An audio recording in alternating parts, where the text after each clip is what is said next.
Recording you eating right now. Okay, we're recording and I am just updating thing. I got Eris. So who's your character? Well, even before I think before you describe the character, we probably want to go to actually the other way and describe what happened. So what we're thinking actually, so I'll lay out the setting before I give it to Max.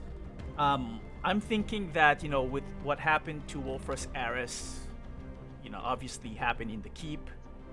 And we're going to include maybe a few days in between, or in those days after what happened to Aris, Hoke got a message and he left for heading south towards Baldur's Gate, close to basically where the block of ice was taken, right?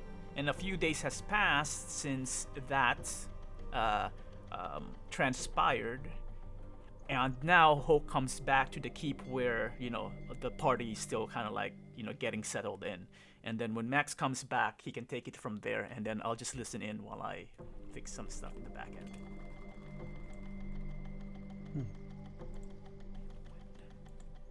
Because I cannot speak and do this at the same time, apparently. What was I doing? Oh yeah, saving this. Yeah, so Hoke received some form of a psychic message. He probably didn't elaborate too much, but he told you guys he needed to go, and he needed to check on Kathumyl, and so he left. And I think maybe this is left for some degree of future. I don't think anybody went with him. I think maybe there's an opportunity for someone to have gone with him, but for the moment I think we're saying nobody went with him. Correct. He was probably gone for, I don't know, travel time there and back, plus maybe a couple days to a week. And when he came back with this dwarf that you may have recognized as looking similar to the dwarf you saw in the ice. This dwarf introduces herself, or maybe Hoke introduces her as his wife, Kathumyl Beastfall. Physically speaking, she is a dwarf who's probably of average dwarf size. I have her as what? I think I rolled a height and weight for her. I rolled her as 4'1" and 150 pounds, which is, I believe, middle of the road for dwarves, but sounds pretty stocky to me. Which is why that photograph isn't really quite right. The artist added some of their interpretation. Yeah. Oh, where's the photograph? Well, we'll find out that later. Yeah. Yes. I guess. Okay. Yeah. The character sheet. I don't know if you guys can see. Not yet. I have it hidden, Max. Oh, it's hidden. Yeah. Oh, I see. Ooh. I see. Yeah, and so Hoke sort of says that, like, they freed Kathumyl from the ice, and what he kind of maybe relays to you is that somehow she freed herself from the ice, actually, and who is it, monks or someone, or dragons who are kind of who were sort of researching this dragon ice. Collectively, whoever they were, yeah. Yeah, collectively, whoever these people were very surprised. They were like, this is highly unusual for someone to do this, or for this to happen. They didn't really know what kind of ice it was. I think there was a theory that the dragon ice had somehow become corrupted, that it wasn't a normal, pure form of the dragon ice that you would normally expect. And that maybe this had a role in what happened. But Kathumyl, you've never met her before. And she is sort of this friendly, bubbly everybody likes her type of character. I imagine her as like the mom with a Midwestern accent. Would you please do it with a Midwestern accent? You guys just like talking like me. I have a Midwestern accent. Like, what is the difference? Well, I was sort of, for a moment, I was imagining the lady cop in Fargo. Lady Cop. In the the movie, not the TV series. Oh, the movie. Okay, I don't think I've watched that. Yeah, I haven't seen it either.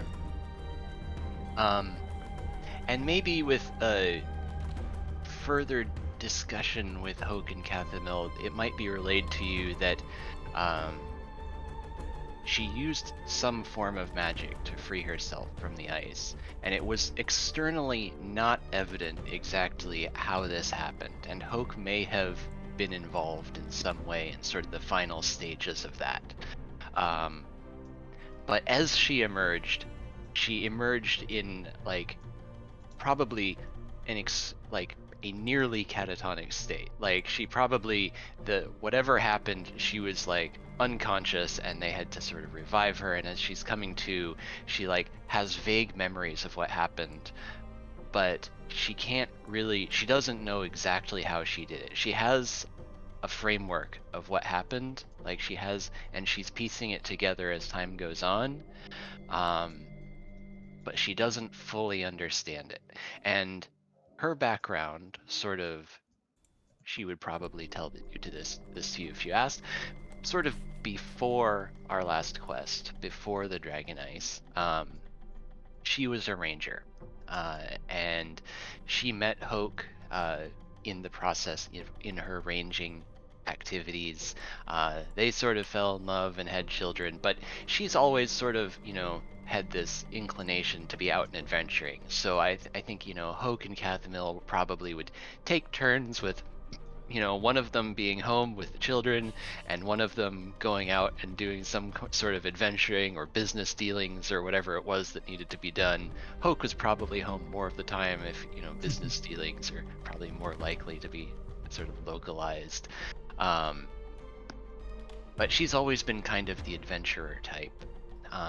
And as a ranger, she sort of started out hunting monstrosities, trying to protect the realm and keep people safe. And as she became more experienced, she started hunting aberrations from other planes. And so she actually became somewhat knowledgeable about the other planes of existence and the process of sort of these activities she was in. And so but she was still just a ranger. She was like, for the most part, I don't think rangers even have magic. I don't know. Maybe a little bit. Some, She was magic aware, but she was not really a magic user before she kind of went into the ice. But she was very much a person who's sort of out there trying to protect the world from evil. She's sort of this very friendly, altruistic, she wants to, and going out there looking to protect things, but also she is the type who likes to see the good in people. And so like when she meets some creature from another plane, her first inclination is, "Hi, how are you? What are you doing here? Can I help you get home?" And if they turn out to be hostile, then she will fight them and send them home. But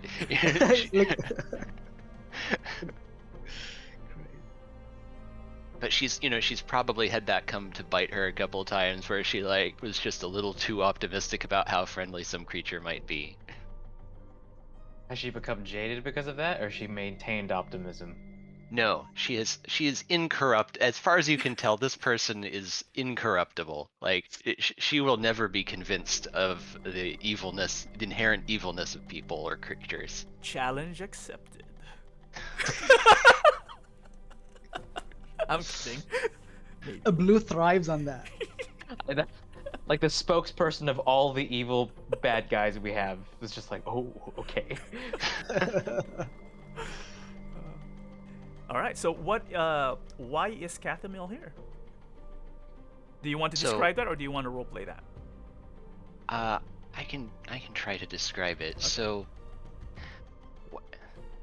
while she only has these vague memories of what happened in the ice, but what she does remember is that she started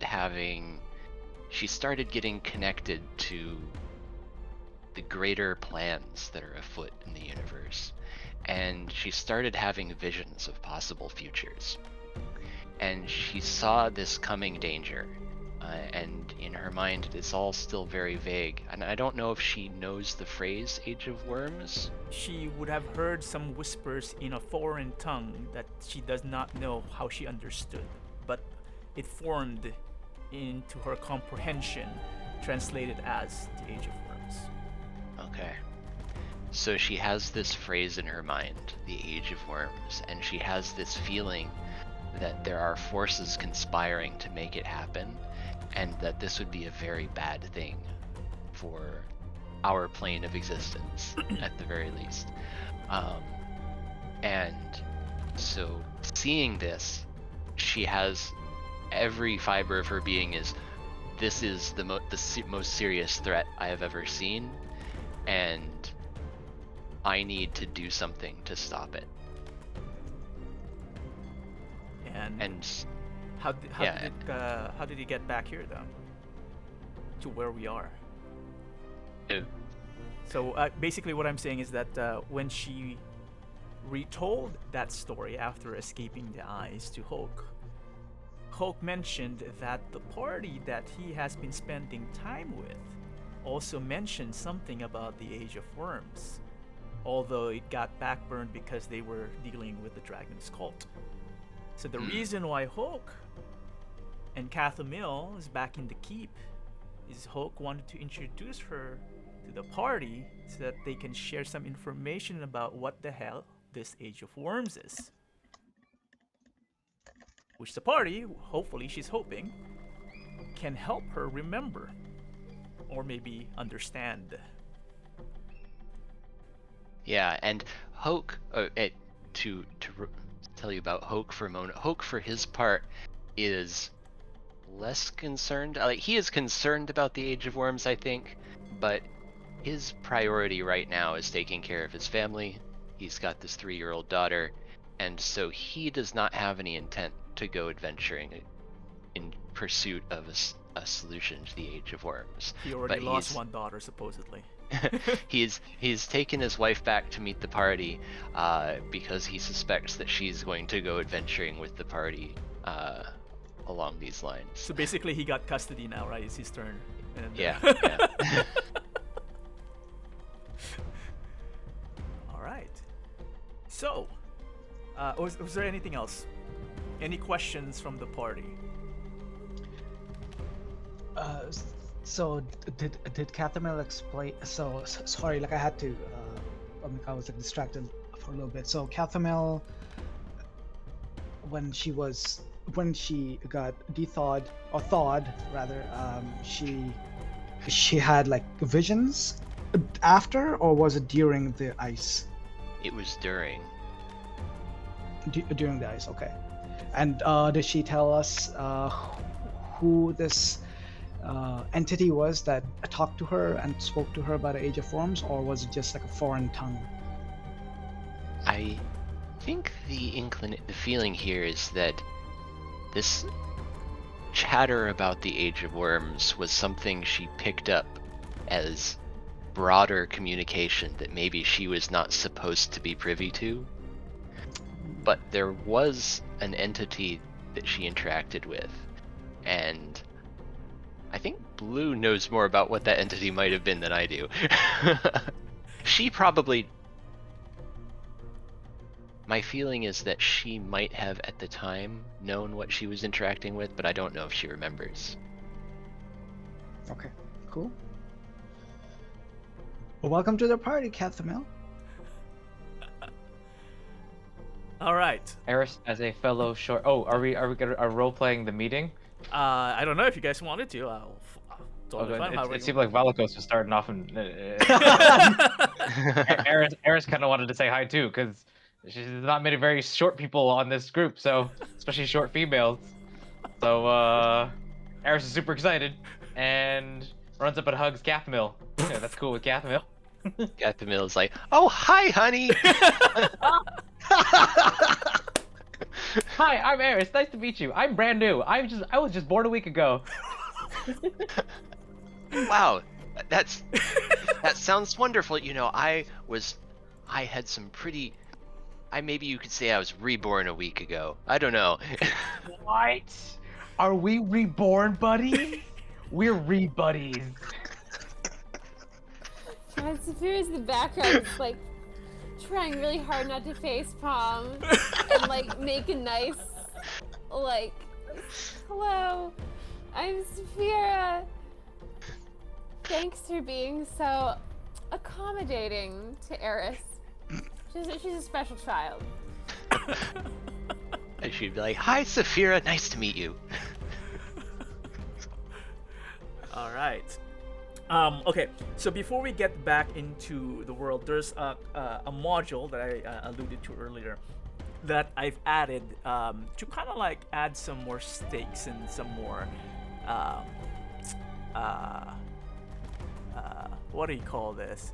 Something into the campaign. So it's called. There's actually a journal entry on it. It's called Maxwell's Manual of Malicious Maladies. So basically, this is something that I always wanted to implement, but I just saw the module and I've tried it. So I think what it does is actually whenever someone succeeds with a critical strike, a critical attack, damage, whatever, you inflict a lasting injury. Both ways, the opponent and to you. If you fumble a saving throw, or they fumble a saving throw, it incurs a lasting injury as well. It could be a lost limb. It could be blindness. It could be deafness. Now, that said, because we have healing potions in the land, etc., the healing potion still heals your HP, but not necessarily lasting maladies. You can have a scar, but there's also a concept now of surgery, which is a skill challenge. If you want, like, if you lost a limb, if you want to reattach a limb or have a prosthetic or something like that, you can have that. But there is some risk because of success and proficiency in surgery and when the surgery happens and things like that. So, Sarah, looks like you have a question. Higher level healing spells. Yes. So, help with that? yes. So there is the only thing that really affects us is regeneration, which we don't have yet. Valakos does not have it yet. But in addition, so they suggested to update it, so I did. So regeneration now requires 400 gold worth of healing potions as part of a component, and it has to happen 1 week, within a week of the whatever that critical injury was. If it's after a week, then surgery is the only option you have left, and you can't heal it. So this will also explain why maybe NPCs are lame or lost a limb, etc., because otherwise magic does everything, right? So I kind of like that, and I think this is something Shoba and I talked about before, and it's like make a difference type of thing, but I just couldn't implement it, right? So there's a journal. I've read through it. I haven't memorized it yet, but you may see during combat, when you hit or you get hit, it will ask you to roll for it's all automated basically. It will ask you to roll. So depending, if let's say Valakos gets hit with poison or with acid, the automation will know that it's an acid damage, so the injury will be acid related. Things like that, right? So it could have melted your arm or lost a finger or something like that. If it's a piercing weapon, it would be a puncture damage or something like that in extra. Okay, so we'll test it out. So I like your feedback, but conceptually this was something that I always wanted. So we'll see how it goes. Okay, hopefully it's not too punishing. Like, we get hit with crit things a lot. We're about to have no limbs left. But imagine Saphira using your eviscerate option. You know, you have three. Yeah, the enemies can't suffer lasting wounds. We kill them anyway, and then they just go all the way dead. Fair enough. Well, we'll see. Some of them may try to escape. But this is a good time to remind everyone. Again, natural 20s usually we only honor that usually in combat, right? Ability checks, natural 20 is still good, but usually because we are in a higher tier now, some of the DC challenges may be over 20 sometimes, right?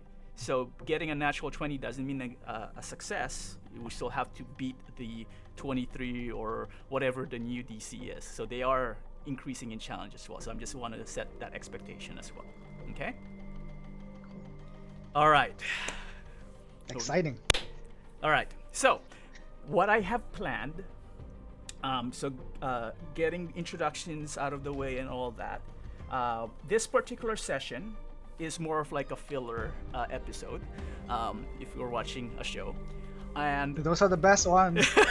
yeah, so it will hopefully give us, and again, I don't know how well I balance this because of the new team dynamics, and this is what we're going to be testing. So it will range from low level to mid level, and depending on how far we go, maybe a high level combat and things like that, right? But the scenario basically starts with the party still working on the keep. It will you spend a couple of weeks now in the keep, but you just like realize there's a lot of things. This is a big fixer-upper, right? So people are cleaning things, people are like jotting down blueprints, whatever. But you would also recall, with the title of Protector of the Sword Coast and now owning a keep and land around the Sword Coast, part of the responsibility of, technically you've been titled, not necessarily nobles, but titled, you have also now a responsibility to protect the land around your keep. Okay? So, at least also that is the some of the expectations from the people and the villagers that are close to the keep.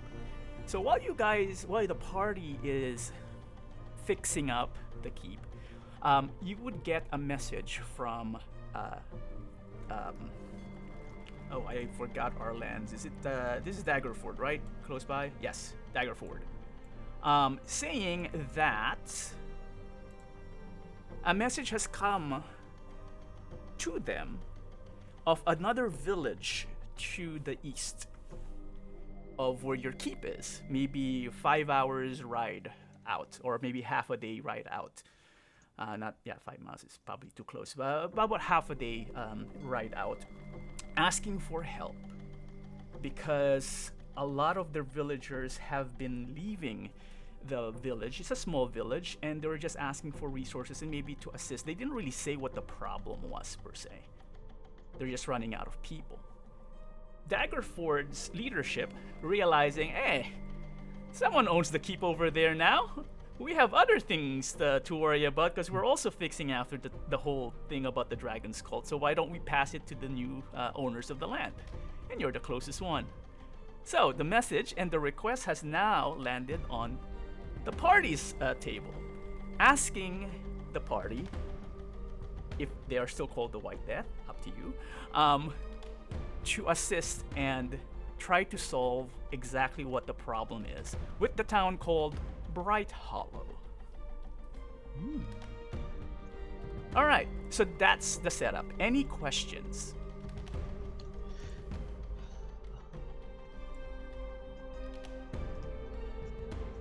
Okay, cool. Let me just pop up my notes here. Are we gonna level up to 11 before or after we do this? A good question. You know what? Let's do it. Let's do it before. Let's do it now. Yeah. Good question. Yeah, that should have been part of the logistics. All right, I'm gonna do it one by one actually. Who volunteers? Who volunteers? Come on. Who wants to go? Okay, we'll go alphabetical backwards. Valakos, you want to go first? Oh, come on! Look, I will pass my turn to Eris. Here, you can go, Eris. Look if I Alright. can do that.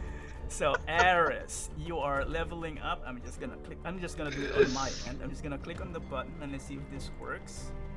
Good stuff. Okay, level 10 to 11. If your level plus okay. Not much happens. I just gain 1 extra skill and then the HP. Would you like yes? Okay. Oh, how come it didn't? Hold on.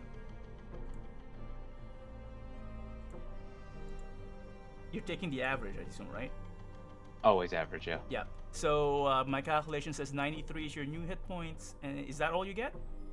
And Relentless Rage is a new skill. Noise feature. Feature, yeah. Did it add it? Yes, Relentless Rage is now there as well. Okay, you wanna tell people what Relentless Rage does for you?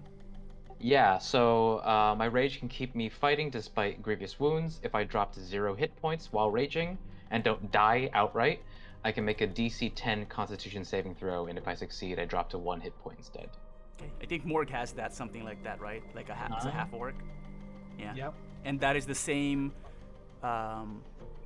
behavior or effect as Death Ward, right? You go back to level 1, to hit point 1 hit point. Yeah. All right. Sounds cool. So Aris, that is you. Since I said alphabetical, Kathumyl is next. I am just clicking on level up to 11. All right. Are you also taking the average? Yeah, I'll also take the average. All right. Gotcha. Whoa, what just happened? Wow. Oh, Is that right? that doesn't seem right. That doesn't seem right. Actually, yeah, because I was playing around with the formula last night. I think my numbers are incorrect. Just give me the. The 112 might be right. Yeah. Okay. So It might be supposed to be 112 of 112. Let me do this. Nope. That's still not right. It's the amulet that's killing the formula. Let me. What if I just remove this? Hold on.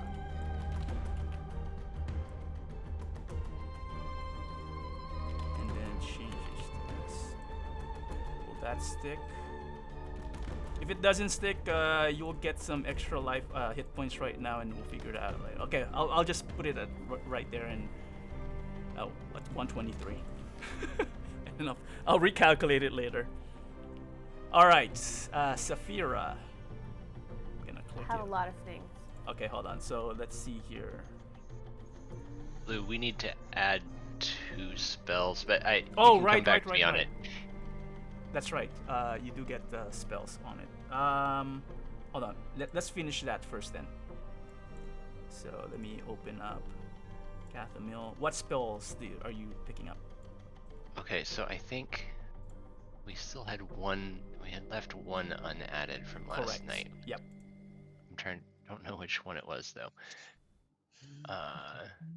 Okay. Do you want me to get back to you? Yeah, why don't you come back? Okay, I'll come back to you. All right. So Saphira, let me just see what this is doing, cause it doesn't recognize you as having the subclass for some reason. Anyway, we'll just do this. Level up. You're a Gloomstalker, right? I forgot. Yes. Okay. Okay, and are you rolling or are you taking average as well? Average. All right. All right. What else do you get? I get Stalker's Fury for Gloomstalker. Okay, let me see if it added it on its own. It's a feature, right? It's a archetype feature. Stalker's Fury. Flurry, not Fury. Oh yeah, I can't read. I was gonna say, like, I don't see it. And what does that do so that the party knows? So basically, on each of my turns where I miss a attack that I make with a weapon, I can make another weapon attack as part of that action. Classic Saphira. Yes, she missed. Just kidding. I got another hit. I also, my breath weapon is now 3d10. And I think we might have been using this wrong. I think we've been using it so I get like once per long rest. But it actually says, I don't know if I was reading like a different version or something. No, it's short or long rest, right? Oh, I didn't actually that. But this is like you can use it a number of times equal to your proficiency bonus. Creature damage increases. Hold on. 3D.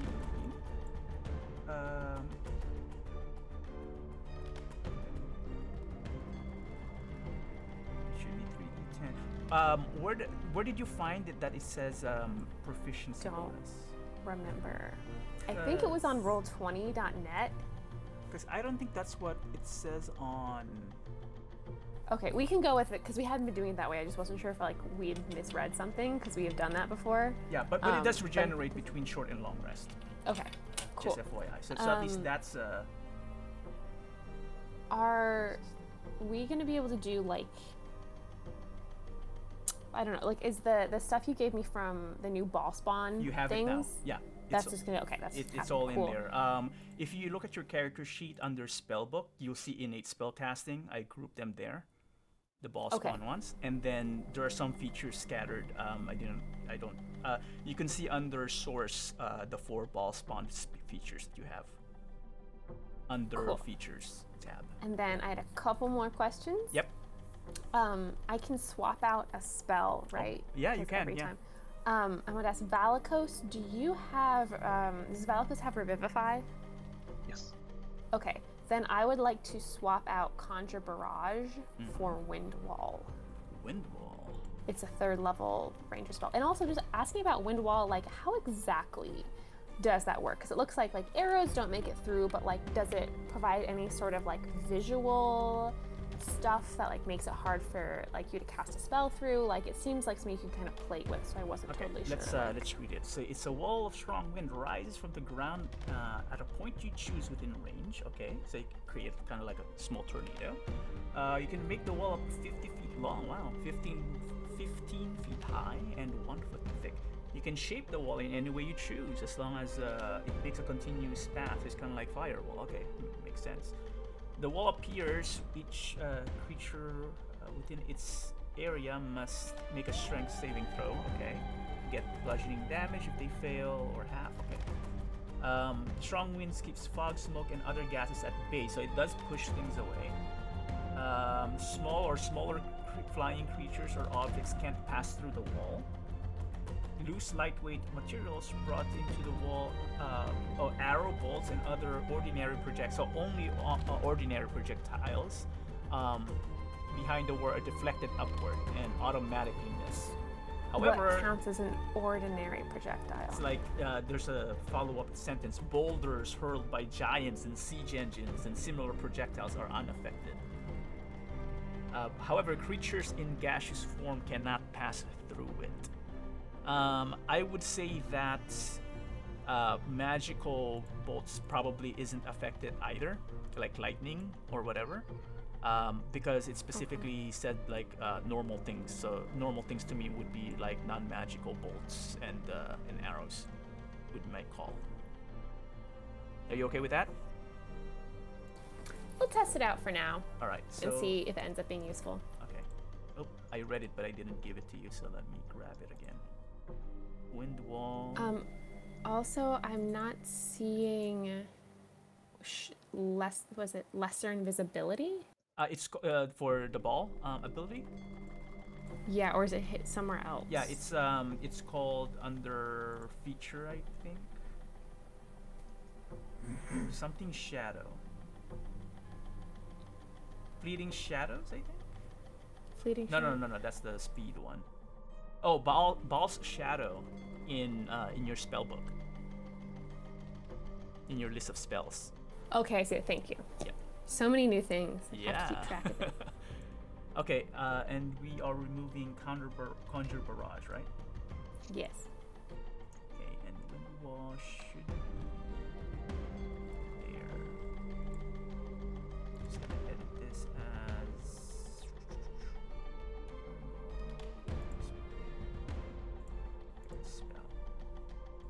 All right. Anything else for sorry. Saphira?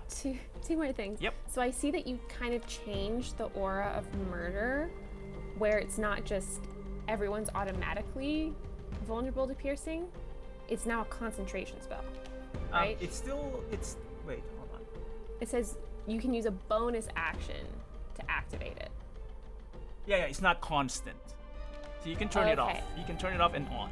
Okay, that was a question I'd had Yeah. before. So, okay. Because I Glad realized that there was no trigger for it, so it's not like Alright. it's always active. Okay, good.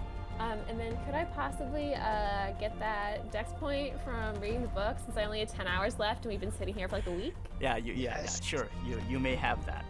Thank you. So, what was the book? Was it again? I think it's 1 dex point, right? Now I have to look at my thing. One next point. Okay. Do you recall what the name of the book was? Sublime Codex. Sublime Codex. I just want to type it in your effect, and it's a +1 dex, right? Yes. Dex mod. Add 1. +9. +4. All right. Okay. Needs to finish the Sublime Codex.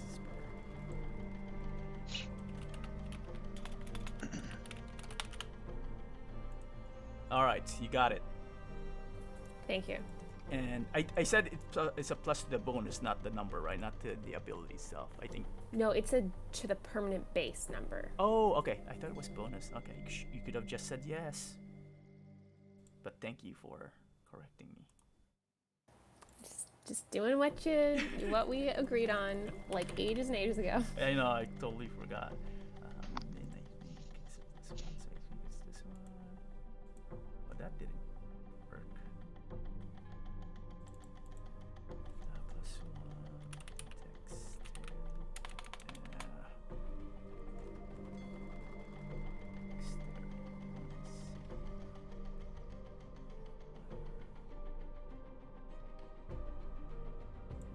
Did I give somebody else the ring of spellcasting?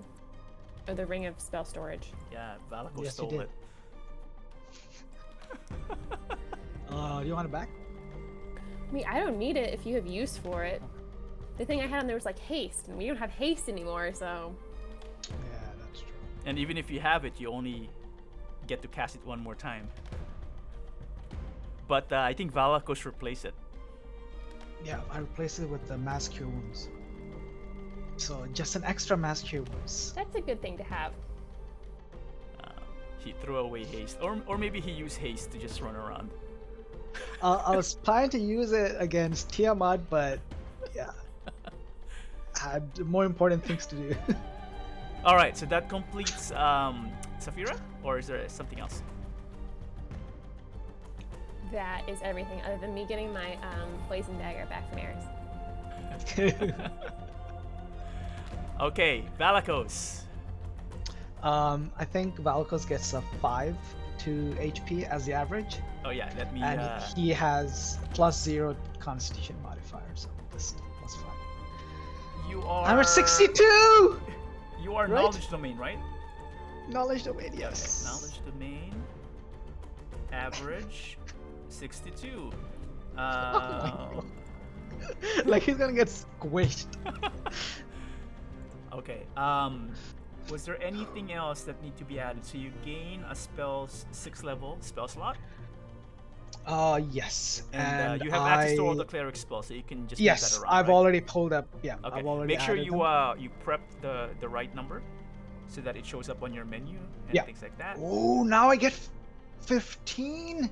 Yes, you get one more. One additional. Okay, cool. I'll pick that.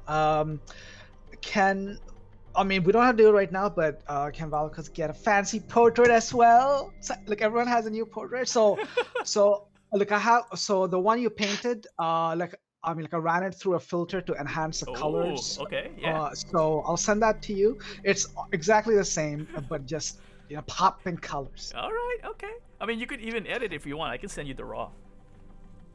No. Like I liked your drawing, so keep that. But yeah, I will ping it to you in a bit. look, I wanted to do two quick things. Like I have some extra items. I think as part of the logistics, I have Eyes of the Eagle, which I think we talked about. Valkos wanting to put it like I already it's make already in almost your like goggles. inventory, right? Yeah. Oh, Yeah, okay. but like, is that like a goggles per se? Yeah. Like, is that how it is I now? looked Okay. at the official art and it is goggles, but I mean, Okay. it's malleable. You can, if you wanted a monocle instead, it's a monocle. I don't know. Yeah, no, that's kind of how I was like envisioning it, almost like Okay. a goggles or spectacles. But okay, cool. But then I realized I'm already maxed out on like attunement slots. So I'm offering Eyes of the Eagle to anyone. I'll what it does is it gives you advantage on perception checks that rely on sight. There's more detail to it, but it needs an attunement slot. I think I'm anyone- also maxed. How many attunement slots do you have? How do you check that? You get 3. If you go, if you go in inventory, at the bottom left of your character sheet, there's like a sun icon, and then it has the number there. I see. I have an attunement slot. For now. I think Blue and I have discussed Kathumyl may be getting some weapons in the future, but So, do you want me to send I it to mean, you? again, just because you get a weapon doesn't, or the party gets a weapon doesn't mean it fits Kathumyl. So I can't promise anything. I'm just kidding. I do owe you a weapon if the bow doesn't work for you. All right, sending it to Kathumyl. Okay, see if it works. By the way, Saphira's request for that poison dagger was actually inside of Gnarl's inventory because I had handed to him during the battle. So. Oh, that's gonna cost you guys extra. You gotta pay Gnarl. Where's Gnarl? No, he's a smuggler.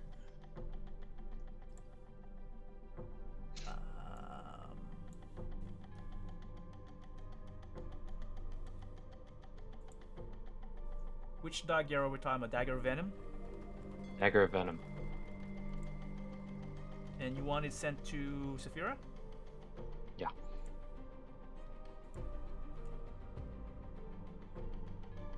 Did you get it in the inventory, Saphira? I did, thank you. Okay. I love it when the modules work in this version.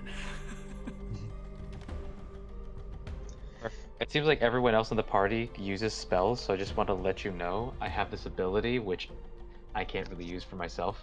I can do two things. One of them is useful for you guys. One of them is I roll a d3, and you get a spell slot equal to the level of that d3, and I can do that 4 times a day. Wait, what again? Spell Can you repeat slot. that again? A spell slot. So I can restore a first, second, or third level spell slot, depending on the result of a d3. would that 4 affect times a a day. warlock? And yeah, as long as in the Warlock, if it's called a spell slot, then yeah, it's applicable. Warlock spell slots are not 3rd level though. Oh yeah, they just have a spell slot. Yeah. They just keep going up. Yeah. Alternatively, I also could do this for 10 minutes. If I touch you, that creature can roll a d3 whenever making an attack roll or an ability check, and add that number to their check, their d20. So. Nice. Just it's run like around like high-fiving people. Remember, It's like a Aris, guidance only kind of. touch people with consent. I literally go up to you and be like, can I touch you? Love it. Kathumyl has a cantrip to, what's it do? She may or may not, I think she can't use it yet, but it is a target can roll a d4 and add the number to an ability check. And you can roll the die before or after the ability check. That's a cantrip? Yeah. Wait, you That's have a that? nice cantrip. You have that as well, Val, because I think that's guidance, right? Yeah, it's guidance. Yeah. Oh, guidance. Oh, okay. Like I thought it was something specific to Warlock. Okay, cool. We don't No, use it's- that enough, anyways. I think she doesn't know about it yet, and I don't think she has the object she needs to cast it right now. So, but at some point in the future. Does it Oh, cost oh. something? It's a no. Like it's a cantrip, so it shouldn't cost anything. As long as you have consent, then it should work.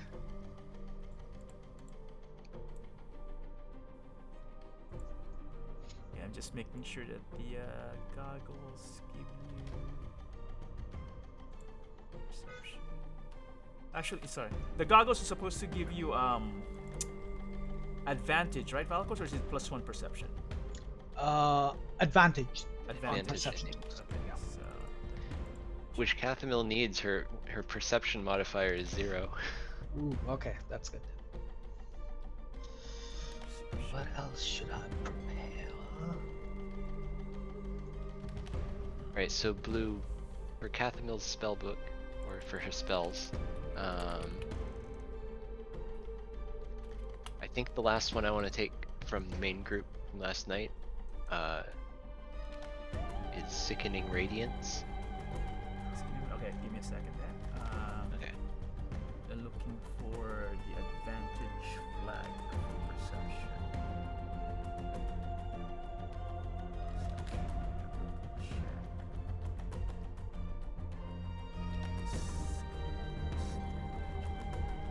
While Blue's thinking about this, I'm going to pull the group because I'm a little undecided on this last spell I need to take. So I'm sort of considering between 4 options, so I've maybe narrowed it down a little bit. One is called Eye Bite, and it's sort of a your eyes turn into inky black voids, and when you look at a creature, they have to take it. What is it? A saving throw. What is it? Wisdom saving throw. Oh. And they either become asleep, panicked, or sickened. You kind of choose which one. And you can do that to creatures with a action. Yeah. For 1 minute, you can do that. So that's one of them. I think I'm leaning away from that one. Another one is mental prison. And this is an illusion where the target has to take a intelligence saving throw, and they have to be charmable. And if they succeed, they just take 5d10 psychic damage. But if they fail, they take the 5d10 psychic damage, and they get surrounded by you can choose what it looks like, but something threatening surrounds them, like razor blades or gnashing teeth or something. And that lasts for a minute, and if they leave the space by any means, they take 10d10 psychic damage. Oh, And wait, that's the 5d10 is on a success? Yeah. shit. If they fail, it's 5d10 and then another 10d10 if they leave the space, which you can push them out of the space. And I have spells that push. Oh my Push god! away. Alright. I That's like it. I'm thinking about that one. Here's another one. I'm kind of leaning away from this one on a thematic side. This one's called Soul Cage. And this one is a creature dies, a humanoid dies, and you snatch their soul and put it in a cage. And then you can keep it there for up to 8 hours. And while it's there, you can exploit it up to 6 times. And when you exploit it, you can either steal life, so you get to regain 2d8 hit points. You can query it, so you can ask it a question and it will answer with something it knew in life, and it has to answer truthfully. You can do borrow experience, which allows you to get you get to get advantage on your next attack roll, ability check, or saving throw, but that's only until the start of your next turn. Or you can use Eyes of the Dead, which is you can basically you can observe any location that it knew in life. So you can like put a what's it called? An invisible sensor somewhere in any location that creature knew in life. So like if you killed someone who knew about a secret location, then you could put a sensor in that secret location and look around for a while. Nice. That is also insane, but yes, thematically a little dark. Yeah, I don't Kathumyl would be thematically. super scary if she took that. Alright, and the last one I'm thinking about, and this is the one I'm kind of leaning towards, is called Scatter. And it basically, you pick 5 creatures within 30 feet of you, and you teleport them all somewhere else within 120 feet of you. And they have to fail a wisdom saving throw. If they succeed the saving throw, they don't teleport. But if they fail the saving throw, they teleport to a place of your choice within 120 feet of you. You can individually choose where each of the 5 go. Can I? Must be on the ground or on the floor. Yes. Yeah, you Can can't you- just. Can you teleport friendly creatures, like if they choose to fail? Because you can choose to fail. You a can roll, always choose to right? fail any checks. Yeah, I think Or you can throws. teleport friendly creatures too. Interesting. Can you teleport yourself or only other people? I'm not sure. What's the wording on it? The air quivers around up to 5 creatures of your choice that you can see within range. I mean, I would say you can technically see yourself. Because that could be interesting if we are in a sticky situation. Give us a 120-foot head start. Because usually there's a wording saying, usually they say other creatures, and I didn't hear anything saying, teleport other creatures, aside yourself or something like that. It being absent to me makes it sound like you can. All right. Well, I hadn't occurred to me to use it that way actually. I had been thinking of it. It's mass dimension door. Yeah. Well, it's to a location you can see. Oh, you can see. Okay, so you have to. You have to be able to see the destination. But the way I had been planning to use that is that I have other spells that create dangerous zones, and then I was just gonna move people into the danger. That's fair. That's a good point, Valakos. Everybody do a long rest, so that you gain, or if you're forgetting anything, it resets. Oh, here's my opinion. All the spells that you gave, with the exception of the last one, are concentration spells. So if you have other concentration spells, those other 3 are useless to you. Soul Cage is not concentration. It's not. Oh. Mental Prison is concentration to 1 minute. Eye Bite is concentration to 1 minute. Yeah. Okay. Kathumyl, you So- probably want to long rest as well. You can do that either in character sheet under I think effects, utility, or in the menu under utility, or character sheet on your profile. There's a bed. Take a rest. Rest. All right. There you go. Oh, Longbow of the Wild. So what's Kathumyl's subclass?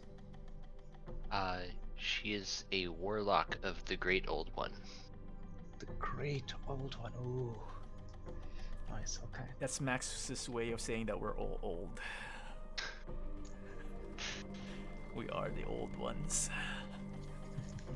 So anyway, Oh yeah. So I'm what's kind of going spell- between Mental Prison and Scatter. Like, Mental Prison is a lot of damage if they fail that save. If they don't fail that save, it's a 6th level 5d10. It's decent, but not like, mind blowing.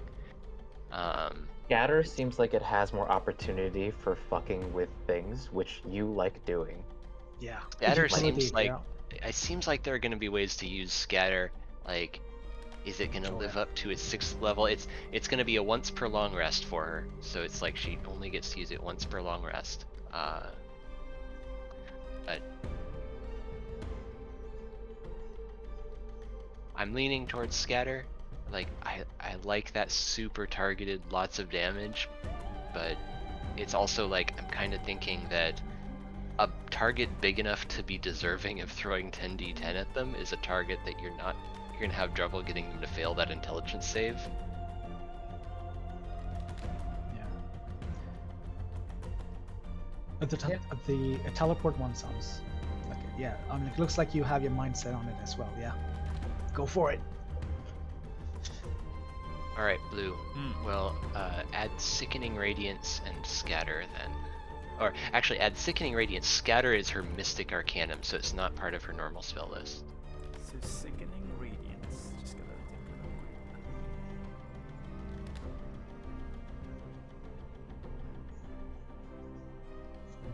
Constitution. And exhaustion. Okay. And the other spell is what? Sickening radiance and what? Scatter. So Scatter is her Mystic Arcanum. So I think that goes into. I don't know how it sets up on your end. It should be something different. But so as a mystical arcanum, what does it do? Oh, so it's. You get the 1 6th level spell, and that is the 6th level Mystic Arcanum, and then you can cast it without a spell slot once per long rest. Once per long And rest. Okay. yeah, and you cannot cast it with a normal spell slot. So scatter was the mystical. Mythical? Yeah. Okay. Edit spell. Let's do it as. Yeah, and Jeff, she does have a lot of concentration spells. Hope you have a. And you said once per long rest or short rest? Long rest. One. Okay, I think I got it right.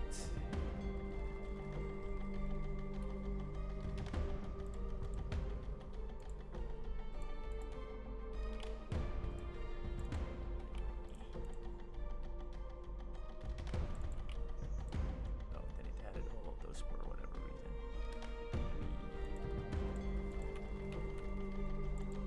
Leave it at 0. Okay, I think it's cleaner that way. Okay. So in your spell sheet at the bottom, you'll see 6th level. It has 0 over 0 spell slot because it doesn't use a spell slot. But if you look at the right of the column, it's 1 of 1, so you can only use it once per long rest. I see. So let's see if that works. Okay. Alright. I'm surprised it's not built in. Like, Mystic Arcanum shows up under my active abilities, but. Yeah, but it didn't ask me. Alright. Oh, actually, let me check this. Yeah, it doesn't. It's not. Anyway, we know what it is. All right. Anything else? Is that all our bookkeeping? Did I miss anything? That's about it. Like anyone use crossbows here? Like any of your characters? No? Okay. Cool. Crossbows are simple weapons, I think. Is that right? I think it's a martial range, Yeah. right? Oh, but if you're talking about stinger, then yeah, it's a hand crossbow. Yeah, no, not stinger. So like Oh. I have bolts. I have like coal bolts and fire bolts, which are elemental bolts. So in case anyone use crossbows, they do additional elemental damage. Because I don't intend on using them. But... Okay. Gee, I wonder why. I mean, maybe you can load the, maybe you can load the greatsword as an arrow. Oh my god, that would be so crazy. Yeah. I mean, I could tinker with it, try to see, but I'm sure Tarango would be pissed off. Like, don't touch me! The only thing I have for bookkeeping, which I don't really know right now, is at some point Aris and big brother, twin brother Wolfrus would have had a discussion on how much money to split from the bag of holding. So. Alright, well, you could subtract what you're leaving behind if you want. Yeah, I'll have to take a look at some point. Okay. I don't think you are going to be spending money right now anyway, so I think we can just leave that off. Lou, Hoke has his warding spell, which takes, what is it, so much gold to cast a glyph of warding. About how much money do we have, and realistically, how many glyphs of warding could Hoke do to our castle? In a assuming a long time frame. Well, it depends if that's what Hulk is. You could calculate it, right? Well, yeah, I'm wondering, like, how much expendable money do we have for the purpose of just lots of wards on the castle? That's up to the party. How much you guys have? Unfortunately, Valkos has barely anything left now. Kathumyl has nothing. She's He has like 400 gold. What We might happened have to all to the roll for- money that the gems and all that you got from Tiamat? The reward. Oh, Did we actually add that to our inventories? I don't know. I mean, did. you put it on the. I Yeah. I didn't. Oh yeah. I Because didn't. that was a lot. Was like I think I got like 12,000 gold from that.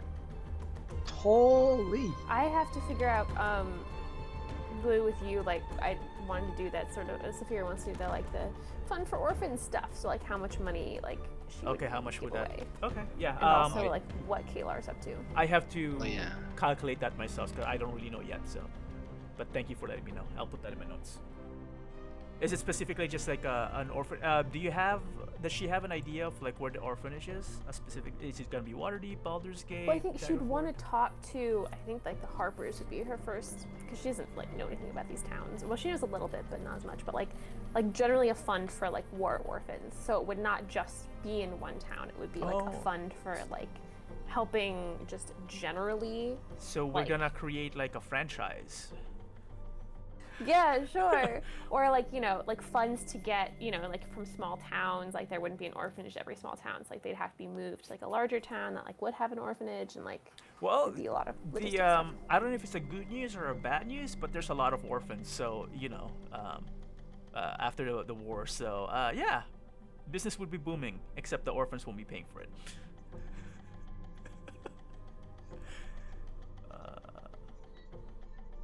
Okay, so saving this one. I have in my notes a certain number of gems: 2 star sapphires, 1 star ruby, 2 fire opals, 1 blue sapphire, 1 black opal. Was that the party's loot, or was that just Hoke's loot? When we did the aftermath and we're rolling for the treasures, the rolls were specifically per person. So Okay. each Yeah, of that you sounds would like have just his. yeah, each of you would have a bag of coins and gems and any other magical items that were bring. So Hoke can split that with his wife if they're 50-50, or if the wife gets control of the finance. I don't know what the household is in Hoke's. Did they sign a prenup? Yeah. Yeah. Yeah, let's give Kathumyl half of that. I don't know what the right amount of money to carry when adventuring. You could get robbed, I suppose, You but could, yeah. Oh yeah. And we have gotten robbed before. You have? Maybe- When? In Baldur's Gate, remember? You guys got robbed? I mean, not. I think Valakos was not there yet. This was before. But I think Ren got robbed. I think Huh. Okay. that's how I remember it. I could be wrong. I actually don't remember. Oh, I was interpreting it the blue way of like, oh, it was just a redistribution of wealth. You weren't robbed. Oh, no, I totally don't remember. But if I did remember, maybe I would have, went with that retort instead. All right. Anything else? Sounds like we're good to go. Let's do this. All right. Let's see how far we get. Let's kill some things. Okay. Let's do it. All right. So, Kathumyl has been introduced to the party. Hoke has given his decision, or rather, explained to the party what his plans are. So for the bottom line is there's gonna be a switch. Kathumyl is definitely interested in what the party knows about the Age of Worms because again she's trying to understand that. And while this discussion is happening, a messenger comes into the keep and delivers it to the party. And again, I will ask, are you still all called White Death, or do you want to change that name? I have in my mean- notes some discussion of a name change, like Queenslayer or something. Queen Slayer. Wow. What if you Like come to a that. country that is the monarch is just the queen? The Queen No, Slayers not are your here. queen.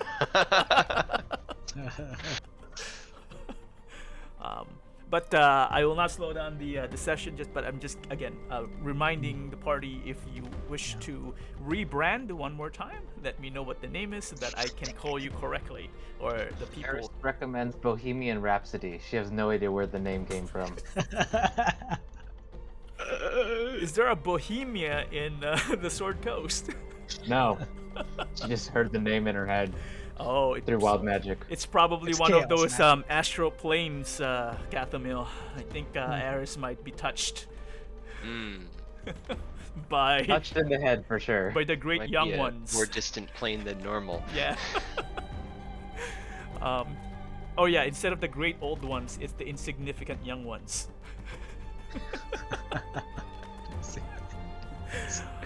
But yeah, so the message has arrived from Daggerford. There appears to be one small village called Brighthollow, a few miles, quite a distance away from the keep, but still within your territory. And they have passed the responsibility for the new lords and ladies to see if they can solve this problems themselves instead of them sending their people, because technically you are closer to the village. And Bright Hollow is the village losing people? Brighthollow, yes, is the name of the village. And it's maybe half a day's ride to the east of the keep. There's not a lot of We have villagers close by. horses? Huh? Sorry? You said it was a half day's ride. Do we have horses? Let's say you do. I mean, you have a keep, so maybe you have horses, right? Yay! Keeps spawn horses? That's how that works. Yeah, you know, there's a stable. Might as well have something there, you know? Yeah. So, being given this responsibility, I don't even know what level to call this responsibility, or this duty, really. A newfound thing that the party now has to answer to. Is there anything that the party wishes to do before leaving for Brighthollow? And I will not accept shopping as an answer.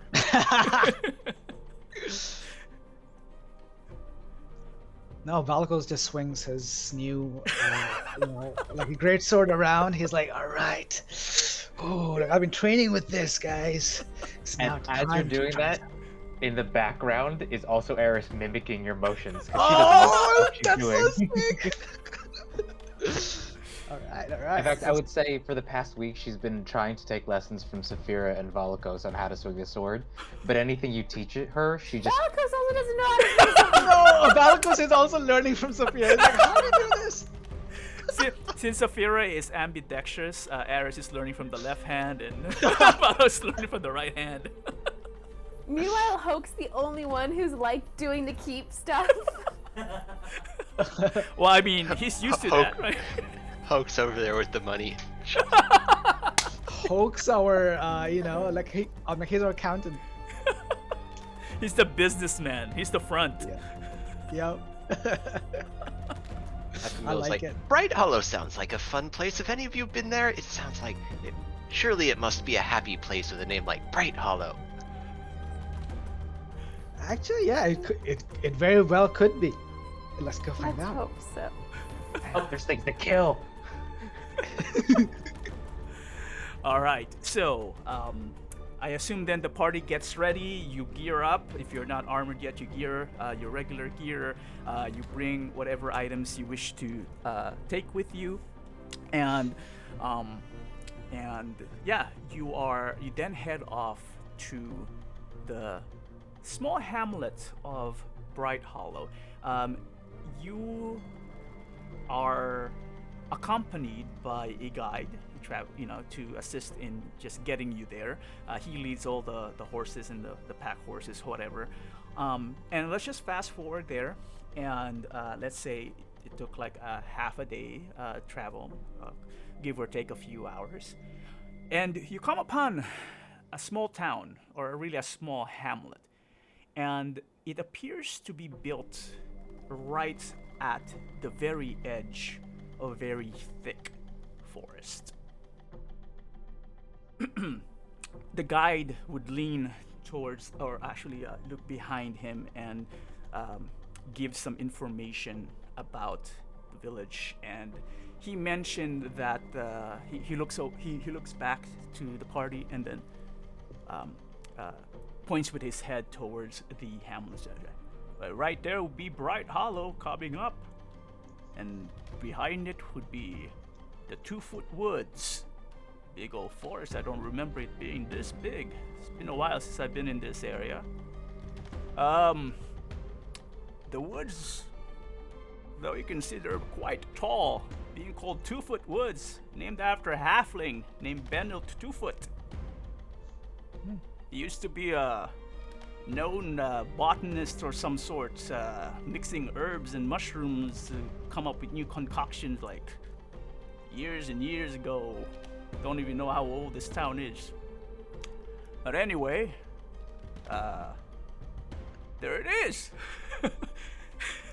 And as the party travels slowly, as you slow down your horses, as you know, as the village comes into view, you would notice that the Brighthollow is, for the most part, made up of 1- and 2-story cottages. Small enough of a hamlet. And as you pass by, you also see coming against you a line of people pulling horses and pack mules as well. They appear to be leaving the village. And you notice that there seem to be an equal amount of humans and halflings in the crowd. Those are the 2 prominent races that is included in the parade. And as you pass through some of them, the guide hops off his horse, kind of like signaling everyone else to get off the horse, and you now start leading them, leading the horses instead of riding them in. A question. So the hamlet.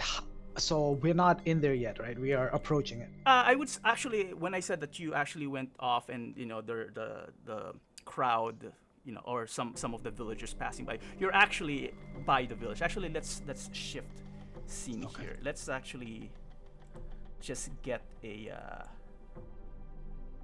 Where is it? This one, right? Yeah.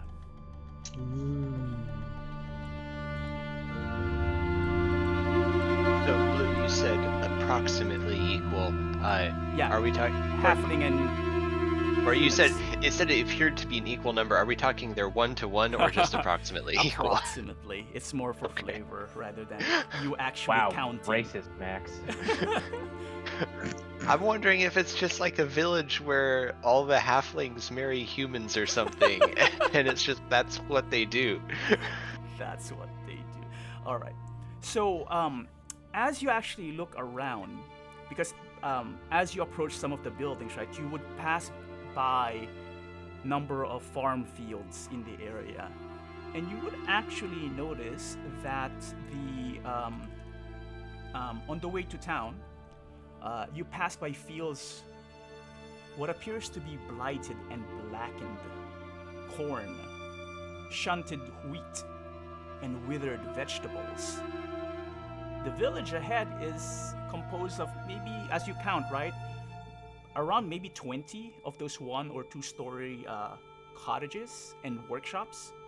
And you notice that their doors are pretty much thrown open wide, as again, some of the townsfolk are either walking out, some of them are actually running outside with whatever they have, like bags.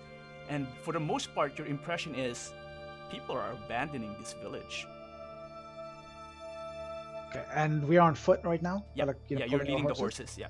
Or actually, And- let me just make it easier. So like, let's say you hand some of the your horses to the guide so that he's leading the horses, so you're unimpeded. Okay. Like I'm a guy of expertise in nature. Can I Ooh. inspect the corn? Okay, you want to And- actually okay? Yeah, I'm gonna inspect the corruption. Have we already passed this convoy going the other way? It's ongoing.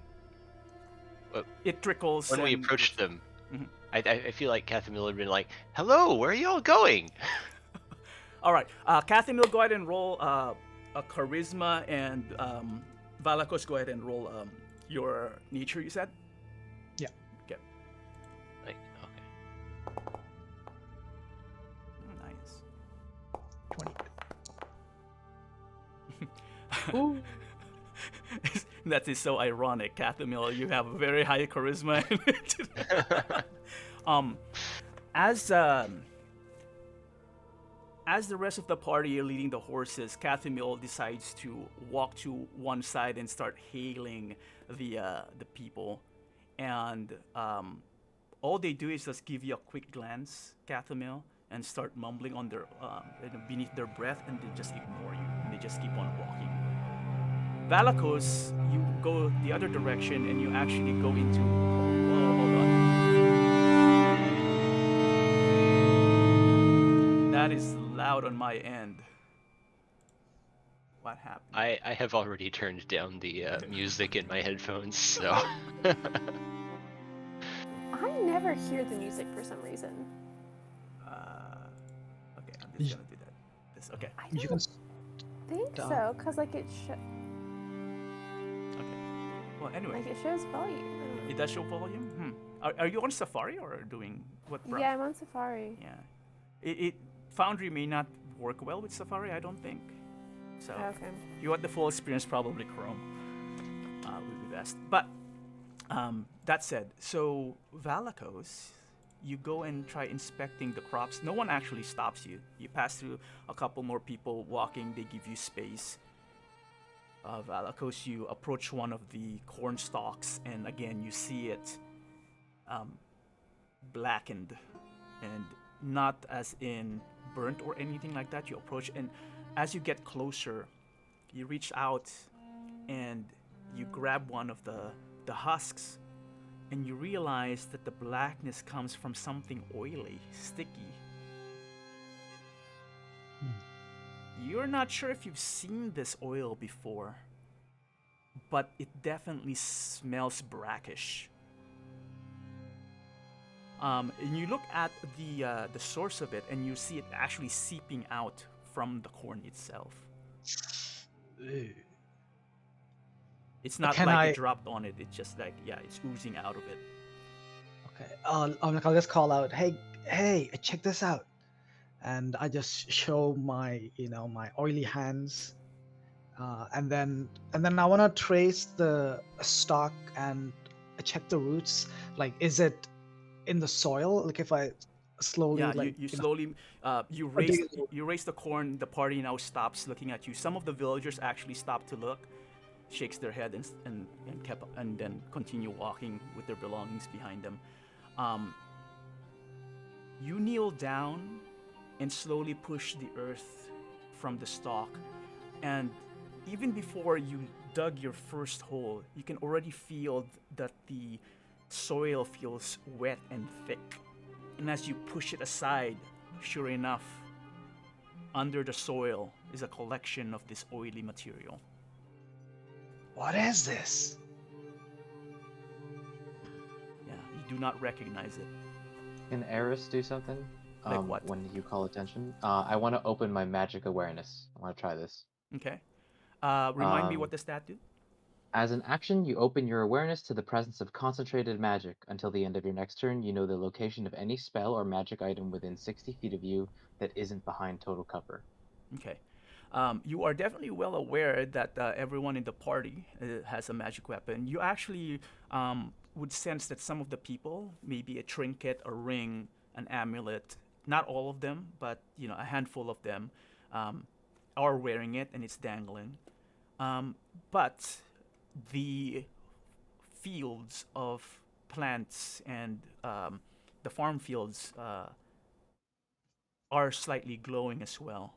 This feels some type of magic that is, you can't really tell what type of magic it is, but you can definitely feel it's some sort of corruption.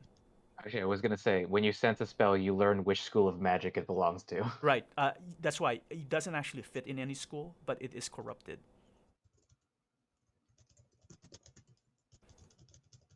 I tell that to the party. I'd be like, There's definitely magic somewhere in there, but I can't really tell what kind of school it is. It's just corrupted. Hmm.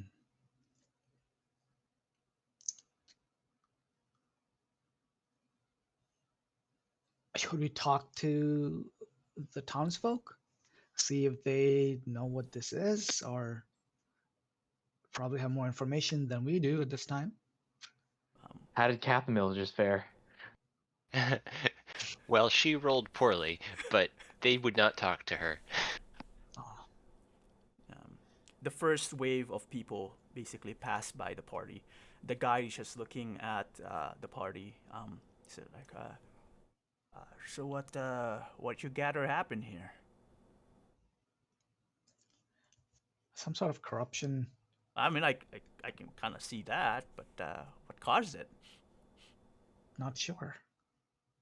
Saphira's gonna say maybe we'll have more luck with the folks left in town. See if they have any history of this they can give us. When it started. Does anyone have a map of where these affected fields are? Well, we could probably ask some calling out. I mean, you're the lords and lady of the land now. Shouldn't they be answering to you? I suppose this is a slightly new feeling, but let's see where it can get us. Taking that as a cue, Eris steps on top of, tries to balance on top of the horse, and shouts out to everyone, "Hello, my royal subjects! I am Eris of the Keep of whatever we're called. We haven't decided the name yet, but I have questions and I've come to solve your problems. Please, tell me what you know." What do I need to roll for that?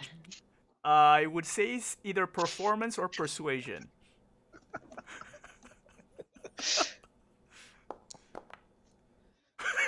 Sweet. They as you climb up and you start proclaiming this error as a halfling, actually catches the attention of the other halflings, and was looking like, what is this person doing, or this halfling female doing on top of a horse? And as you start, and as the words start escaping your mouth, they realize. Actually, you don't know what they realize. They just like look at you, anticipating something, and then they just shake their heads like. And then you hear some people say, "Oh, it's one of those nobles. They're good for nothing, know nothing," and they just like turn around and go back, and it's like they're too late anyway. Can't help it. Oh, Kathumyl scans the crowd looking for someone who looks like they're gonna be a little more willing to talk. So someone who's just like a little bit of the less eyes down, and someone who's kind of maybe in a better mood. I don't know. All right, I'll allow two people to do a perception check for me then. Saphira will help out with that. All right, so the two of she's you. been looking away from Valakos. Eris's spectacle. Yeah, it looks like Valakos is still examining and looking at the ground. Aris is trying to proclaim, and so Right. Saphira. And If I hit normal, is it gonna roll with advantage? we'll see. All right. Not then re-roll. Then roll another one, since it didn't Alright. do it.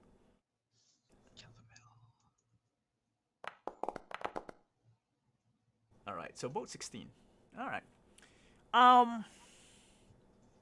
As the Kathumyl and Saphira are looking for good candidates to talk to, both of you actually just triangulate to this one person. Zhink, the only person who seems to be like somewhat chuckling on Aris's performance on top of the horse. It's actually a male, maybe mid 30s male, kind of disheveled. Also has a backpack behind him and probably the most of the collection that he has, and he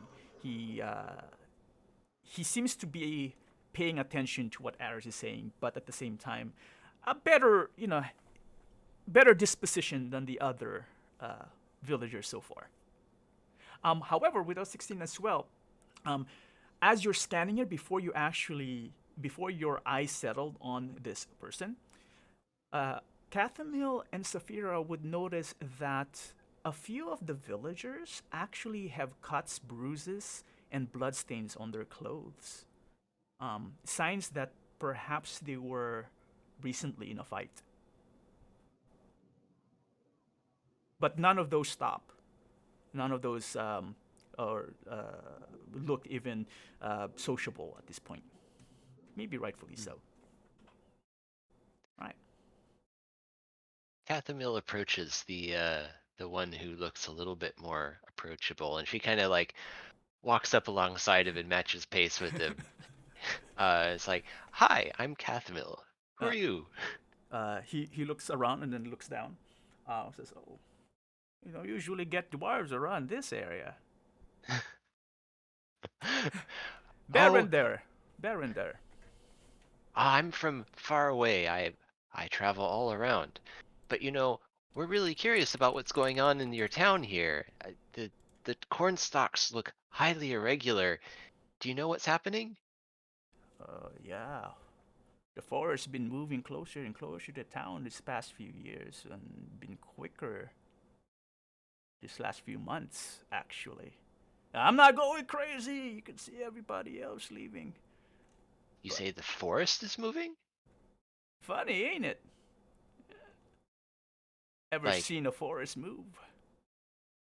I haven't. Is it growing new trees or are the trees themselves moving? You know, he looks up. I still have a lot of walking to do. Why don't you just head on? And he turns back and points to like a two-story building close to the center of town. You see that red house over there? And he realized, he kneels down about to your height, Kathumyl, and then it's like, oh yeah, I see it. And he edges to one side. It's like, over here, that house over there. Mayor be living there. Mayor, oh, I forgot his name. Norbelt. Yeah, good song. Mayor, good song. Probably get more information from him. I rather Oh, not. I rather not delay my travel. well, thank you. You travel safely then. I plan to. Can't really stay here much longer. Whew. Anyway, good luck with the mayor. And then Thank you. he stands up. Eris sees this interaction and screams after you, "Thank you, kind citizen, for assisting us!" Why don't you assist us? And he starts walking. That's what I'm trying to do. Gives you a quick nod and adjusts his backpack and starts walking slowly again. Wait, Kathumyl turns back to him and kind of maybe calls out. It's like, but where will you go? Anywhere but here. Well, good luck. Without looking back, he just waves. Valakos, as you look, examine some more, like so the corn stalks, you might have moved on to like the carrots that are withered husks of their own. The leaves itself are black as well. The carrots aren't even orange; they're mostly gray at this point. And you can, what did you roll for nature again? It was 28, right? Yeah.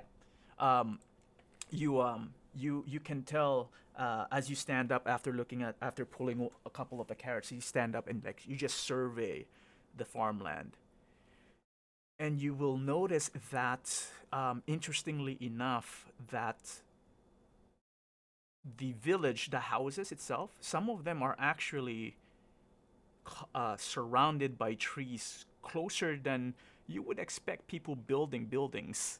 Usually you have spaces, trees and houses. No, some of the trees are right on the houses.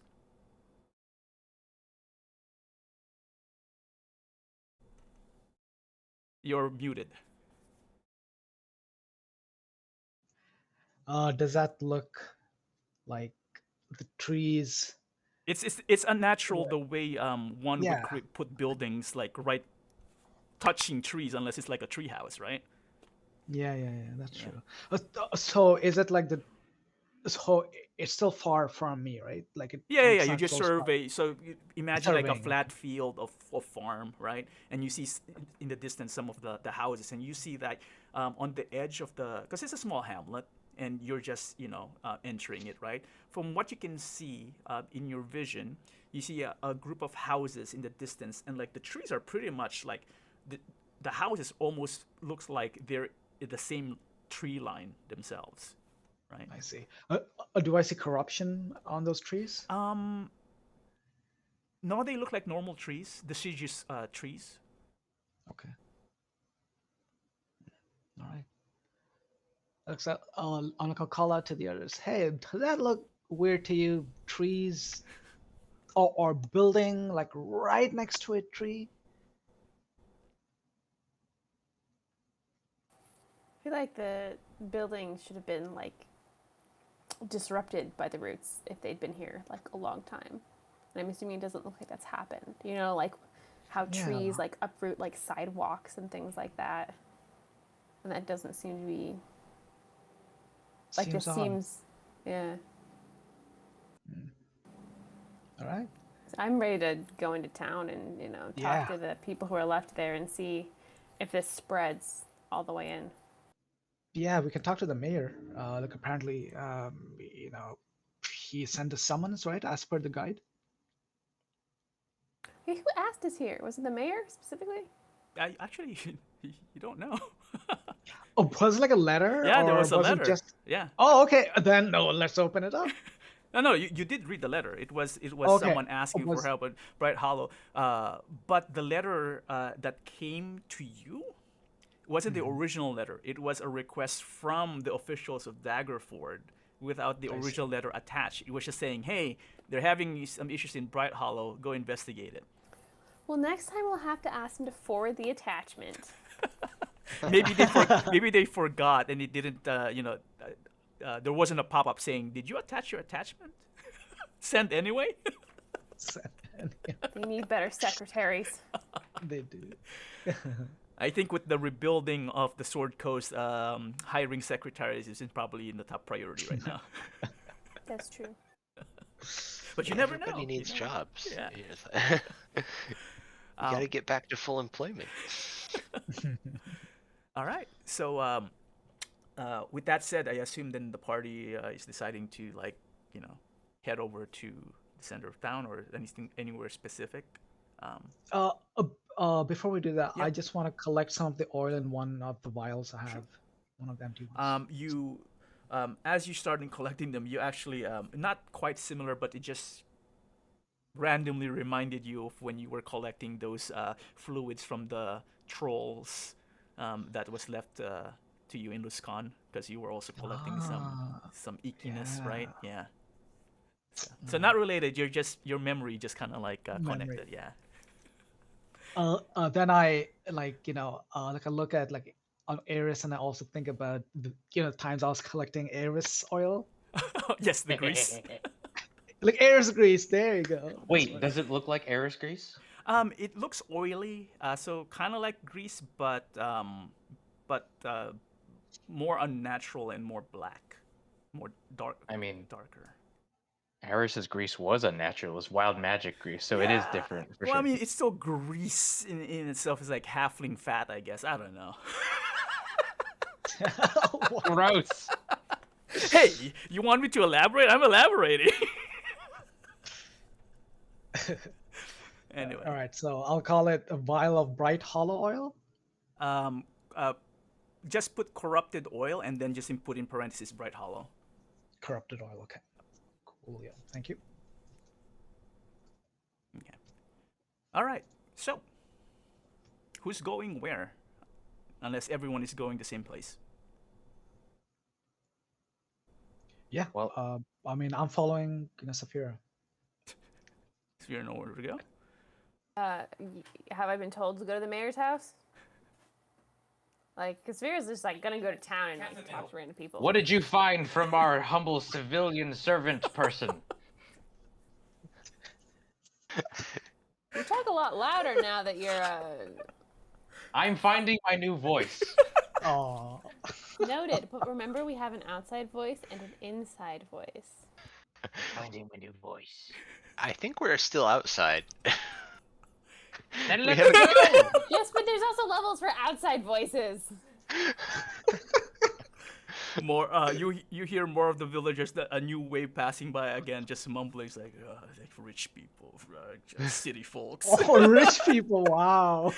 As they say that, and as you realize what they're saying, Valakos, you actually do notice that a lot of them are skinny and maybe like malnourished, as they are carrying their load.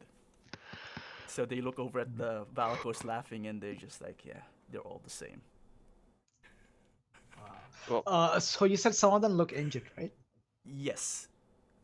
Well, Eris, Kathumyl would talk to you. She would say, "Oh, well, that man directed me to the mayor's house, which he said was that big red one in the center. So I think we should go talk to the mayor." Onwards! And then I guess Malikos, whatever you're doing. Yeah, and like I'll follow. Alright. Heading towards the mayor. So at this point, the guide would like gather all the horses and says like, "I'll handle it," while the rest of the party head towards the with Kathumyl in the lead towards the direction of the red house.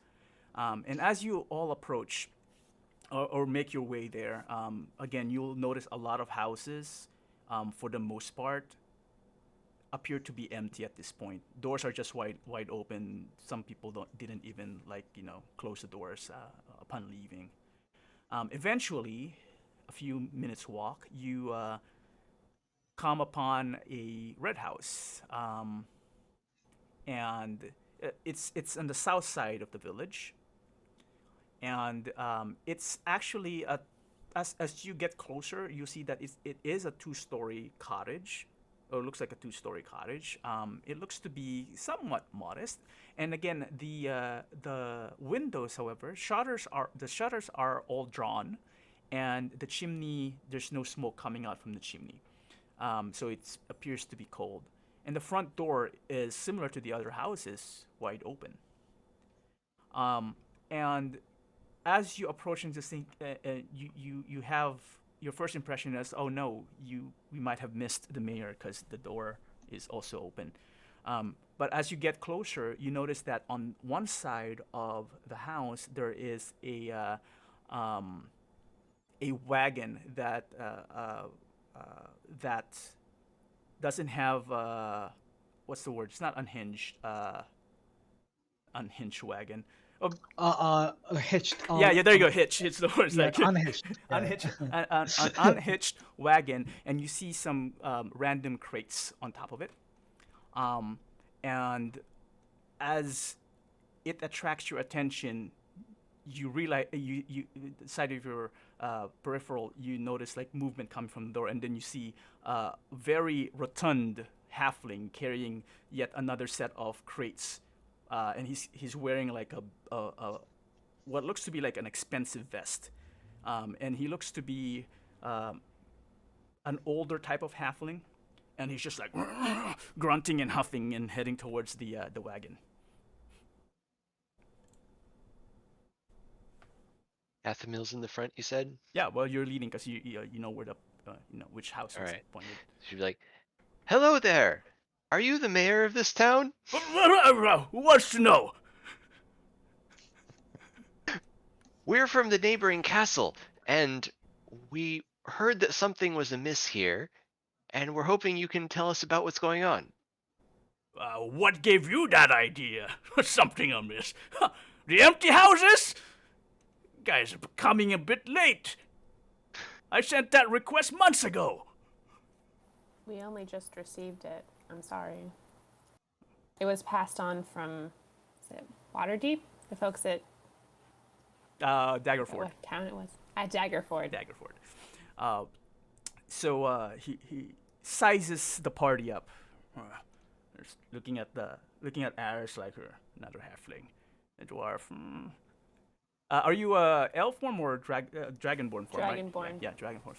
Like, dragonborn. He puts down the crate in front of him, saying like, "All right, well, who exactly are you?"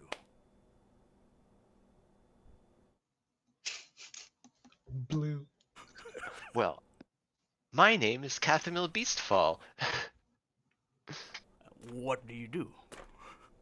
How can you help us? Well, I like. What would she say? Would she still While call you're herself? thinking, Eris will stand on her horse once more and be like, "We are the No, you don't have the slayers of You don't have the horses. The Oh. guide has all the horses. God Valakos' damn it. shoulder! Valakos' shoulder! I will clamber up onto Valakos' shoulder.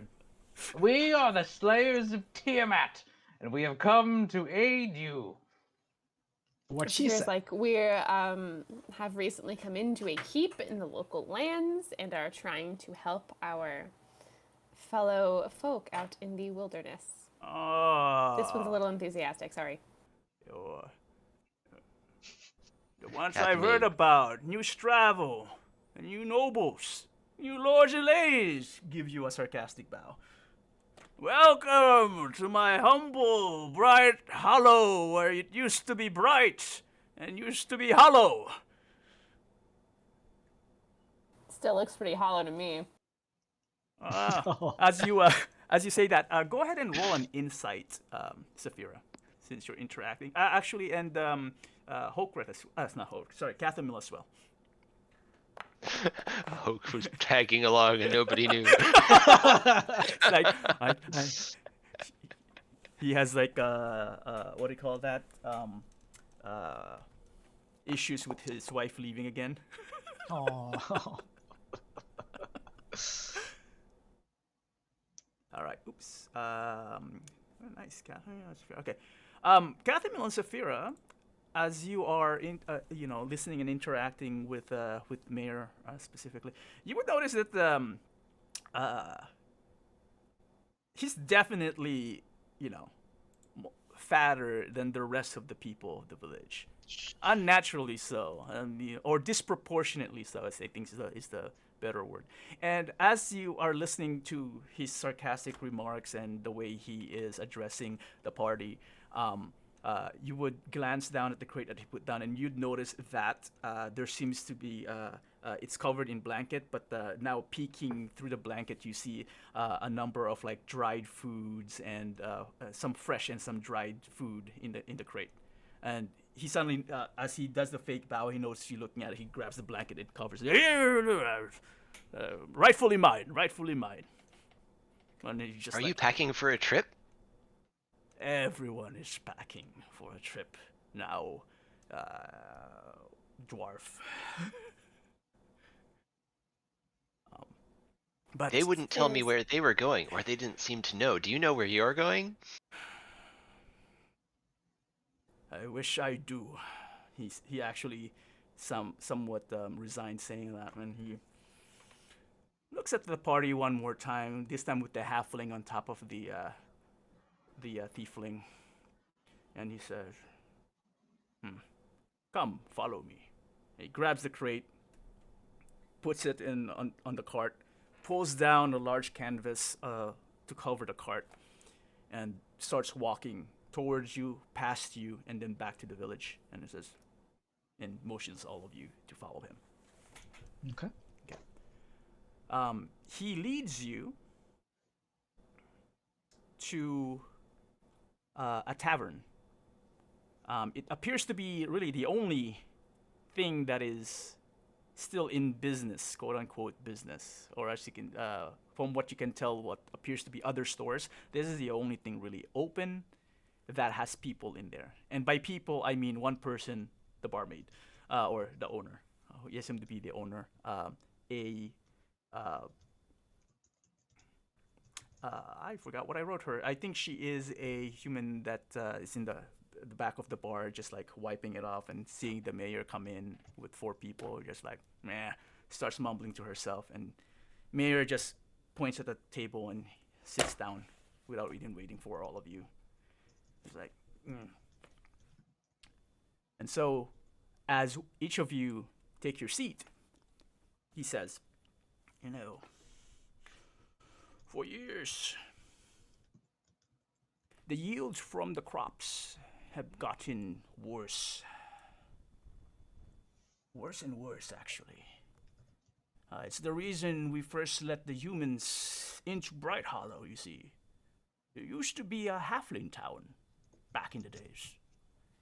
But when the corn started to produce less, and out of 3 carrots began to rot, well, we needed more farmland and more manpower.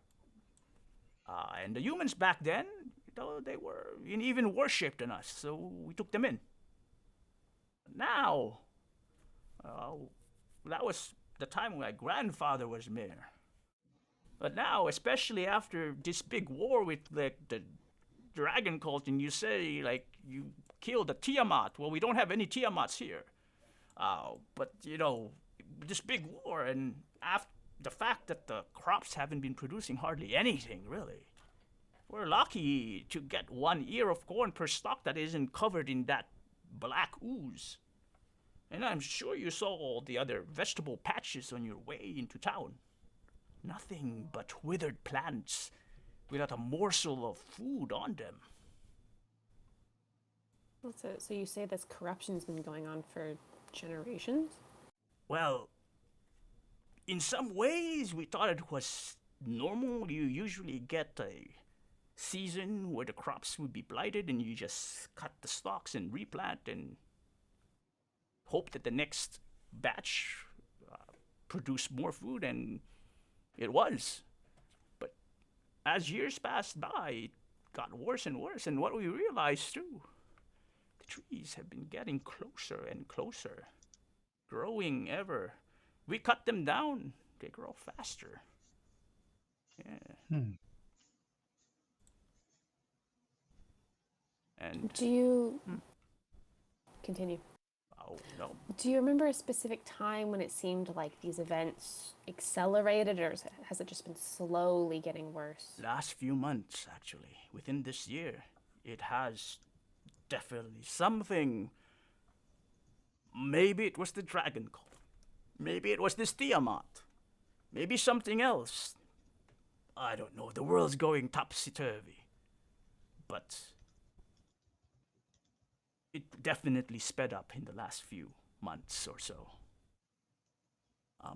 But that's not even the craziest thing. Not just the crops being inedible, unusable, and the forest actually moving. What actually is even the biggest reason why most of the villagers and myself are leaving is because, as he leans closer to explain it, he stops because at this point you suddenly hear a commotion outside the tavern as people started screaming, and you hear people. There seems to be like a fight happening outside suddenly.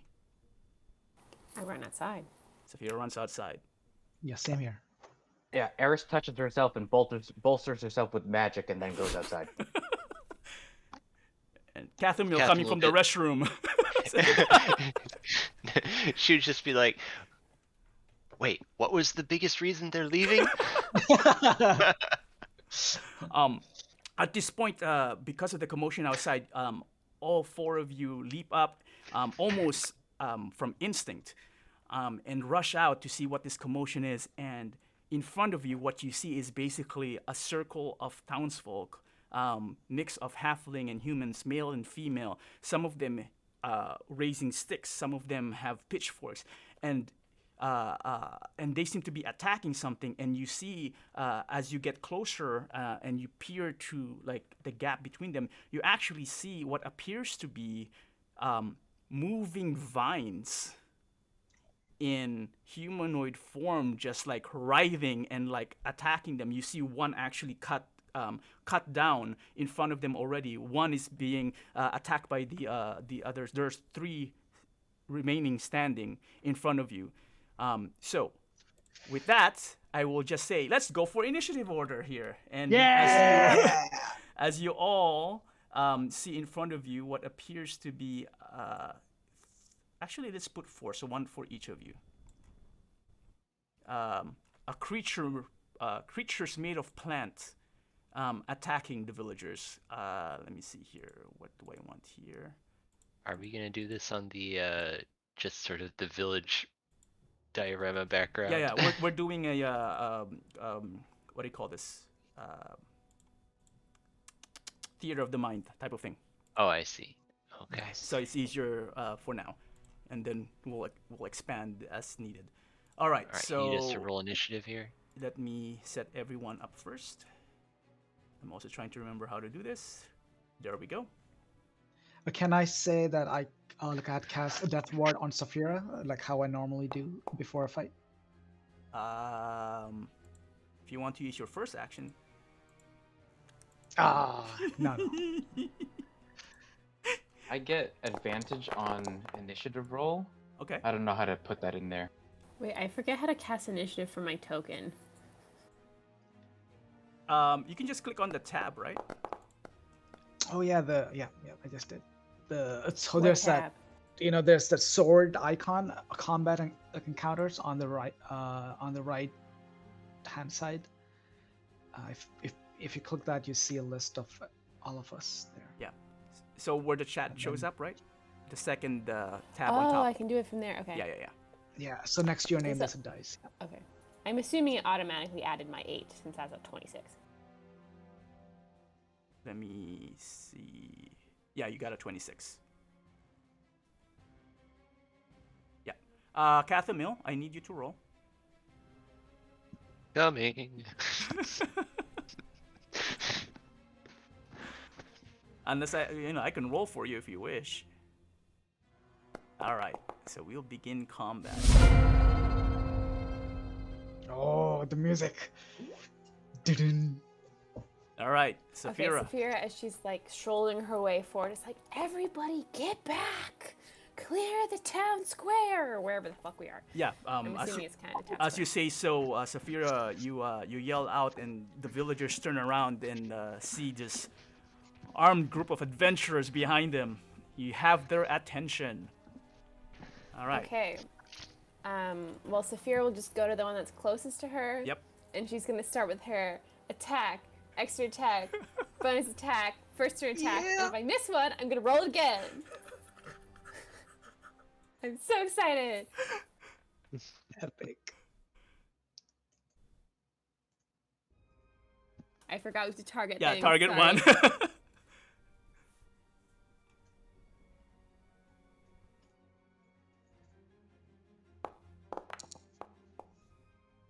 All right, that misses. I'm going to re-roll that one. Love. God damn. Okay, well, here come my other 3 attacks. First one. Wow. Oh my god. Wow, you guys took too long of a vacation. Wow. What? No. Broken? 3 twos? What? No way. Something is wrong with this. Wow. 4 twos. Oh wait, was I doing that? Hang on, I was hitting just the attack button under Cold Scimitar. That's also fine. That so it works. should re-roll it every time, right? Well, no, it should be fine. It's just telling me that you attacked 5 times now. That Right, instead but of I was 5. saying I pressed the same like attack button as opposed to rolling it through like the inventory. I'm like, No, would that have fucked it up. That doesn't. Yeah, that doesn't make a difference. It's just that is Wow. statistically. I mean, roll an extra one just to make sure. If it's another 2, then maybe it's weird. I rolled this one differently this Okay, time. well, go back and click the attack again. Oh shit, I can't. No, we'll see. We'll see if it's a 15, if it imitates the number. So see, it doesn't. So it just so happens that you missed all of them. This is why I like to roll real dice. This is At least you didn't bullshit. critical fail. Yeah. So as Saphira, you yell out and you try to attack one of the creatures. Apparently, one of the villagers, you try to help the villagers, but they get in the way, so you're not able to make clear shots. So the villagers, instead, you just pull the villagers off of the creature, so that the other people have a clear shot. All right, that is Saphira's turn. One of the creatures would come in, and Saphira, since you're the first one to approach, it will target you. And it will swing its appendage at you, almost like a clawing attack. And it also misses. Wow, it also rolled a 2. What are the chances? But also gets disadvantage. Oh well, I think it can only do a 1. So Yes. so at this point, its turn is over. Valakos, your turn. All right. So I am unable to bring Valakos' character sheet up all of a sudden, like it just happened. You might have it open still in the back. Just move the window around, just to be sure. Or you might have minimized it if you can see a header called Valakos. But either way, what you can do is if you highlight your token, you should have a menu so you can still do attacks, the quick menu. Yeah. Okay. Yeah. Okay. So make sure you So target. yeah, make sure to target. And you Okay, can target any of them because they're in close proximity. Yeah. So the one Saphira was attacking. Yeah, it doesn't I'm really gonna matter. go- Just pick one. Yeah. Oh, just pick one. Okay. Yeah. Just target one of them. So target one of them, and I'm gonna try this for the first time. Oh wait, first a bonus action. I'm gonna use. I think it's called Your Blows Are Weak, right? Which gives me a bonus to. Sure. So it's under your magic item, I think. Yeah. In the menu. Yep. There you go. So does it Whoa. do something? You have an AC of 35 right now. Oh yeah. It's too bad I can't see it. But okay, so 1 second. Okay, now I'm gonna attack the sword. Oh, okay. So that definitely hits. Do damage. A damage. Ooh. It takes Plus a blessed strikes automatically. plus an additional 5 points of damage as you slash and you plant matter just you cut some of the plant matter and they just fly towards the air. Some of the villagers have to duck as they avoid some of the splinters. All right. Nice. And then you position my turn. yourself and watch as you guard the villagers and Saphira, as Saphira also assists in evacuating the villagers from the perimeter. All right, so that is your turn. The other creature then, since you are now closer as well, will attempt to hit you, Valakos, with a claw attack.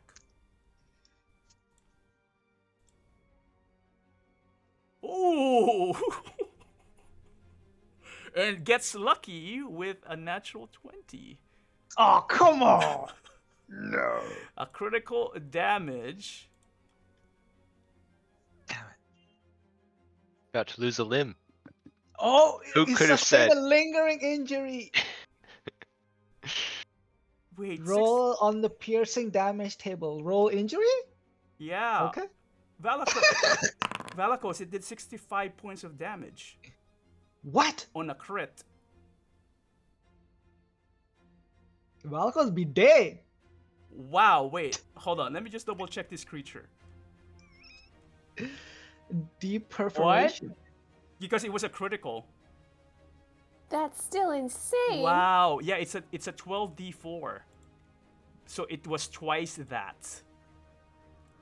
Wow. Wow. Valkos falls. You see this creature after Valakos cut one of them, basically just slams Valakos in the side, and you see Valakos just get knocked out on the floor. Boom. Wow. Okay, can I use my reaction as Sentinel? Uh-huh. Okay, because when a creature within 5 feet of me makes an attack against a target other than you, Yep. you can use a reaction to make a melee weapon attack. Okay, so I'm gonna hit it. Okay, the so exact target it. creature. Yeah, so it's the top right. Okay. Wow, even I'm surprised. Whoa. This is a sign. Valkos should not be doing this. No, he got lucky with a natural 20, so... True. Wow. That was a big swing. You definitely hit it. Do damage. Ooh. It... Okay, so the other lingering... I forgot. So it was natural 20, natural 1's failure, right? If the other apparently lingering damage also happens if one single attack damages you more than half of your health. If one attack takes half of your health, it also creates a lingering. Gotcha. So it kind of makes sense. But I don't need to roll injury because as this creature hits Valakos and Valakos falls to the ground, Ares just leaps up and then just eviscerates this creature. It's dead. Yeah. So Nice. so this one falls. So I got a pop-up saying select damage type. So it's Maxwell's Manual of Malicious yeah. Melodies. So do I select it or do I just Let me see what the attack was. It's a claw. So what options do you get? a bunch of Okay, them? so- Acid, bludgeoning, cold, Yeah, so everything, it has to basically. be claw. I believe is piercing. Piercing. Okay, selecting that. You I got have a punctured leg. Okay, so as you can see, treatment, any amount of magical healing will end this effect. So regular healing would be good enough. Okay. Right, okay. Too bad our healer is you. Okay, so Kathumyl, your turn. Sucks. All right. Kathumyl will ready her longbow, and let's see, target the nearest creature to her. Okay. You can pick I- any of them. That's fine. All right. This one, the one at the bottom is the most damage if you want to target. The other are fresh. All right. Well, we'll pick the one that's taken some damage already. All right. Let's see here. I believe that will hit. And damage. All right, so 8 points of piercing force and force damage. All right, is that your turn? I think so. All right, so you position yourself. You let an arrow fly and hits the creature. It gets stuck with the arrow, but it's still standing. Aris, to you. Okay. So I want to rage, seeing Valakos go down. So let's do that first. So I have to roll a d8 to see what magic comes up because of that. Okay, yeah. 2. Oh, probably should have rolled the wild magic table. Oh, that's fine. Oh. Yeah, you actually, yeah. So that's a teleport one, right? Okay, yeah. So, but basically, I will teleport to wherever it is that I can hit all 3 easiest. Theater Yeah. of the So mind. suddenly, as Aris actually cleaves one of them, she turns around and suddenly blinks out and then appears right in the center where the other 3 are. Nice. Then I'm gonna take reckless attack. Okay. And attack the one closest to me, whatever it is. I'll just pick one. It could be the damage. Yep. It could be the non-damage one. That's fine. This is a small space anyway. So target one and swing.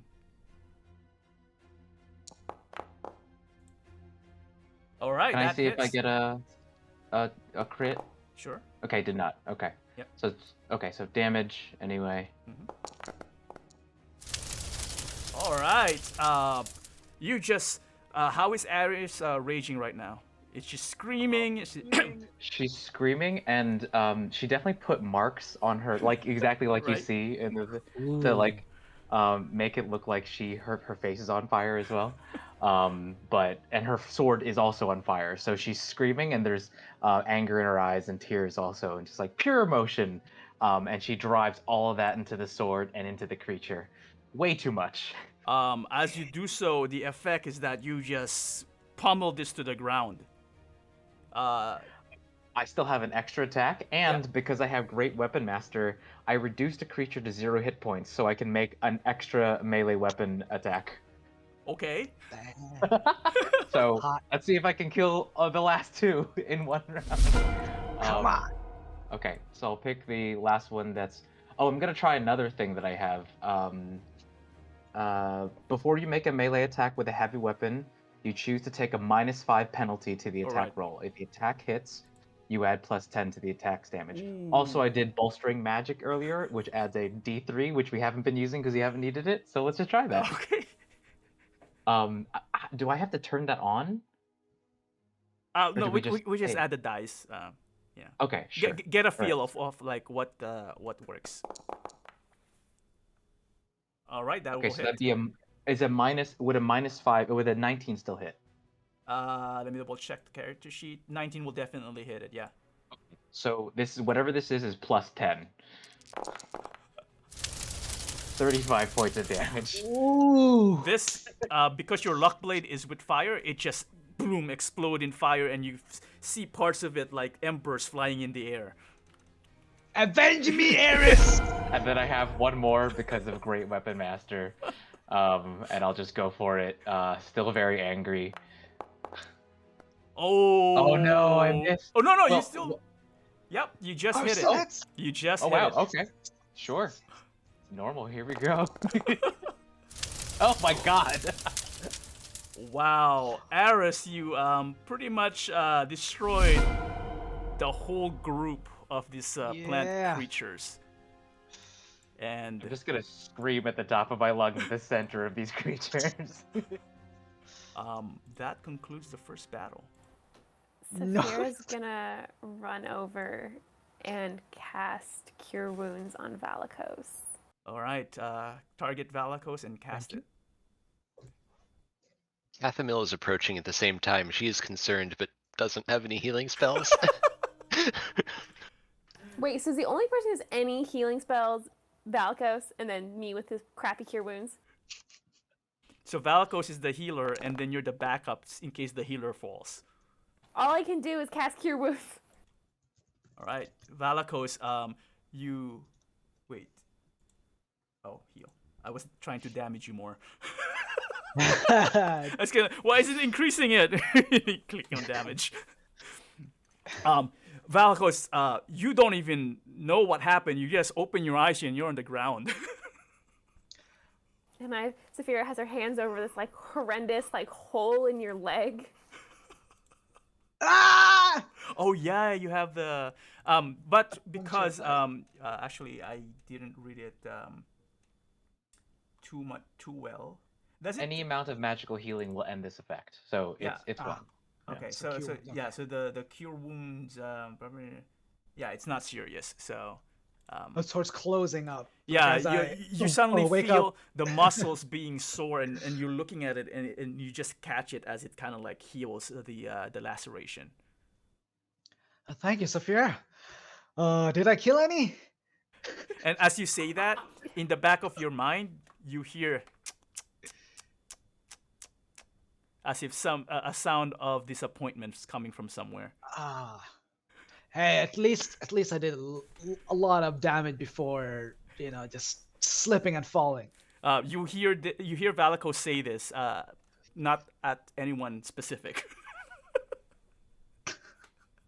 Uh-huh. Yeah. Sure. The villagers like quickly surround the party and say, oh, "You came to save the town! You came to save the town! We have a chance!" In her rage, you'll say, "Yes, we are your chance." The group of villagers, the crowd that's gathering, slowly part as the mayor kind of like elbows his way through, being a halfling, right? Elbows his way through, and then just. Was about to tell you about those problem. Villagers had to fight on their own. Some people got tired, and they said it's probably safer out of town. How long have these been showing up? About a few months ago as well. Look, is there a specific place they come from? I cough blood. Yeah. He points towards the forest. Pick a spot. Has anyone ventured into the forest? Some have. None returned.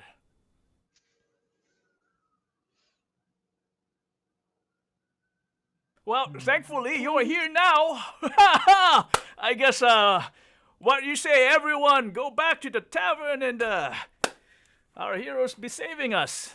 On theirs, round, right? Right? Around for the village. Yeah. Yeah, whatever. Eris screams, for sure, yeah. Yeah! Can Saphira investigate the remnants of these magical plants? You may. Does Saphira have anything about like either nature or what does she have? Survival? She has this. I don't know. Wait, hang on. What am I looking at? I don't have either of those. I mean, my survival's not terrible, but she has this like ranger's thing where like I don't know. She's like better with. I mean, it's related to combat, but I was like, I don't know if I could spin it of like. What is it? You know, moving through non-magical terrain is like not any extra movements. Like you have advantage on saving throws against like magical plants, and you know you're not entangled by the entangled spell and stuff like that. Could that be relevant at all? Like I would at least know a magical plant when I saw one. What you can tell, being a ranger and you having that ability, is that these creatures are definitely not natural, not normal. This seems to be, well, now that Valkos, you're sitting and beside a couple of them, or what remains of them, one of them burnt. Saphira, you kneel down, and as you heal Valakos, that kind of like attracted your attention. You're just like looking at it, so both of you are taking a look at it, and both of you would, these are not normal. These are just look like plants or parts of plants that are sentient and seem to be attacking, or have somehow appeared in the village and started swinging. But you can't tell anything else from that aside from that. Apparently, they are quite dangerous if they get to you with a critical hit. So don't get hit. Yeah. How Be does very this read to careful. Kathumyl? Like, does she feel like this is? Does she recognize the animating force on these plants? Does it feel like something she's seen before?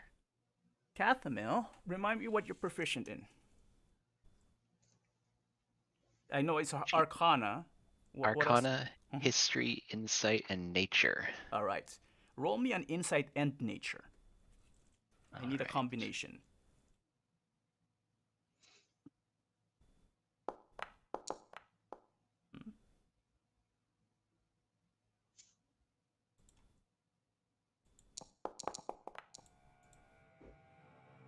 Okay.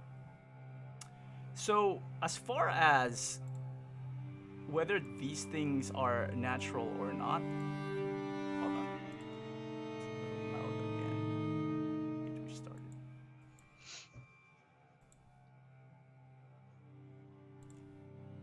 Sorry. This is why I need someone else doing the production so that. All right.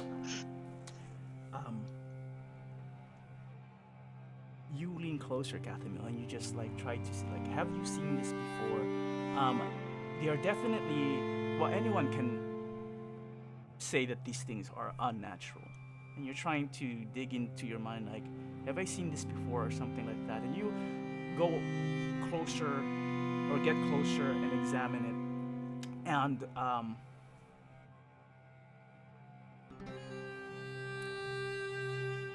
you suddenly perk up and almost naturally just close your eyes, and this, while unnatural in the sense that, you know, in the most obvious sense, it also feels familiar, like you've seen this corruption somewhere, somehow, maybe even recently. But you can't place exactly where or what was behind it. It feels familiar, but you can definitely, for sure, swear that this is the first time you've seen these things.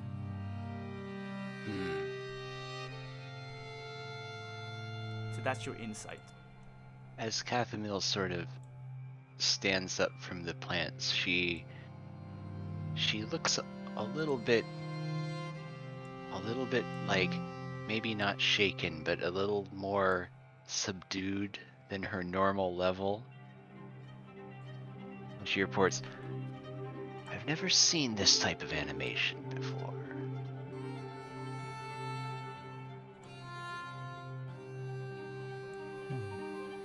Can I turn on my magic awareness again? Yes, you may. Can you do that multiple times, or like I can do it up to my proficiency time, so I have 2 left after this. This creature or the remains of this creature definitely is magical. It has parts enchantment and parts necromancy.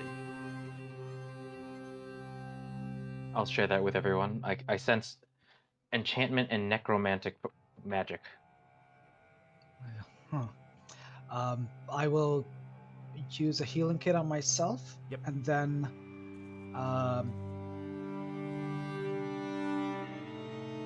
I have 2 necrotic resist potions. One lasts just a round, one lasts 10 rounds. So I will keep them very handy, like like a quick swap kind of, like a belt place thing, something like that. So So that's the healing, right? yeah, that's 20 healing. You want to just do that? and Or Yeah. Look, Okay. I'll do that. 34, and then you know what? I'll just do more healing. I want to be full, so I'll heal myself. Look, anyone else hurt? I just look around. My feelings are you are sure? hurt. Like, are you sure? Like, it was a tough fight. Are you sure? No. Okay. Valkos feels very embarrassed, right? No, I really. Happens to the best of us. I was gonna say it really just got a very lucky shot. I mean, it would not have hit you because of the 35 AC, and the moment you got full 35 AC, it rolled a natural 20. Kathumyl would look at Valikos and be like, "Why the long face, Valikos? That was the most spectacular show of tanking I've seen in a while." Oh, thank you, Kathumyl. Like, yeah, this is pretty new to me. I'm usually, if you see that guy over there, like he's 60 feet away, I'm usually over there in a fight. So this is pretty new to me. All right. So at this point, most of the villagers have basically entered the tavern, and the mayor comes out again, or peeks through the door and says, "Adventurers, you gonna drink with us, or are you going out into the forest already?" Either way, I think you're capable. We're just celebrating. We couldn't have defeated that in. Usually takes us hours to run around and poke those things. You guys just came in with 6 seconds and decimated them. Exactly 6 Is a very seconds. specific number. I was counting.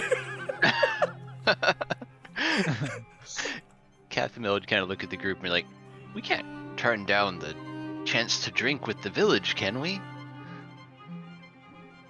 Getting more information is never a bad thing, but we probably shouldn't linger. Eris is already in the drinks.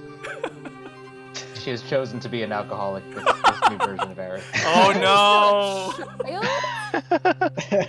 Oh no! So Aris you're, picked up. Is he back by your collar? It's okay. I actually have stout resilience, which is advantage on saving throws against poison and resistance against poison. So. Crazy. All right. Kathumyl, probably because she's a dwarf, is also resistant to poison. Cheers! Nice. So the party then, Valikos kind of he's kind of nursing himself. One of the halfling folks notice Valikos, you're focused on healing yourself, actually gives you a mug of ale and pats you in the back. Says, "Well, thank you, sir, for your service." We're just doing our lordly duties, I guess. Whew. Usually, what I'm used to, lords would just send the grunts out here. They don't really care. I'm actually thankful that the lords and ladies actually went down themselves. So, cheers to you. And I drink. Your name, Sir Lord Tiefling? A greater seeker Valikos. Lord Greater Seeker. Oh, that's a mouthful. I'll drink Oh, to no that. need for Lord. A great seeker Valikos. That's enough. No need for Lord. You can drop that. Doesn't sound right. But if that's what the Great Seeker wants, Great Seeker Babakos. Yeah. Eris responds, she heard Babakos somewhere. That's the new name. Babakos. I see To Babakos! The Babakos! Babakos! So yeah, the merriment happened. You guys spent a few minutes there. If you want to ask specific questions, feel free to do so. Otherwise, this quick celebration seems to raise the morale up. You see actually some of the people running from outside the inn just to see like what happened. I heard that there's like heroes in town. What's going on? Some of them appear to be like they're carrying their bags. So it's just like, oh, well, I guess I can stay one more night. Back to my house. So what time of day is it? Because it was a half a evening day, or- so it's coming close to evening. Okay. Kathumyl, who's around her? Like, A number, halflings and humans just drinking, mix of age groups. Most of them, again, skinny. Some of them are most of them are farmer types. she's gonna pick one of them to chat with. I feel like she's looking for someone who looks wise and knowledgeable. You scan, go ahead and roll a perception. It's gonna be a high DC for that one.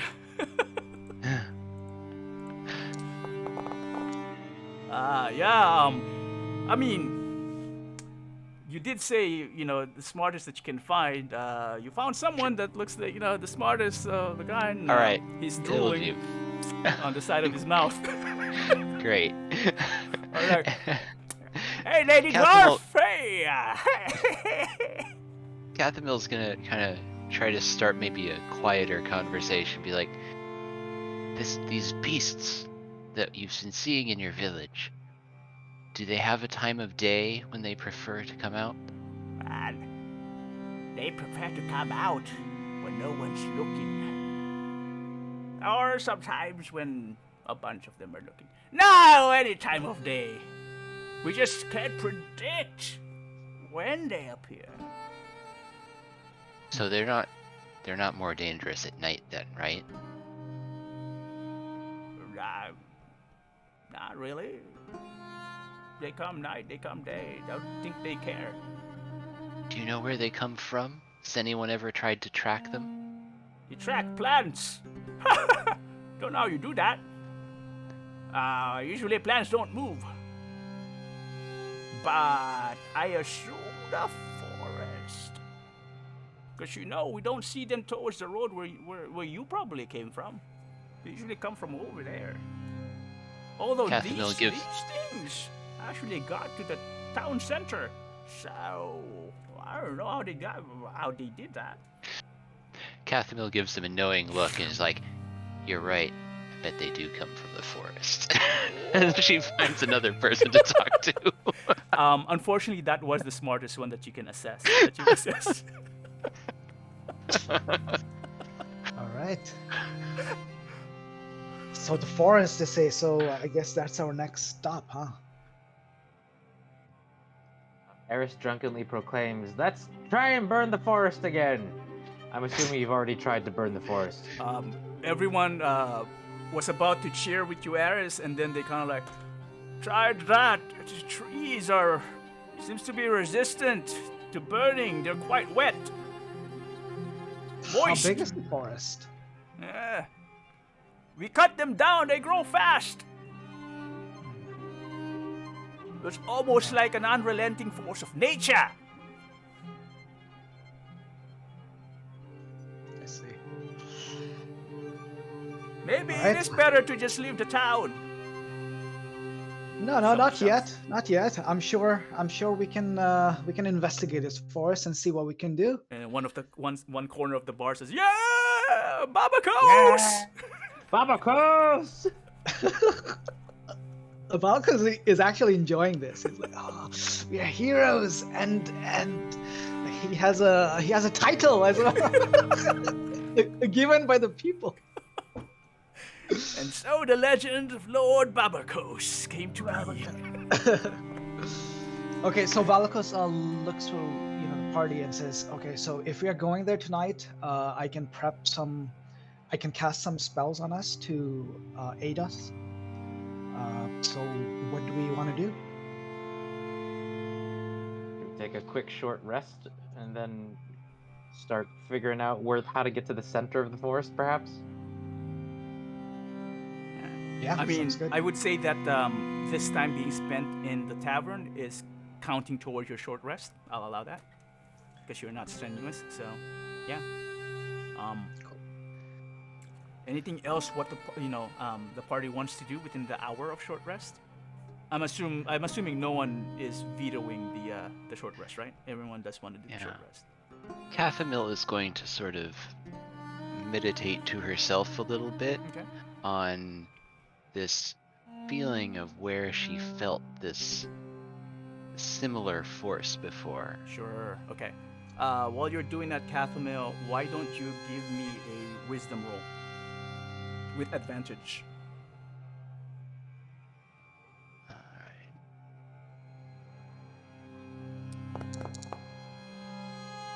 Okay, so I'll get back to you. Anyone else doing anything during the short rest?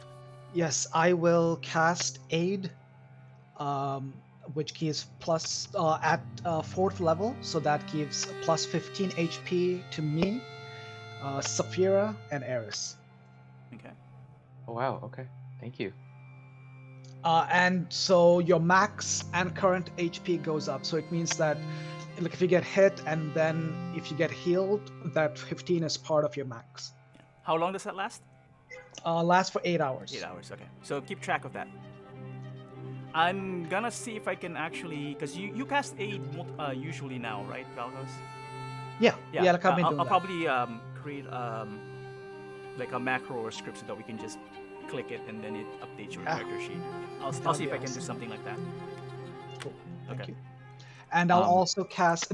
Quickly, I'll just cast Death Ward on myself and Saphira as well. Okay. Seeing that you've been using.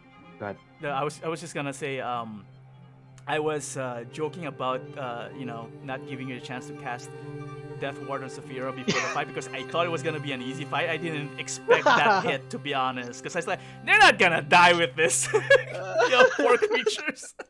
And then the critical was like, oh shoot, it's a good thing it wasn't Saphira. Anyway, sorry, Jeff. Yeah, you were saying something. I was just gonna say, seeing that Valakos has already used a bunch of spells, I'd be like, Valakos, may I give you a spell back? Oh. That would be great. Yes.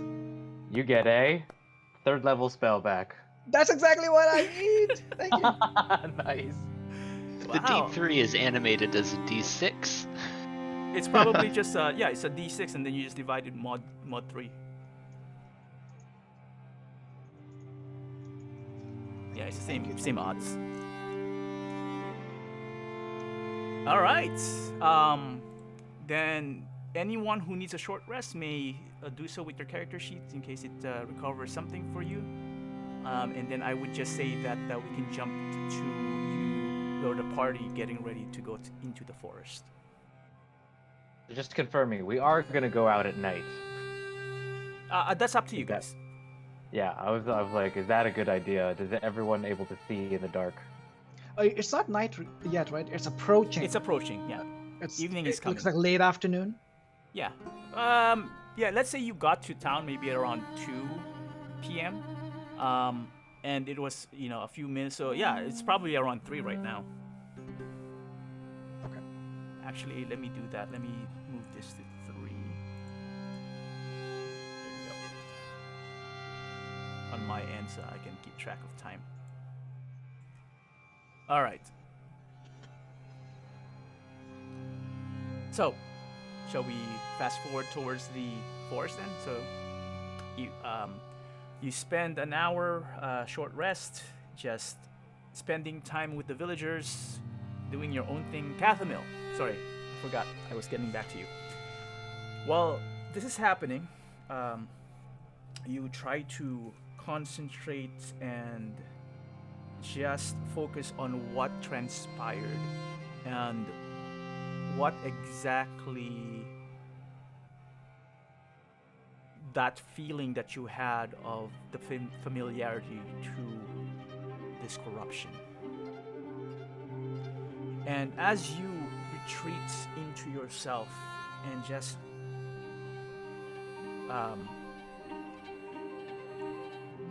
try to make it resonate, the experience and what you felt, trying to remember how it felt.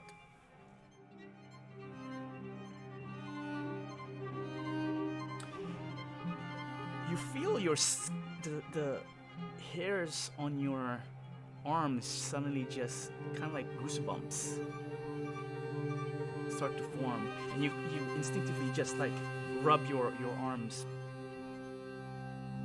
and then you feel as if there's a force, a pressure around you, almost hugging you, and then it suddenly slowly pulsates and slowly undulates.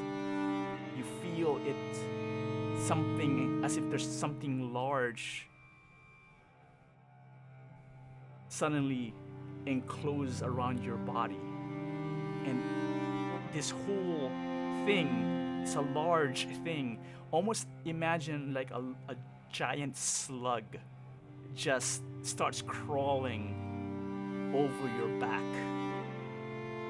and slowly moves upwards, leaving a trail of slime behind you.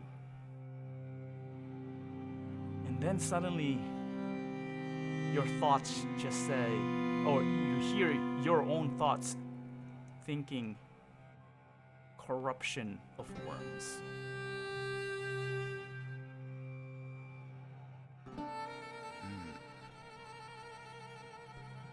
And you open your eyes and you're back in the tavern. People are laughing, drinking, sharing stories.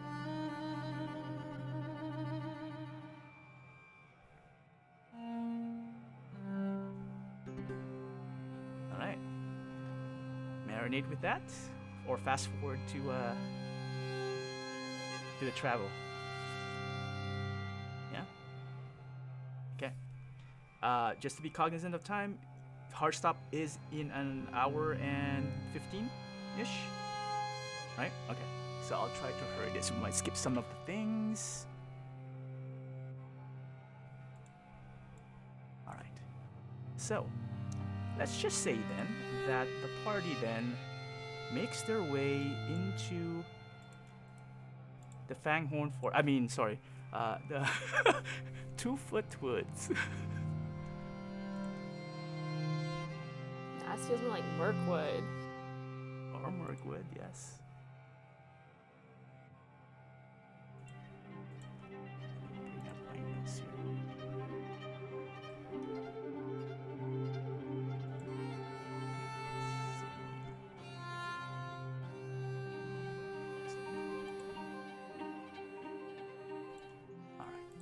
So, the party then make their way into the forest. Before you enter the forest, you actually see again what appears to be normal trees, with with a lot of the villagers actually mentioning that the trees appears to be moistened, but you can actually see the light reflecting on the trunks of the trees, and they do appear pretty wet, or yeah, for lack of a better word, they're just wet, harder to burn. Some of the trees actually have markings of maybe being half chopped down, the ones closer to the village. And you do see some of the trunks of fallen trees, but most of them are pretty much, it looks like those fallen trees were engulfed by new trees. So you find a small, what appears to be like the closest thing to a path that you can just to start with, right? And then you just, each of you move in. What's the marching order within the forest? Just wondering. Who's leading? Saphira can go first. Saphira can go first. Okay. I'll be behind Saphira. All right. Kathumyl would be third. Okay, I'll be at them. So something like this then. Yeah. Yeah, Aris, I see you missing some. Oh, no, never mind. I thought you were missing some hit points. You put some temporary hit points. That's why. Gotcha. Okay. All right. We're good. Okay. As you move deeper into the forest, the sounds of birds and other animals gradually diminish until the air is filled with an eerie silence, broken only by the creaking of trees, the rustling of leaves, and the squelch of your boots on the damp forest floor.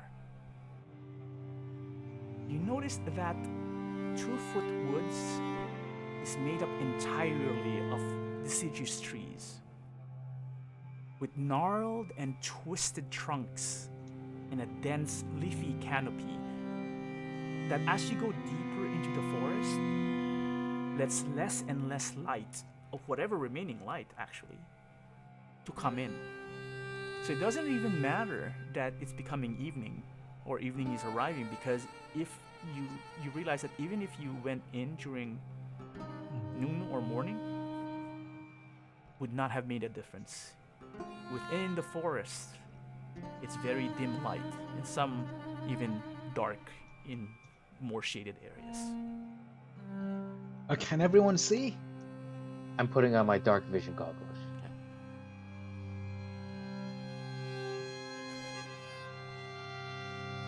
The Kathumyl? Can you see it? Yeah, Knight? she's a dwarf, right? Yeah. She's a dwarf. She has dark vision.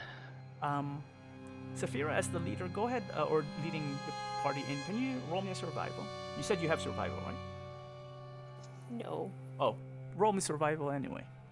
You're not proficient in it. I have survival. Well, you're not leading it. You're following Saphira. I'm also, for my natural explorer, forest is one of the things. Okay. So, So, yeah. So it kind of balances out. Great though. 23 is what you needed. As you lead the party in, they're following right close by behind you. You notice that as you get deeper into the forest, the leaves on the trees, they're rustling despite there being no breeze. And you realize, as you slowly tell the party to stop,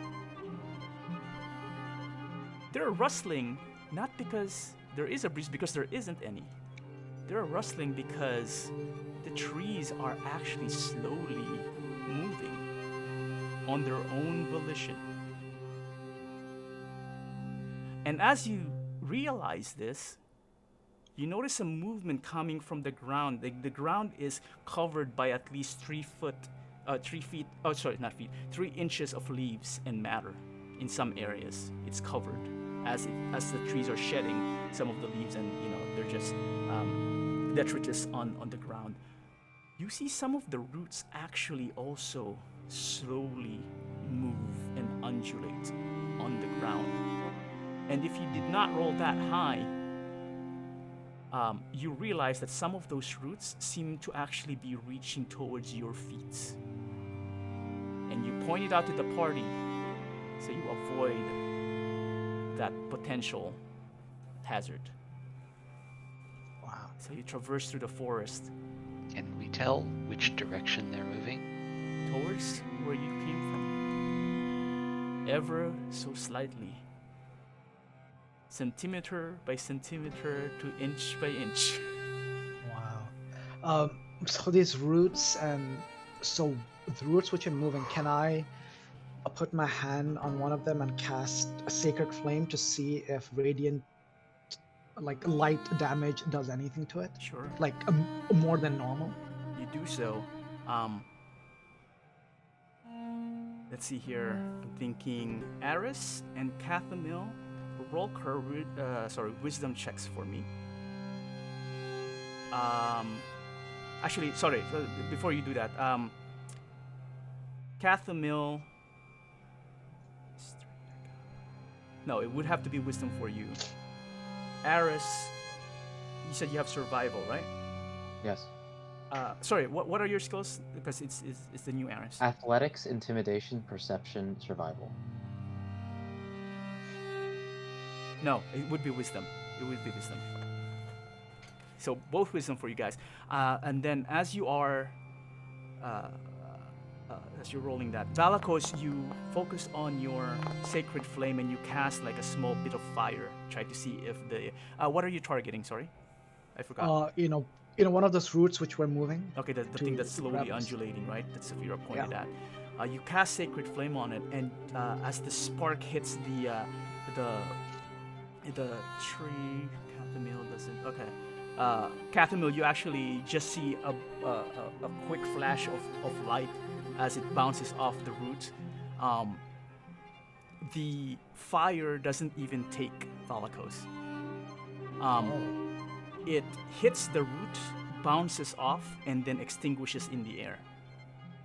As this happens, Aris, you actually feel as if there is a moan of disappointment in the area that appears that you're the only one who senses it. Who said that? Did you guys hear that? No, I'll just be like, someone sounded like they were disappointed in something. Sounded like my father. Not too far from the truth, Aris. Oh shit.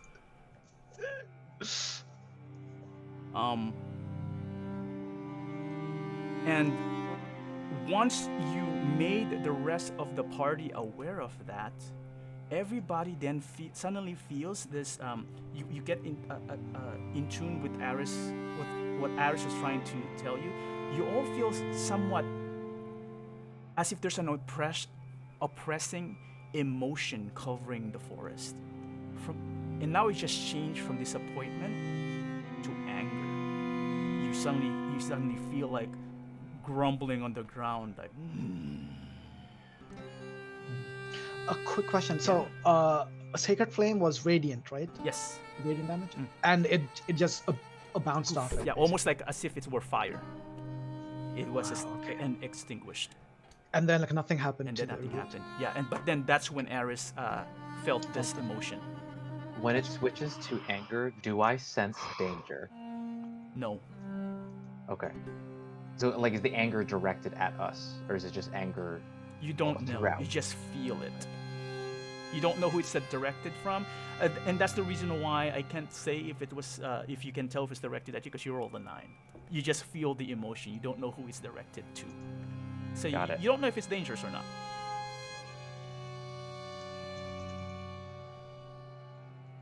So, is the party still going forward, or are they doing something different? I think we should be going in the direction opposite of the vines.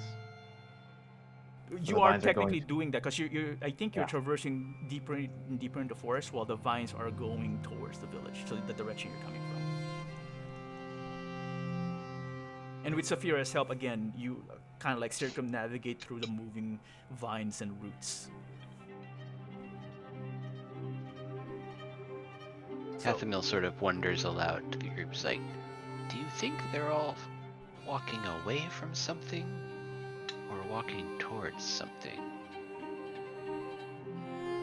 That was a very good question.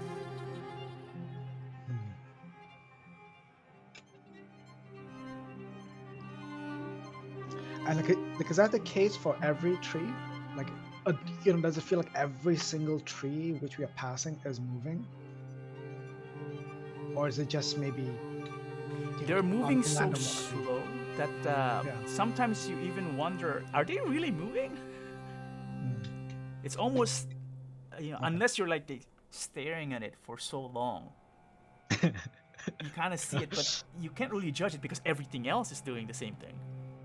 I mean, like it's like a plate tectonics, right? Yeah. Okay, gotcha. All right, Valakos is just gonna be, really perceptive if he can, just keeping an eye out for anything unusual. What's your posture, Valakos, when you say that? because you acted like just very like almost like defensive. Okay, yeah. Okay. I do just want to throw in here because I never get to use my Natural Explorer feature. I'm really excited to have it. So like, some of the things I think might be relevant are like your group can't become lost except by magical means, and even when you're engaged in another activity while traveling, you remain alert to danger. I don't know if that's relevant, but just like Okay, cool. Okay. super alert. I would translate that then to I'll give you some advantages when it comes to perception and investigation as you are traversing the forest. Cool. Yeah, because that is similar to, I would consider those routes potentially as traps, right? Because the intent was, if you weren't paying attention, everyone would have to roll a dexterity save, as some of the routes would entangle your feet. But because Saphira was leading the way with a 23, managed to avoid that. Okay. So continuing on. All right. Saphira, your next roll as leader. Do another survival check for me. Can I offer any advantage? I will allow that. I will let's either you want to give Saphira advantage, or the two of you can roll and we take the highest. Which one do you want? 2 roll, take highest. I technically have a +1 to the roll because of Natural Explorer too. I don't know if +1's ever helpful, like, not in this case. Although there's a big difference, even though both rolled a 5. Okay. Saphira, you're still leading. Iris is now kind of like beside you and also assisting. Iris is a 12. Okay. And you guys are just avoiding all this stuff, right? Okay. The hardest one was the roots. The 12 one was the next. It's kind of like a mini skill challenge because I'm trying to review how I do skill challenges, even though it's the same skill for the leader.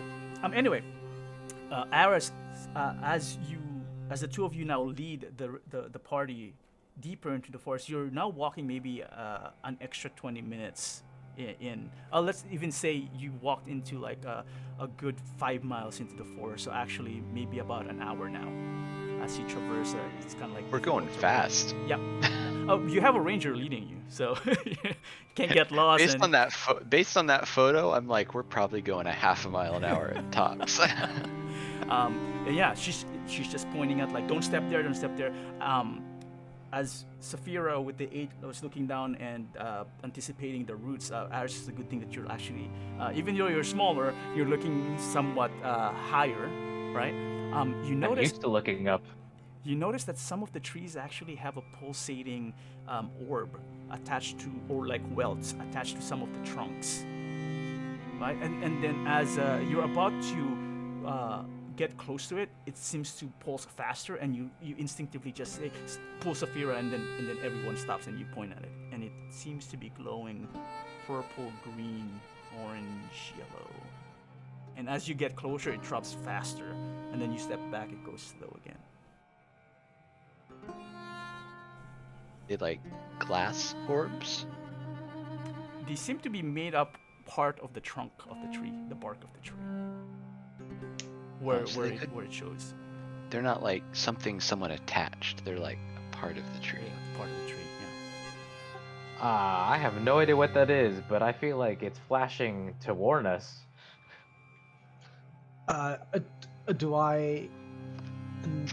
Can I try and figure that out with like a nature check? You may, but with expertise. With a disadvantage because you're far, unless you decide to get closer.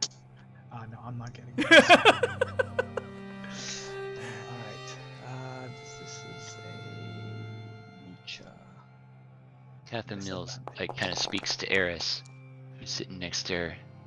Like, so you think it's a warning? Like we shouldn't get close to the orbs? Before Aris can respond, Valakos, you put your hand on Kathumyl's shoulder and you say, Valakos, you recognize these welts. They actually look like bags of spores. Yep. Let's stay as far as we can. There are bags of spores. And from what you can tell, the way it's flashing, it seems like if there's something attracts it, whether it's heat, whether something gets close to it, it seems to react, and you can tell from the way it's pulsing that whatever would trigger it would probably make it explode, the spores, and It would come all over us, yeah. yeah. Eris says. And Naughty, Severe naughty snacks are very trees. lovely.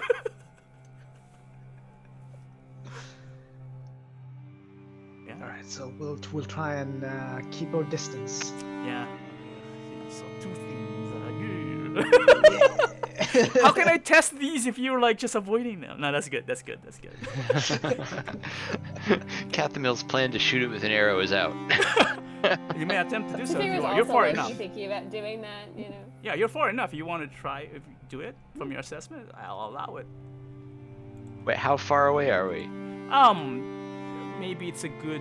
The one that Aris noticed was probably around 15 to 20 feet away. I'm not shooting it from 20 feet away. I gave it 20 feet so that you could actually hit it without rolling a die. 60 feet minimum. You could shoot it on the way around it if you want. But as you do so, because I assume that you're trying to avoid it now, right? Because Aris has pointed it out, you would notice that it's not a singular thing.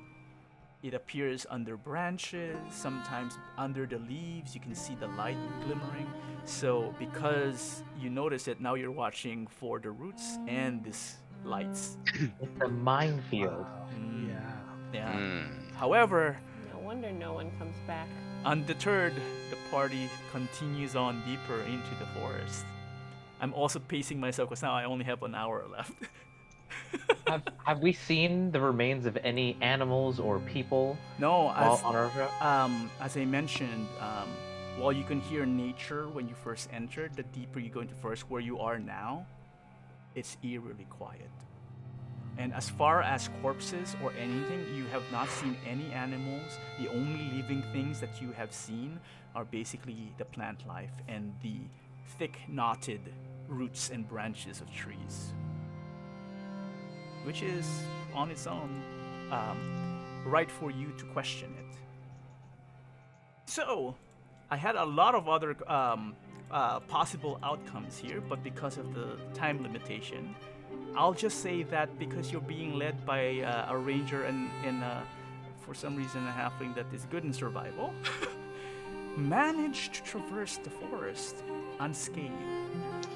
Yes. And from what you can tell, you travel deep enough that perhaps you're approaching the center of the forest at this point, center of the woods. And what actually gave it away is because as you move in and walk, the tree line slightly recedes, because in front of you appears to be a gigantic trunk of a tree by first impression. Then you realize as you get closer, it's actually multiple tree trunks seemingly blending together into like a large area. And just by what you can see, it's probably around about, I don't know, the heart of the forest, again, it's a knot of trees. It's about, what did I want to say? 100 feet in diameter and about 50 feet high. Whoa. From what you can Wait, see, that's- because above that, the canopy just covers everything else. This is a knot of trees that form one sort of mega tree. Exactly. And you do not see any holes,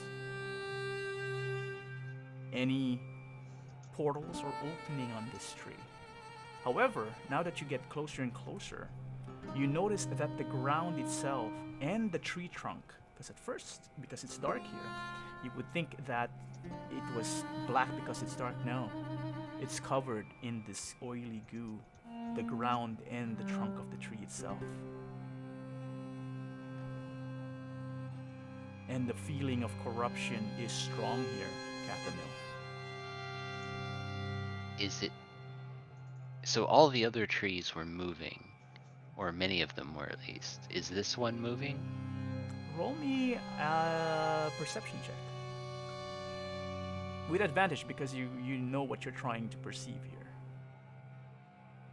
I have normal advantage on perception checks. Oh, you Does already that mean no, I have... you don't get double. It doesn't stack. You already have advantage. From what you can tell, this one is not moving. Maybe it's the size. You don't know. Can Valakos think about, like, back to his studies of, just his studies, maybe of the arcane nature or like nature, just to trying to ascertain what usually causes corruption and how we could stop this corruption, like trying to put the piece together that there needs to be a source or like a cause of it. So what can I ascertain? Remind me, what are Valakos' proficiencies? I'm an expert in Arcana and Nature, and proficiency in History, Insight, and Medicine. It would be nature then, in that case.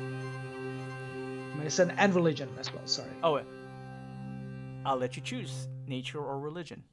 Nature. Okay.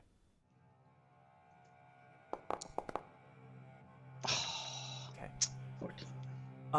From what you can recall, corruption can take a lot of different forms, and it could be caused by a lot of different things. Corruption can be caused by a higher power that is, by its own essence, corrupt in nature and therefore affecting the environment. Things such as, undead liches, Draco liches, things like that can affect nature. There are certain spells, obviously, that can corrupt locations, kind of like the Hollow spell. There are things that, items, poison perhaps, that can also seep into the ground that can affect living things that can cause corruption, right? All of these are, for the most part of nature itself. It's either the nature of an entity that causes it, or it's a mixture of bad things that nature somehow combined or someone artificially combined that then affects it and makes it corrupt. But again, there's just a plethora of potential sources of corruption, right? Yeah. And I don't see anything which sticks out as not from what you that can could be see. it. Although with a 14 and you being an expert in nature, this black acre that you have seen from the farmland and now on the street itself, by itself is unnatural, and you do notice that the black acre seems to be coming from inside the tree. Inside this tree. Inside this large tree. So far what we have seen was in the ground or within the corn, but this one seems to be emanating it. Correct. All right, I'll inform everyone like exactly what Ooh. it is. So the center of the tree is 50 feet away from me, right? Can I turn on my magic awareness? Sure, you may. And you do so. This forest feels magical now, Aris. Kind of enchanted, in a way, but in a bad way. The liquid that is oozing out of this tree, it's not like a waterfall at all. It's kind of like just a sap, right? Kind of like slowly moving out of this tree. Appears to be magical as well. It has tints of necrotic, or necromancy in this, because you need the school, and some form of transmutation. And as you focus a lot more, roll me a perception, because you are with advantage because you have it on and it's attracting your attention. Wow, I guess it didn't matter.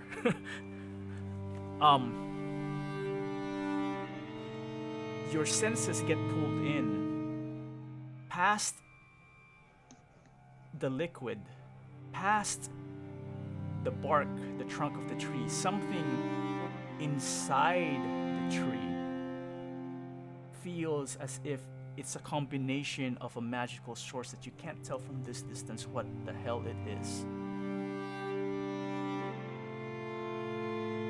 And which is interesting because even though you're new to this whole wild magic barbarian thing, you kind of thought that your detection doesn't go through things that you can't see or blocked at all.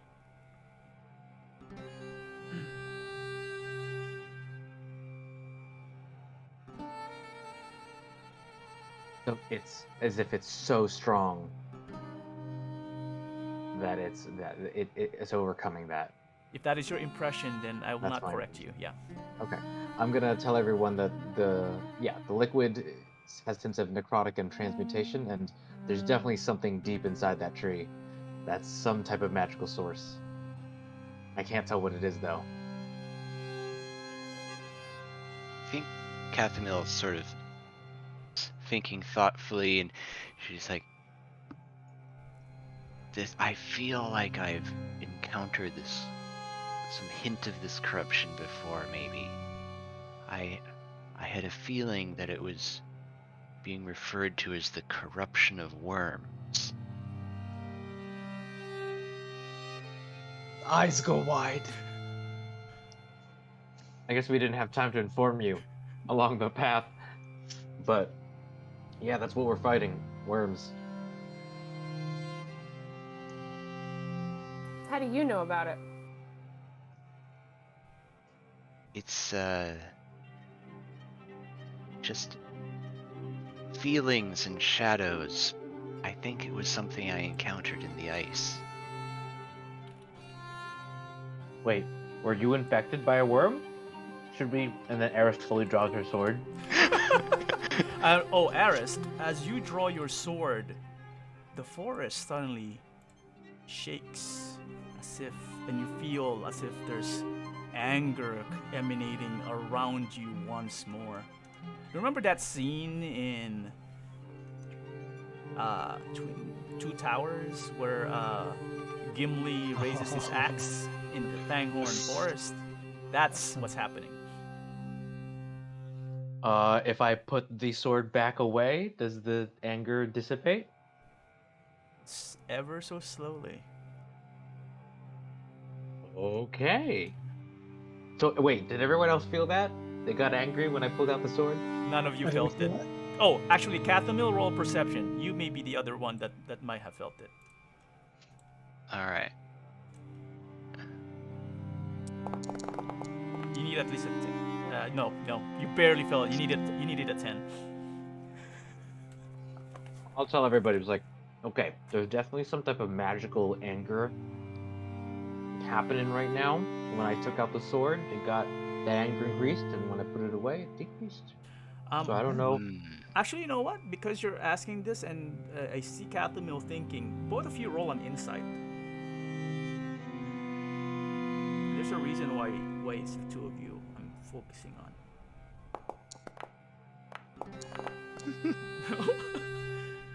Nope.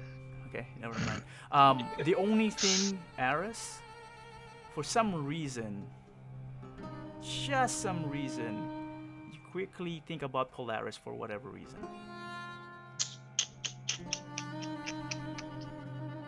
Just wild. Is this emotion magic right now?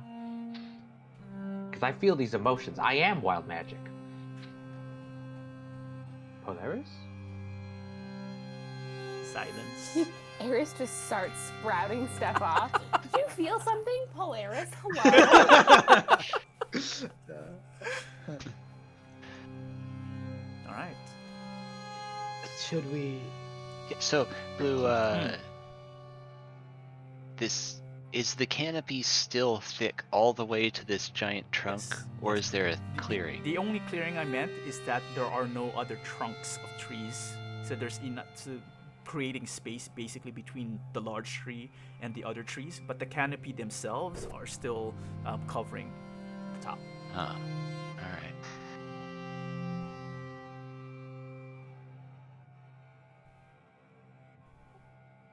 Should we proceed?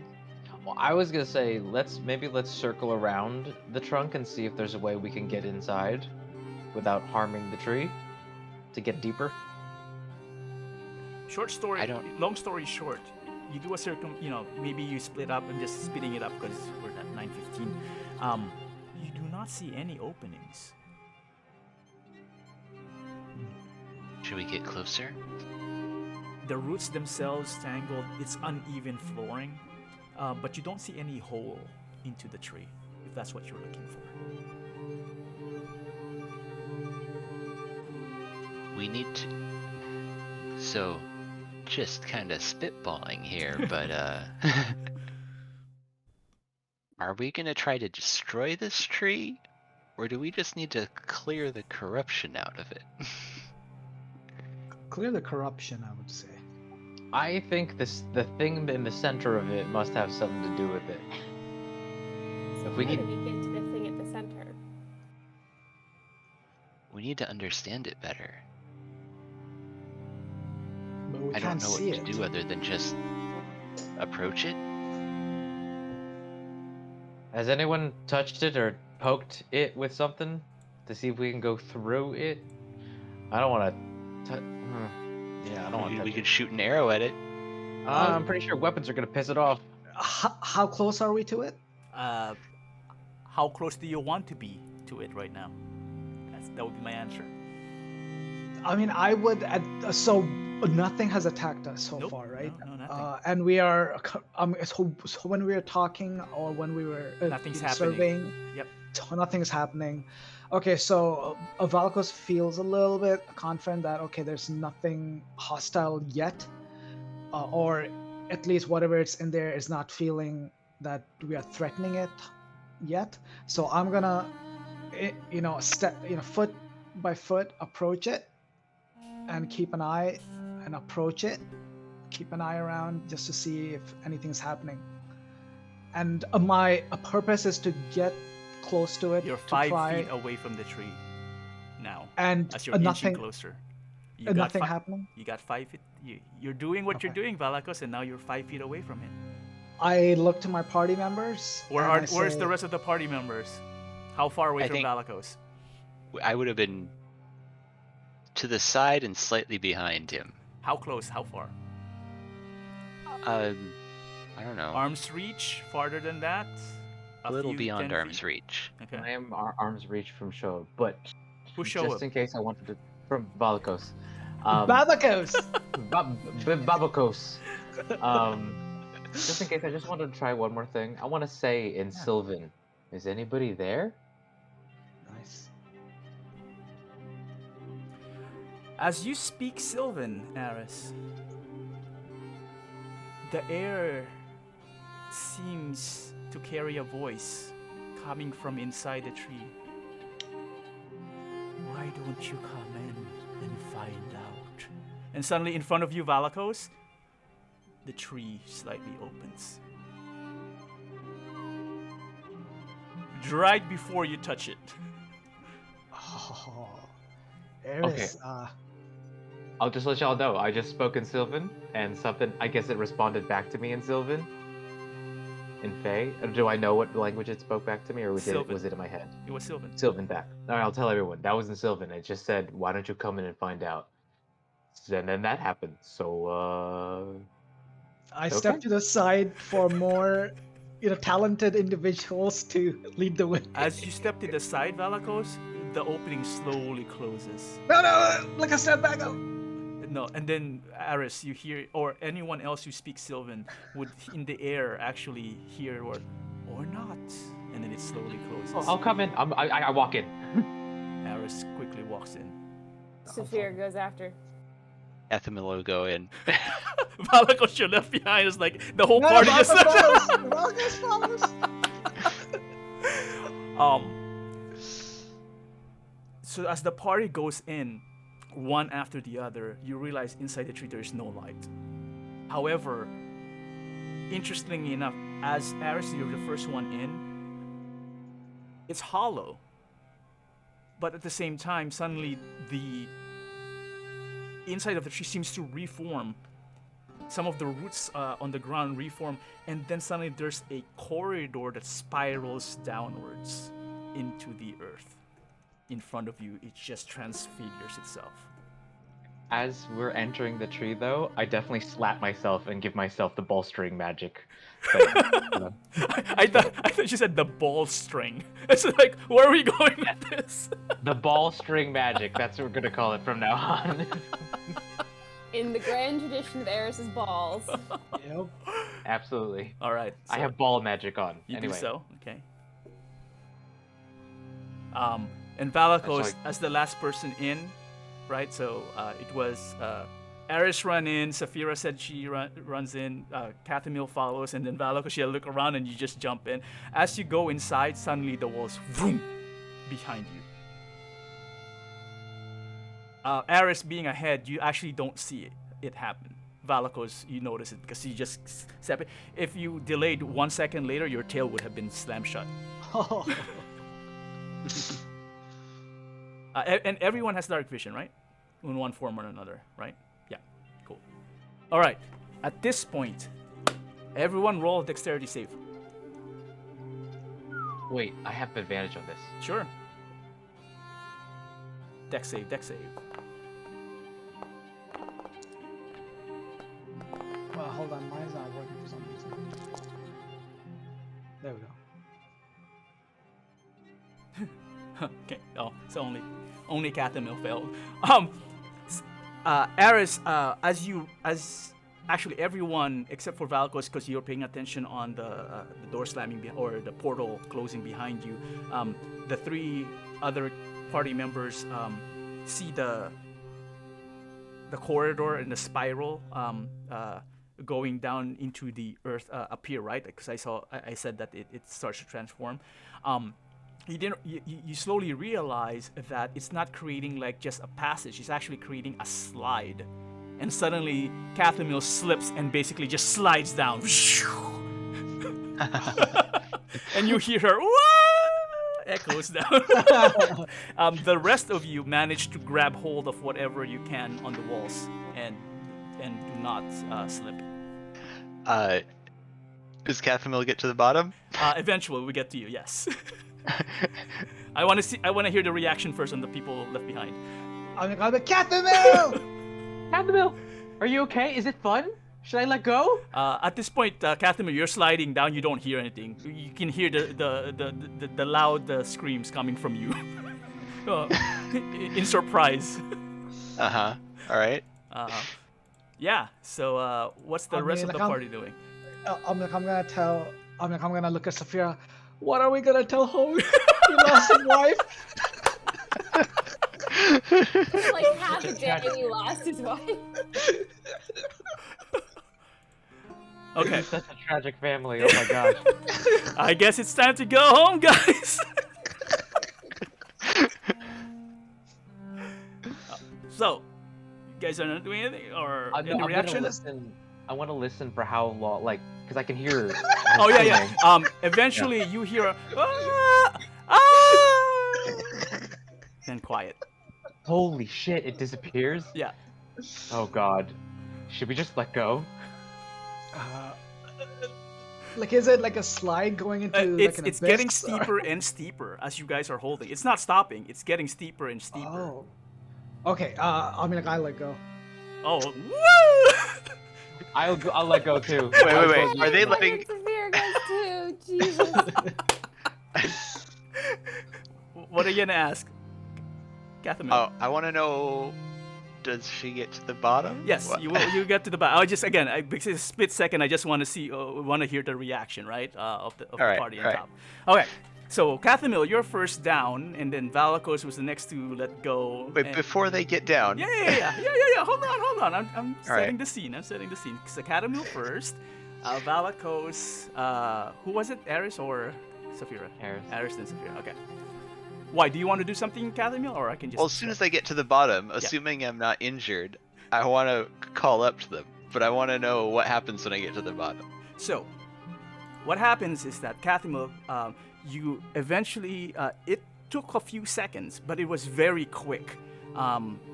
However, once you actually get to what felt to be like an eternity falling, but really it was just a few seconds, you're expecting a hard fall, but instead you actually, as you're sliding down, you feel some twigs and roots basically wrap around your arm, slowing you down, and then slowly puts you onto the ground.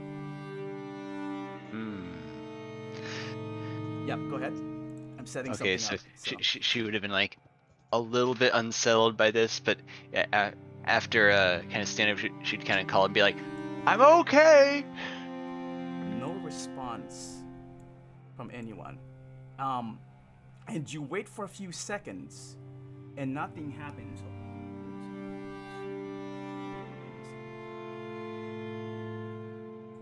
Okay, I think that's everyone. Right. Okay. You land, and this room that you're in, actually, yeah.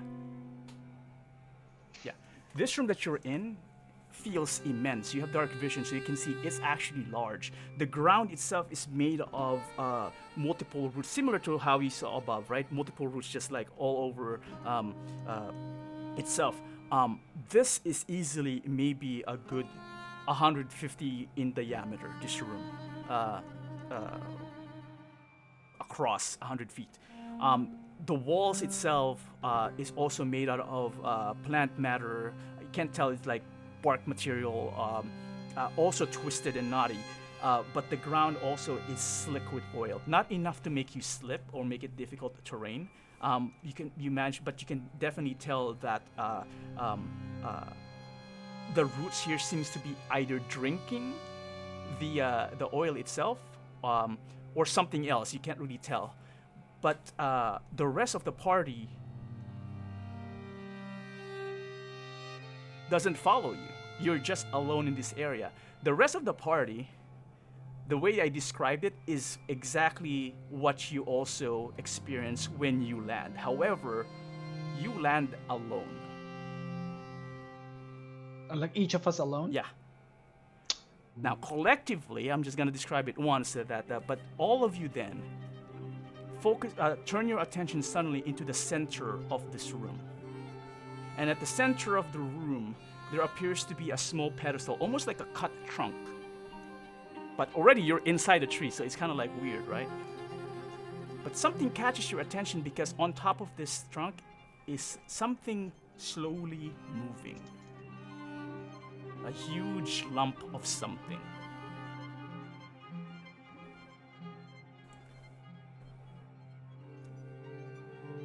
What does it look like?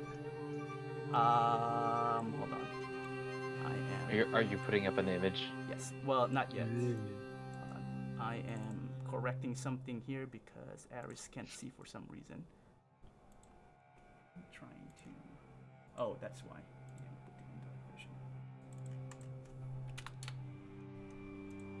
I toggled the effect back on. Oh, it won't go on. I'm just double checking some of the tokens because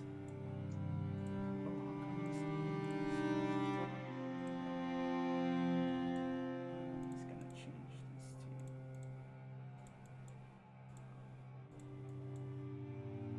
Oh, I see.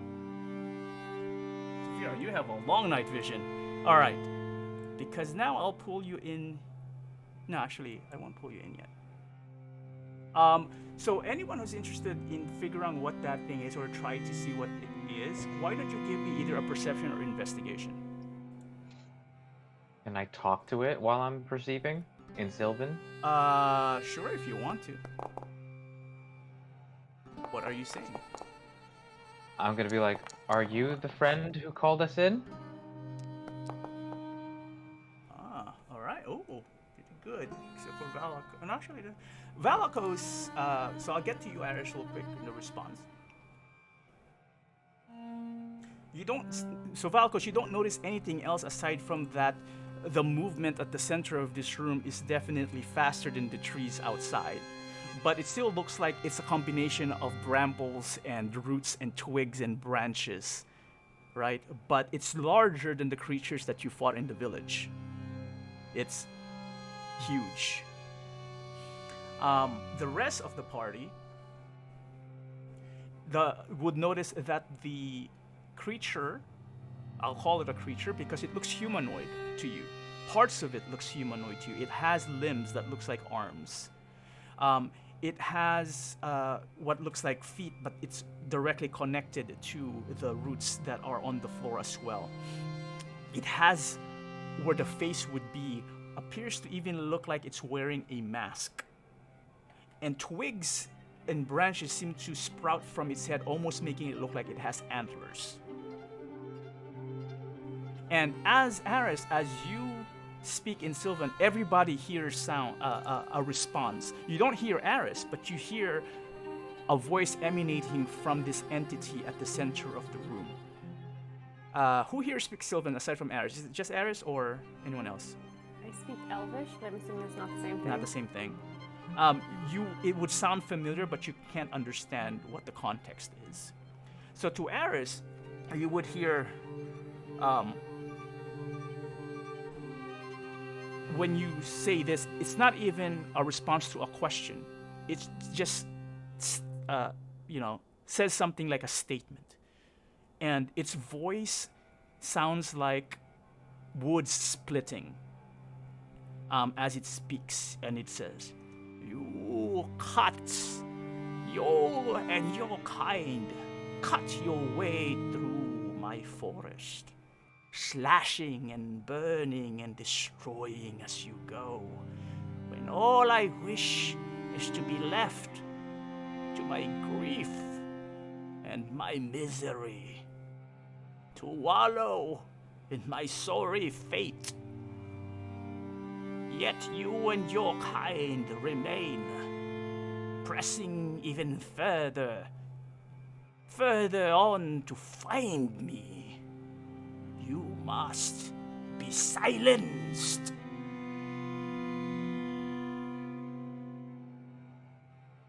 Sorry for disturbing you. Is there anything we could do to help you with your grief? I know some You things must about be grief. silenced. I can't be silenced. I'm very loud. Can I help? Help by silencing Wait, them. can Kathumyl hear Eris talking? No, you were too far. Okay, but she hears the You responses. hear a response, something in a language that you can't understand. Well, I'm not. Okay, I can't understand any of that. Yeah. Unless you speak Sylvan. No. Yeah. So you hear someone speaking. It's coming from this entity that you can see at the center. It's addressing someone in the dark. Wait, hold on.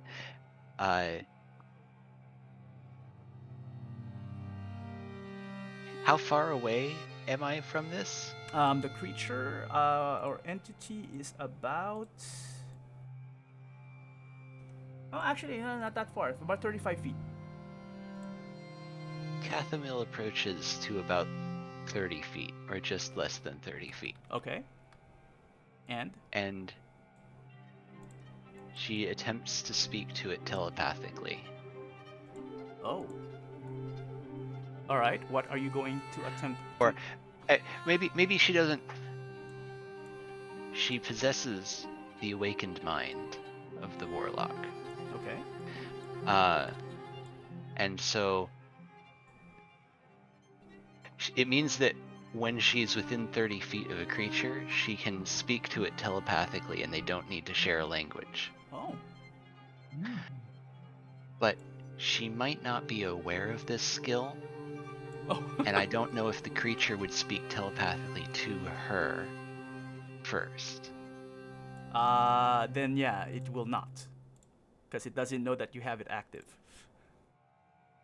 I assume that you have to initiate that, because Okay. otherwise, regular creatures don't really speak telepathically, naturally.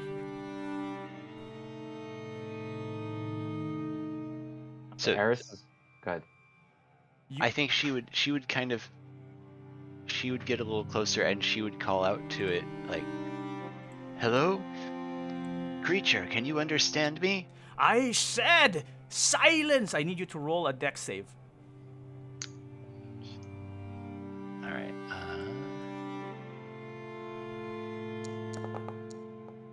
As suddenly roots from below your feet become spikes, but you manage to avoid them. Can I speak? Sure, yeah. Eris is gonna say, "You can silence us, but more will come. Let us carry your message instead." More will come. Then you must be silenced. At this point, no. That was 2 rounds. I would have to ask everyone to roll initiative in a second as I pull you in a new room. Holy shittles. We're each in a different room. Oh, yeah. Wait, so maybe it's too late to check for this. Kathumyl is trying to detect whether she has any sense of extraplanar nature to this entity. Do you get that for free?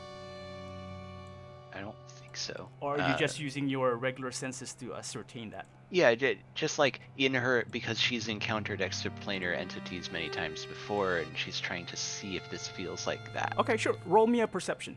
Actually, I'll allow you to do wisdom or perception. I think they're somewhat similar. While he's doing that, Blue, can you put 14 for mine? Because I have advantage, but... Wait. Oh, wisdom? Yeah. Or perception. Okay. 14 for Eris? Yes, please. Okay.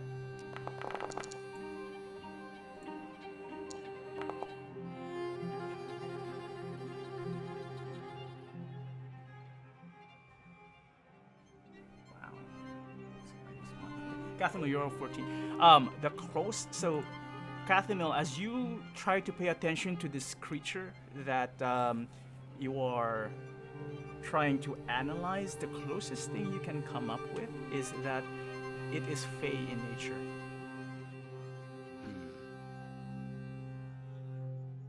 It reminds you of the fey, the way it just looks, because it's very druidic and also somewhat natural. Looks like nature, but at the same time, something is off. But that's the closest thing that you can. Is Sylvan the language of the Fae? For the most part, yes. Does she recognize the sound of Sylvan? It sounds like elvish in some ways. It's wood elf. But like, if she hears Sylvan, she doesn't know it's Sylvan, or she can't tell the Yeah, difference she between, can't tell if it's Sylvan like and Sylvan or Elvish? exactly. It could be a dialect in elf. Okay. Can I scream, "I'm friends with Polaris"? I need Kathumyl to roll initiative. Oh. Look at that. You may say that, Eris, but nothing changes. Instead, it initiates the combat, and let me get brutal combat. This. Let's kill some shit. Yeah, this is the final thing because we're gonna run out of time. All right, Saphira actually begins the round. Wait, so explain what's happened. So You hear sounds coming from the center. You actually it slightly moves, so you may not be seeing it right now. But if you move slightly closer, you might see something. But you know that there is something speaking from the center. You originally saw a silhouette, a shadow, or the outline of something humanoid, and you hear like a tree talking in the center, and then it slightly disappeared as it moved. Did I hear Eris talking back to her? I just heard the tree talk? You just heard the tree. And it sounded like kind of angry. From the tone, yeah, you know what? Because you know elf, so there is, yeah, I would say so. And how do I use it initiate combat? Do I get any, does Fear have any, like, indication of that? That's a good point. Up to you if you feel like attacking or not, but we entered initiative because of some of the responses. Right, I'm trying to think of like Saphira So, is just hearing some voices. But Here's what I can tell then. So because the creature moved, and Saphira's been in battle before, this probably it looked like it was in a hostile posture. So let's just do so it. it looks Just like say it's it that about way, yeah. To start attacking. Up to you if you really want to attack or defuse or de-escalate or observe. Up to you. But you do know that it's not paying attention to you right now. It's not paying attention to me, it's paying attention to someone else. Someone else, yeah. Does it look like it's moving in a threatening manner towards them? It's moving very slowly. I'm actually moving your token real quick. There you go, so that you can see where it is at. Wait, is that it behind? Wait, oh, that's, why are there two of me? Because we went into combat, so it thinks that this is part of your movement. Okay. So I'm the only ignoring person I can see is Valikos. Oh. Center? You don't see anything in the center? It's very faint. Nope.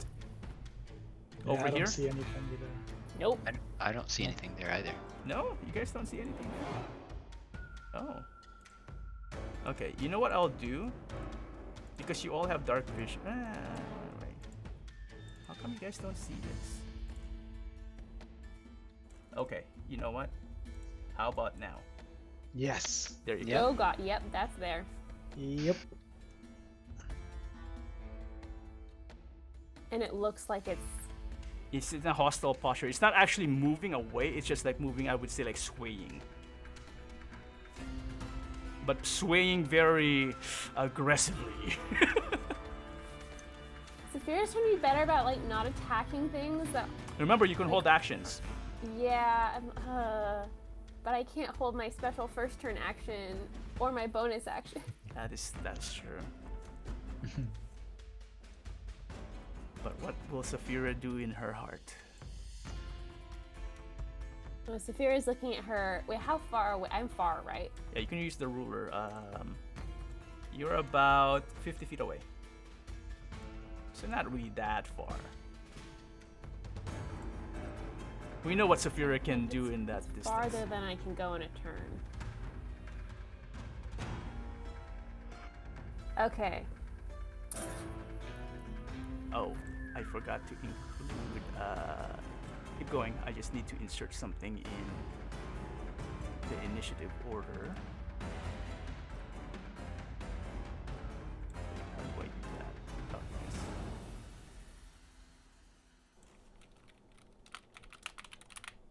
Okay, well, Saphira's gonna go with what she knows best, and she's gonna bonus action, Hunter's Mark, and then attack, attack, attack. Hold on, what happened here? Layer action. Sorry, let me pop this out again. Why is it not letting me target it?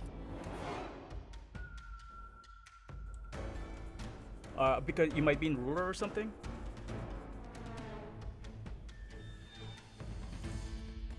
I think maybe I did target. It's so hard to see because everything's like very dark. Yeah, that's Sorry. something I'm testing. So, Valakos targeted it. I think I you had to- have it targeted. It says you must target a token. Oh. Okay, what do you want to do? So I can just. Hunter's Mark and then attack it. Oh, Hunter's Mark. So he's still not letting you do it? Let me try it one more time. No, it's not working. Okay. So let me see. Target. Where's your Hunter's Mark? You must target before rolling an attack. Interesting.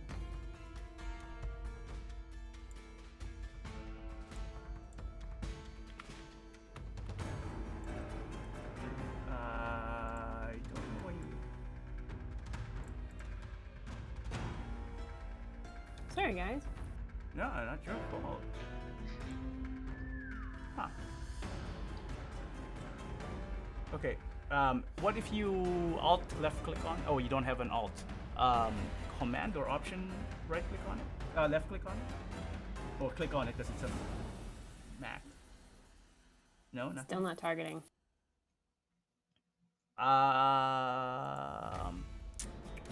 Okay, I'm gonna do something.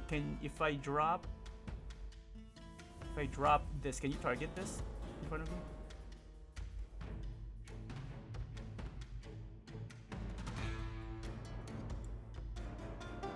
Does it allow you to It's hunt? not targeting either. But it looks like the Yeah, target it's thing. there. No, actually, Can you just do a refresh on Safari? Maybe it's the browser. Oh no, we definitely won't finish this fight in 15 minutes. You guys have to go in 15. Yeah. we can finish. I just have to get up tomorrow.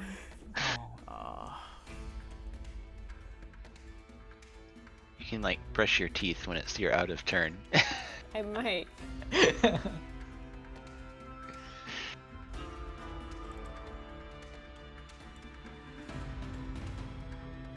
Actually, it may not be your browser either. I'm trying to do it here. User Sarah lacks permission to update setting in brackets.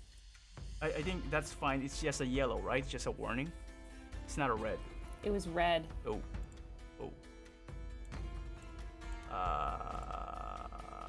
It's not targeting. Hold on. I'm just gonna delete the character and try to re-import.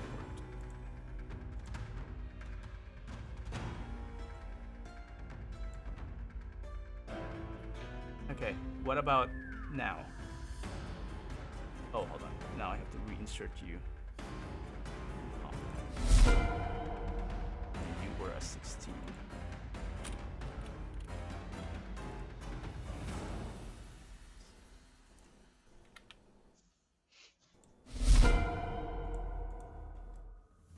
Oh, okay. I think I know what happened. Okay, so let me try this. Okay, try again.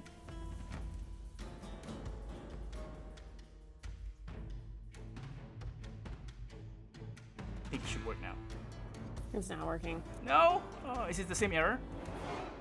It's not even an error. It's just like it's not targeting. Can you try attacking, or is it?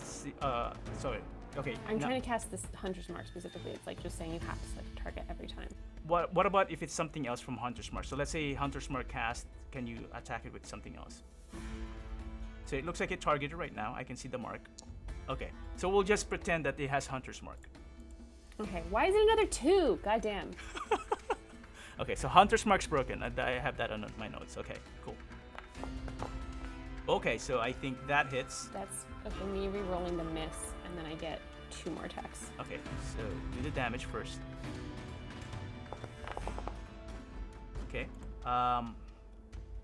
Plus Hunter's Mark, right? Oh, plus Hunter's Mark. Shit. I'll just add the D6 to this one. Sure.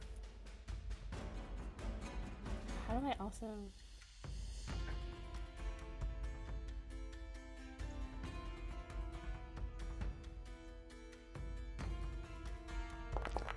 Ooh, that's a lot of damage.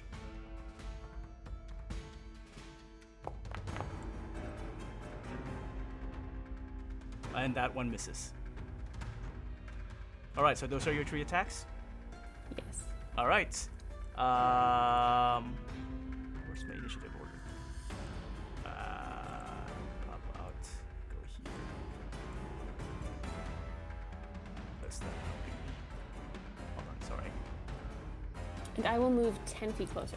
All right, so do so. Or maybe more than 10 feet. We'll see. Go ahead. That's 20. Yeah, I'm moving. All right, and you're good, right? That's your turn? Yes. All right. After your turn, the creature will use one of its legendary actions and You know what? No, it's gonna skip that for now. Go ahead, Aris, your turn. I move to this point Yep. and then take a dodge action. End turn. Okay. Cool. Kathumyl. What's a dodge action? So when they get blah, blah, blah, blah, blah. Attacks get disadvantage, I believe. We don't usually use dodge actions. So Aris is trying new things. Yeah, I'm Is that trying a to thing? experiment. Is that a normal thing like Yeah. everybody has? That's an Oh. option.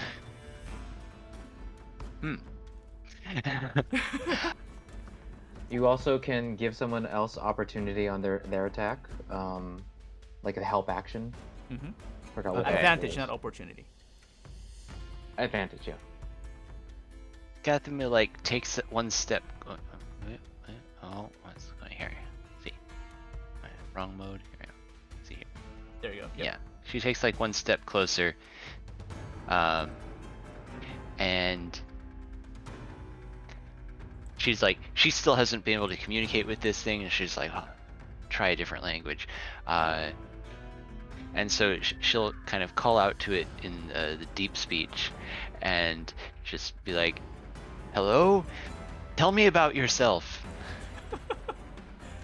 You have no response. You get no response. Okay. What's she see of it doing? Does she see it? Nothing thing yet. like? It All seems right. to be looking at Aris. Technically, and you as well. It's glancing between the two of you, but Aris got a lot closer, so it's looking at. It looks like it's looking at focusing on Aris right now. Is it looking like it's gonna do some attacking? Is You it looking can't tell dangerous? unless you use your action to actually, focus on that. You can't really tell. It just looks as it's in an aggressive posture, but that's all. You don't know if it's gonna attack or not until this action. Does she feel threatened? I don't know. Do you? I don't think so. I don't know. Hmm. This is pure 6 seconds. You don't have time to Yeah. think all this. All right. Well, she's using her action to try to see what it's doing. All right. We have to wait until it's turn. All right. All right. So you can hold your action and and reserve an action, like a single action that's triggered by something if you want. I'm deciding whether she wants to use a dodge action. Well, tell me 'cause that right seem- now, because slowing it down. Well, hey, let's do it. Let's have her use a dodge action. I'm trying to figure out if she feels threatened enough to do that, or if she doesn't think combat is happening. Okay. Valakos. Ooh, I like that boom sound. It's your turn. It's like it's your Yep. turn. It's your turn. Okay.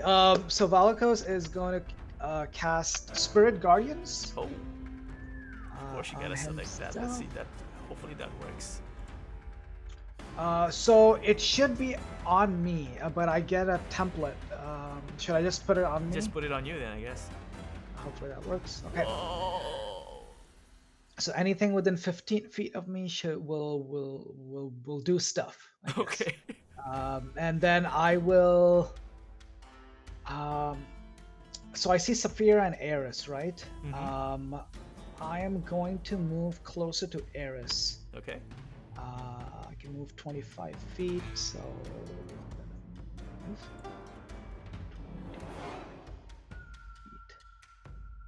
Maybe. Yeah. And as my bonus action, I'm gonna cast the feature of the magic item. Your blows are weak. Oh, okay.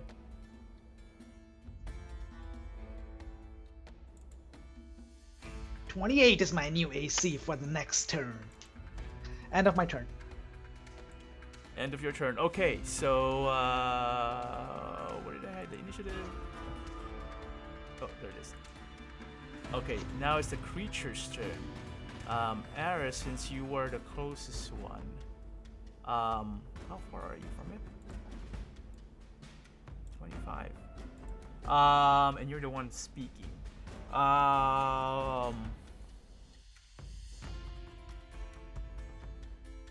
Oh, it can't reach you. Oh, never mind.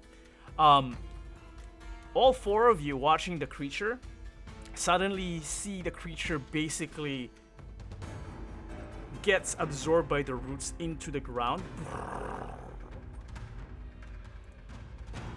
Disappears. Shit. Why can I not do it? It's gonna pop up from the ground. What are you talking about? Oh. Disappears? Why is it not moving? Wait, what is it doing?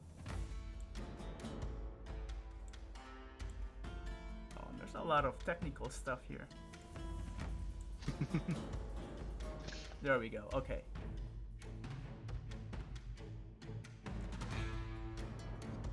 And then reappears right beside you, Eris.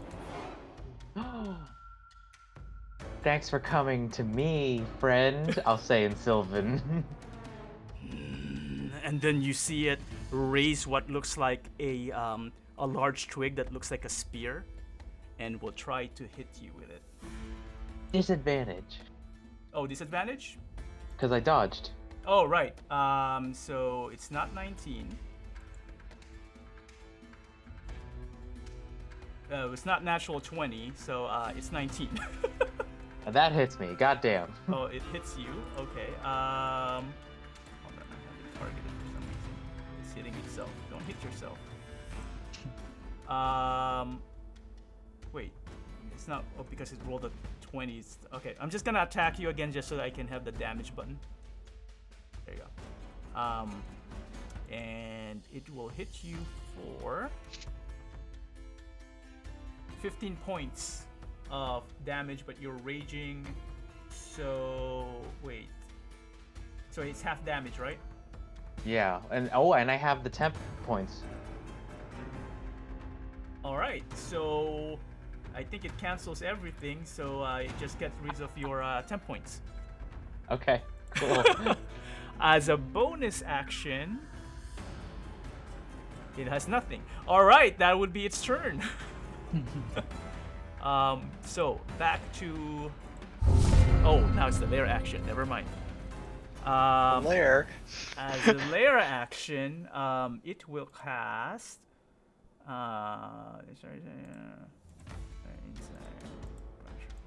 You know, I'm gonna skip it for now because I'm trying to hurry things down as well. So I'm just gonna skip the lair action while I read through this. Okay, Saphira, your turn. I'm gonna move and then hit more things with an arrow. All right.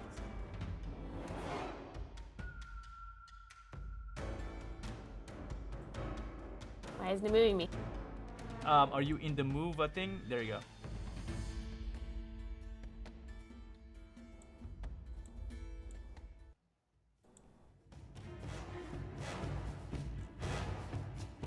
All right. 21 will hit. Do damage plus 6 or plus your hunter's mark.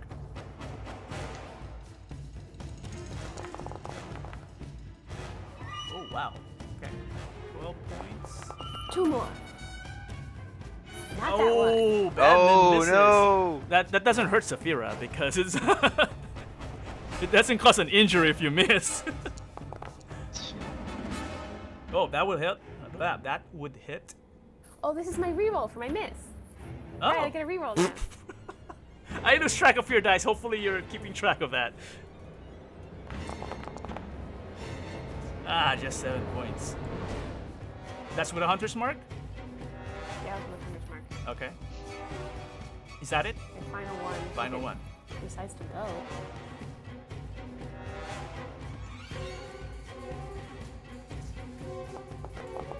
That will also hit.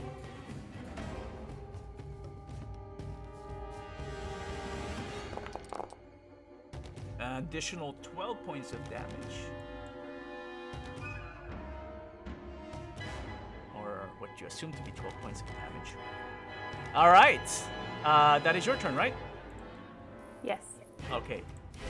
Okay, now it will use its one of its legendary actions after Saphira's turn. It will turn Legendary actions. Okay, so the creature will turn towards. Let's see, who cast the spinning lights? That was Valakos. Where is Valakos? Over there. How far is Valakos? Far enough. Okay, so he can't reach you. The arrows, though, coming from the Dragonborn, the creature will point towards that direction and will cast. Oh, it's not letting me do it. By the way, I love the animation of the Spirit Guardians. Looks so It's super cool. Okay, so it's not allowing. Oh, it's probably no. Come on. Okay, I'm just gonna describe it. So it will point at Saphira. So within 30 feet of himself. So Saphira, you're there. A root starts rising up from the ground to try to trap you from moving closer. I need you to roll a dex save. I have advantage on saving throws against plants that are magically manipulated or manipulated to improve. Oh, okay, you got advantage. That is pretty specific. Never been able to use that this entire fucking time. There you go. Goddamn years. It's a DC 14, so you need a 14 or above. Wow, was gonna you be very you angry easily if I managed to did not. dodge it. Wow, alright, so that was the I've lair been action. waiting. And you managed to use it. Okay, Aris, to you. Is it in a new position? The enemy? Because I see it in the same position it was before. Oh, you might have to refresh. It's right beside you. Oh, okay. Well, I'm saying that's where it was before. To attack Saphira, did have Oh, to yeah, move. yeah. No, to attack Saphira, basically the ground where Saphira is standing, the root starts spreading or reached out to her. So I will bonus action Rage and use Instinctive Pounce to move half my movement closer to it. Then I will activate one of the wild magic effects. Rolling on the D8 table, it activates 4, which is... Wait, it doesn't say it for you. Okay, anyway. Oh shit! Magic infuses one weapon of your choice that you are holding. Until your rage ends, the weapon's damage type changes to force, and it gains the light and throne properties. Alright. So I'm just still gonna wield it though. So Yeah. So it just changes the damage type. I don't think it matters in this combat. Okay. And you can throw your weapon if you really wanted to. Well, no. If I throw it, it Oh, okay. So it no. comes back. Eris, we lost you. Oh no! Eris got thrown. it reappears in my hand at the end of the turn if I throw it. But Wow. anyway, that's super cool. I want to do that one day. Anyway. Unfortunately, if you throw it right now, you'll be at disadvantage because you're 5 feet. Yes. Okay. First, I'm gonna do is reckless attack, and I'm gonna activate Great Weapon Master. Higher levels, So- man. So many clicks, so many things to keep So track many of. clicks, and I still have the D3, which I've not used, which I can use anytime. But anyway, still gonna hit it with the Luckblade Greatsword, with advantage. That It just did it twice. okay. Well, regardless, it hits. Okay, but it didn't do critical. You did not. Okay. Well, it's a dirty 20. Okay. And then normal, and then add +10 to this damage. So 29, and that's my first attack. Okay, hold on. And then I'm just gonna double that. It's a damage 19 minus. Okay, and then minus 10. Okay, got it. I'm gonna do the same thing, like using Great Weapon Master. Uh-huh. So taking -5 penalty to this. So 25 will still 24 rather will still hit. Will still hit, okay, and then +10 to whatever this damage is. 30. 33. So click on this and then minus additional 10. All right. And my turn. That's your turn? That's my turn. Okay. I'm seeing your damage output, guys. after your turn, so he already used that. He's going to use another of his legendary actions on Aris this time. Rightly so. Yep. What he will do is, ooh, what happened to his character sheet? Spirit. Okay, there it is. He. Is this the one? Yeah, within 10 feet. Okay, yeah. So suddenly, from around you, you remember those sack of spores that you saw in the forest? Basically, those suddenly sprout out right at your feet. So I need you to do a DC 16 Constitution saving throw. That sucks. Here we go.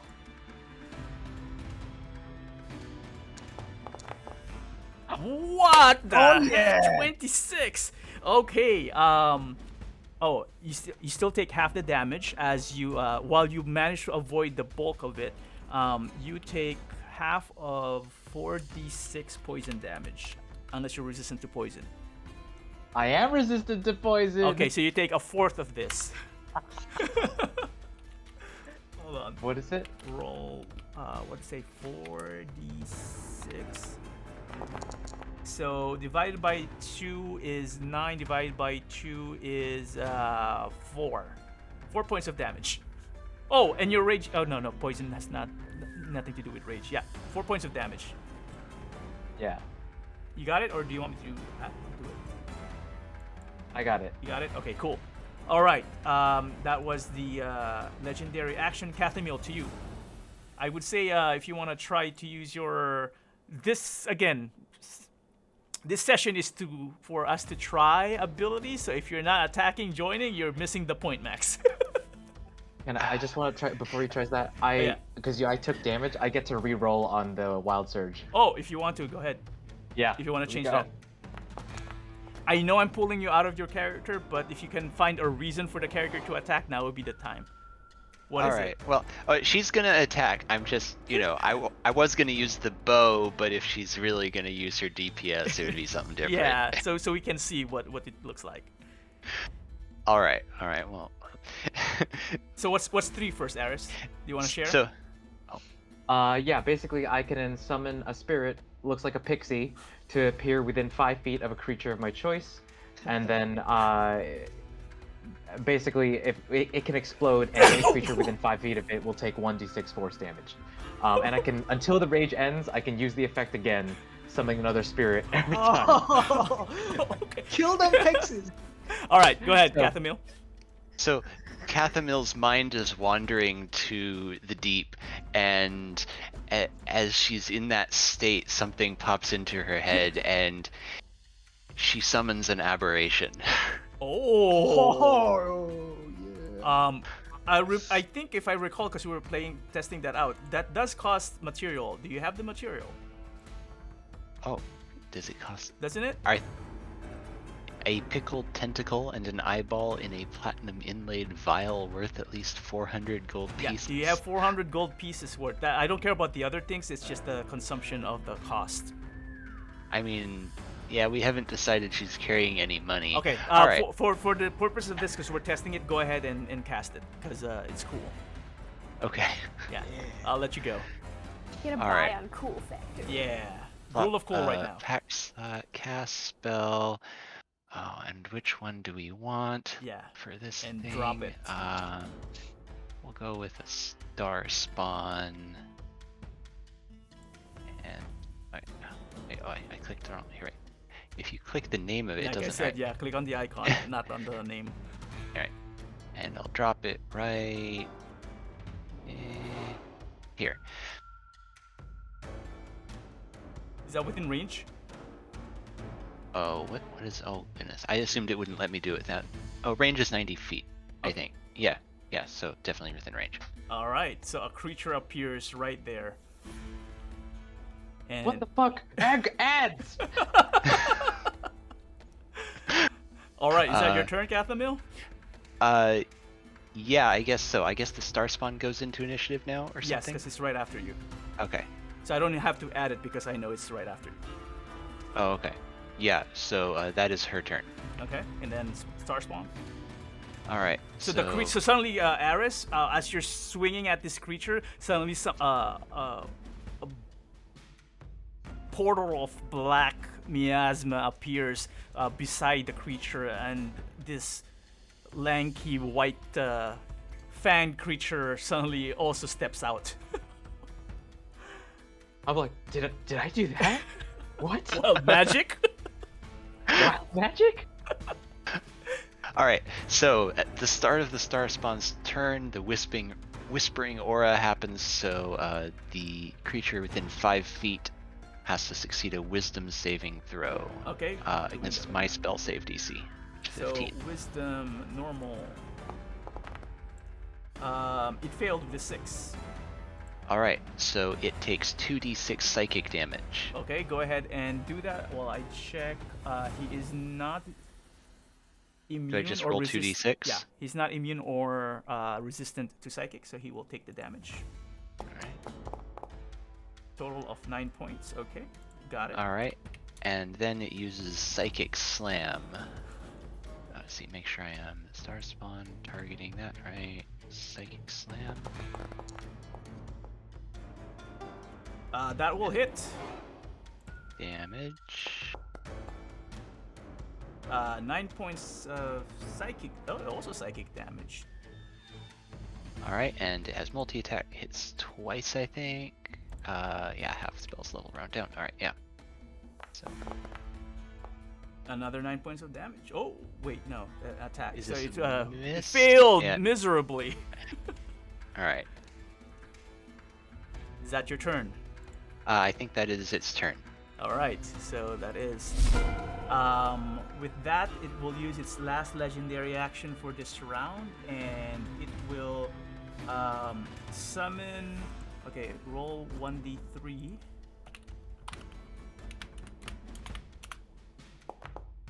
Just a single plant creature appears beside it. This one. Drink. Appears right beside the star spawn. Okay, Balakos to you. All right.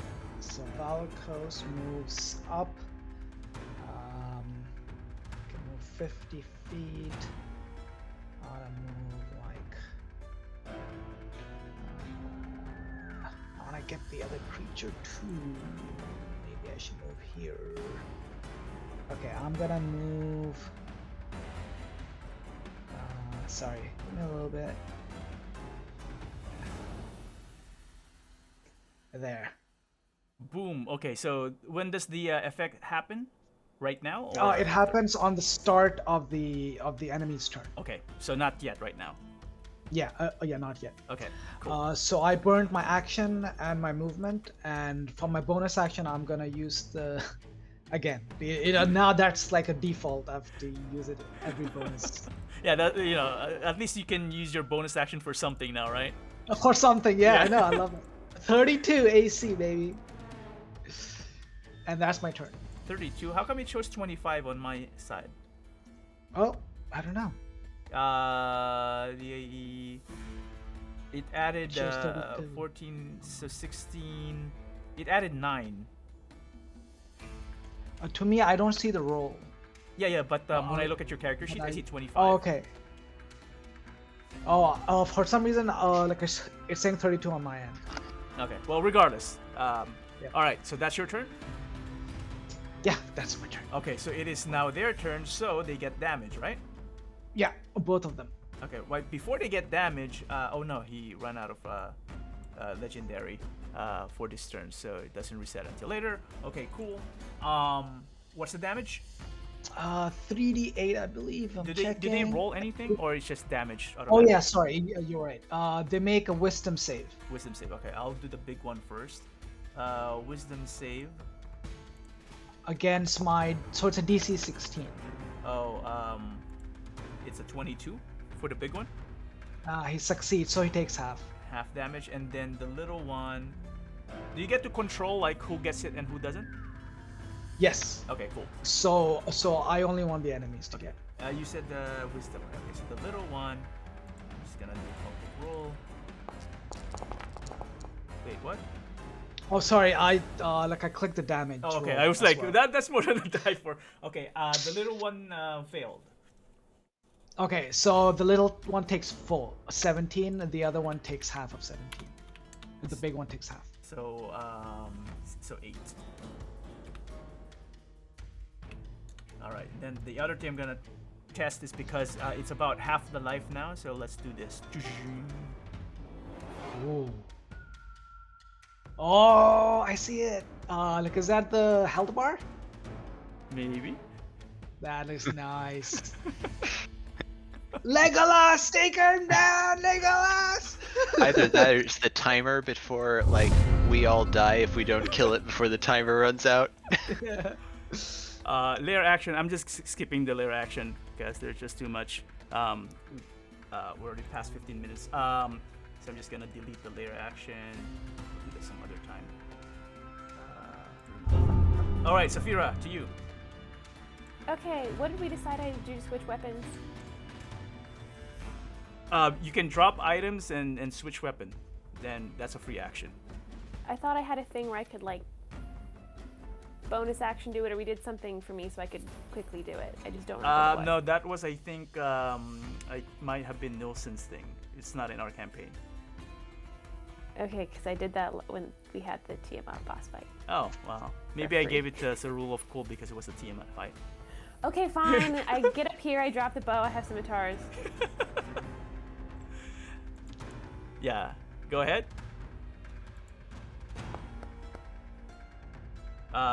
Will not hit. Re-roll that.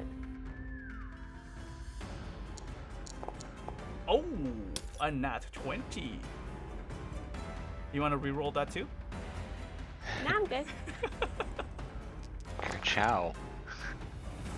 All right, hold on, because Well, that's low for a critical. yeah, but he does an injury. Oh yeah, injury. Chop off his head. Wow. Okay, he gets a scar on his right palm. Ooh. Okay, 2 more. No. Yeah, 2 more. Yeah, 2 more. Guess it was a reroll. That will hit. I forgot the 1d6. Hang on. Roll the 1d6.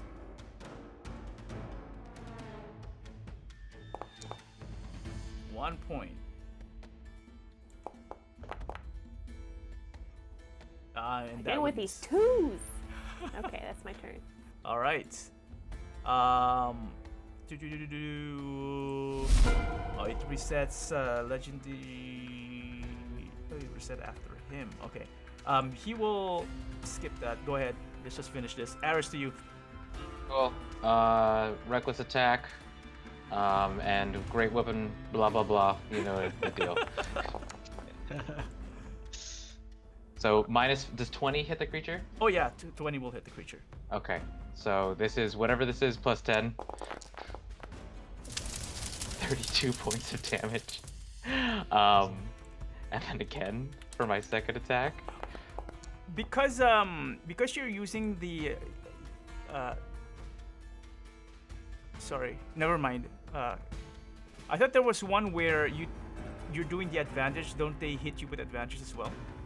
Yes. Well, no. Yeah. But no one hit me this entire round. Gotcha. Yeah. Yeah. That's Okay. reckless attack. Reckless attack. There you go. Yeah. Yeah. Okay, so that hits. Wait. Does 12 hit? 12 does not hit. Okay. So let me roll an RD3. Does 14 hit? 14 will not hit. Okay, then I missed that one. Okay. But my pixie does explode next to its head, and that goes for whatever this amount of damage is as soon as I... Does it do a save or just hits? It just it hits. Force damage. Yeah. Okay, so 6 points. 6 points of force damage. Right above its head. Boom! Exploding pixies. Yeah. And then I summon another one for the next round. Oh yeah. All right, that's your turn. End turn. Okay. Kathumyl. Force from another plane reaches into Kathumyl's mind and compels her to use spells she didn't know she had. Oh yes. You realize the culmination of magic from Valakos is like, the spirit guardian circling around and hitting the creature. Aris's wild magic in there, Saphira's hunter's mark making it pulse. The creature that you just summoned, something instinctively in Kathumyl just snaps, and you just realize there's just this energy, like pressure building up in your body, Kathumyl, and suddenly it just wants to explode. So she uses her bonus action to cast Hex on this creature. Okay. With holding the explosion, you feel this pressure. You just want to get out. Kathumyl, are you targeting? You want to fart? Come on. Alright. Let's see. Oh wait, if I do that right now. Alright, she's not gonna do that right now. Okay, Sorry. you're missing the momentum here, giving you the signals. She's not gonna use Hex because she'd have to break concentration on the aberration. Does it matter? But instead she will use Eldritch Blast. Oh, okay. First attack. Misses. Misses. Second, and it hits 3. So Eldritch Blast fires 3 times. 3 beams. So I think I just hit the attack button in the Sure, you can do that. Yeah. stream. Is that right? Yeah, you can do that. Alright. It does the same thing. That one hits, so do damage first. Alright, so damage.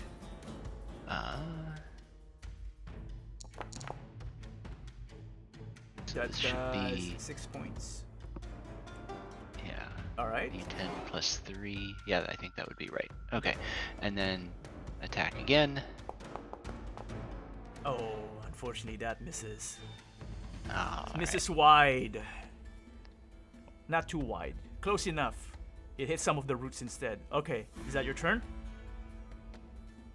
Yes. Okay, so you're star spawn now. The star spawn. Alright, so Whispering Aura triggers. So Wisdom saving throw from the creature. Wisdom saving throw. Oh, so both of the things within 5 feet of it actually need to do the Wisdom saving throw. Oh, okay, yeah, the creature as well. Okay, so the big guy, 9, I think that fails. And Yeah, spell save DC is 15. So. okay, and then the little guy will also fail. They both fail. Alright, so they both take 2d6 psychic damage. So go ahead. Alright, so rolling for the first one. No, just roll that, and then that's the damage for both. Oh, it's the same for everyone? Yeah, it's the same aura. Okay. So 12 points for both. Okay, got it. Alright, so star spawn, let's see, make sure it's targeting, I think. And then it'll just psychic slam against the big guy. Hits. Damage.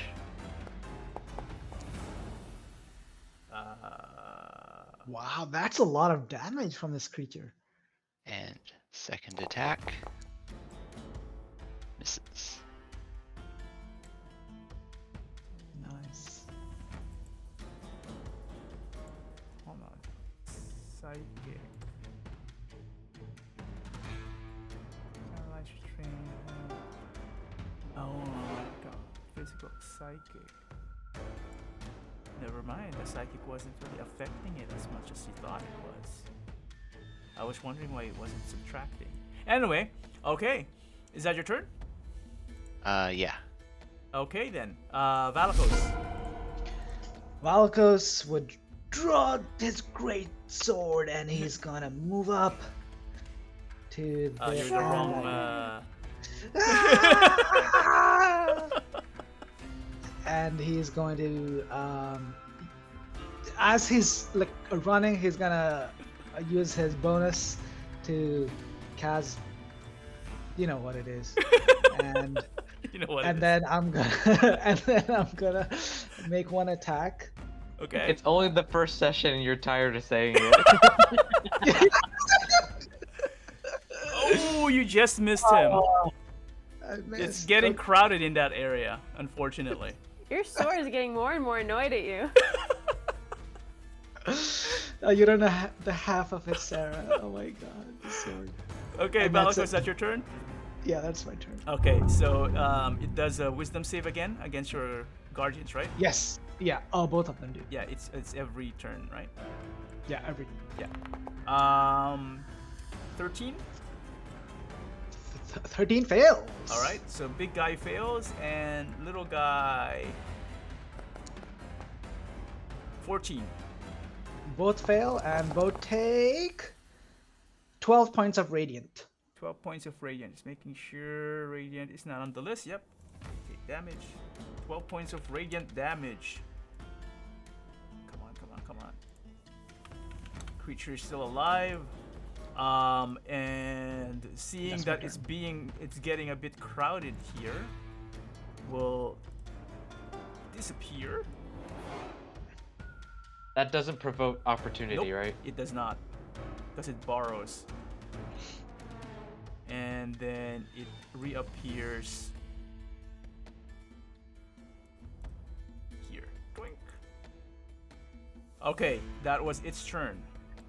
Next. Okay, a quick thing. So, Yeah. when something arrives in the zone, it takes on. But it on didn't the leave the damage zone. on That's it. the thing. Oh, it didn't leave the zone. Yeah, Okay, it never hasn't mind, left never yet. mind. From the center, it actually barely got out, so it's still Gotcha, inside. okay.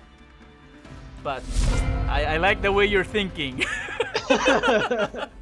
All right. Go ahead then. Saphira, I think it's your turn. Yeah. It can't escape from me. No.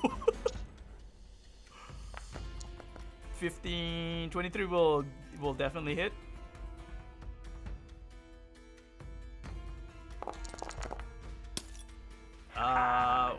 Additional that much damage.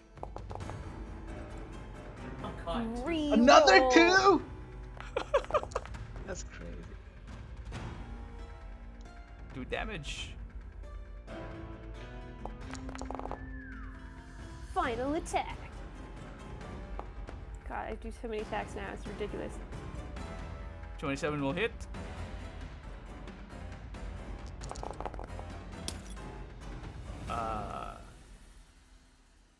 Dashing in cold. All right. Next. Oh, are you doing anything else? I'm gonna hiss at it. Harris. Cold through my teeth. Nice. I'm gonna bum rush it. Into the bum. And- In the bum. In the bum. Here we go. Reckless attack into the butt.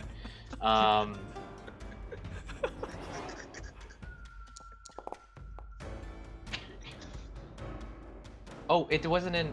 Was that advantage? I didn't Oh, it see. didn't- No, Oh, it was a single die. 1d20. It has an R1 though.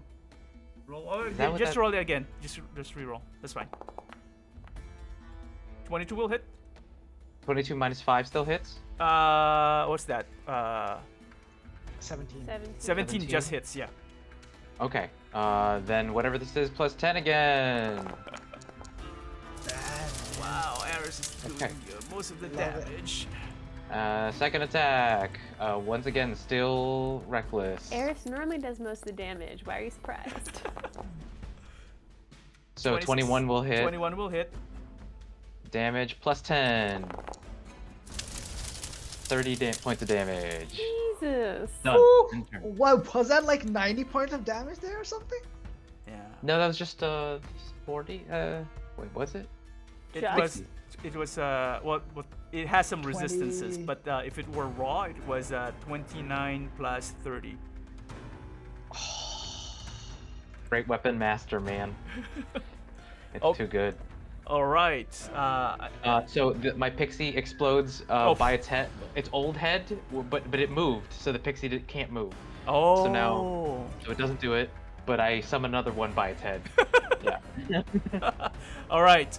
And I'm realizing I'm actually not attacking with the creature, huh? I just realized it. That's crazy.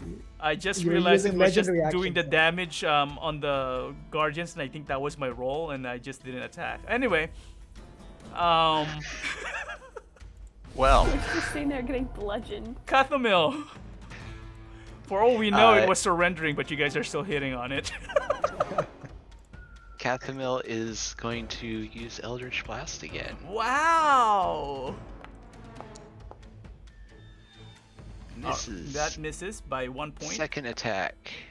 Ooh, a natural 20. Oh yeah. Critical hit for damage.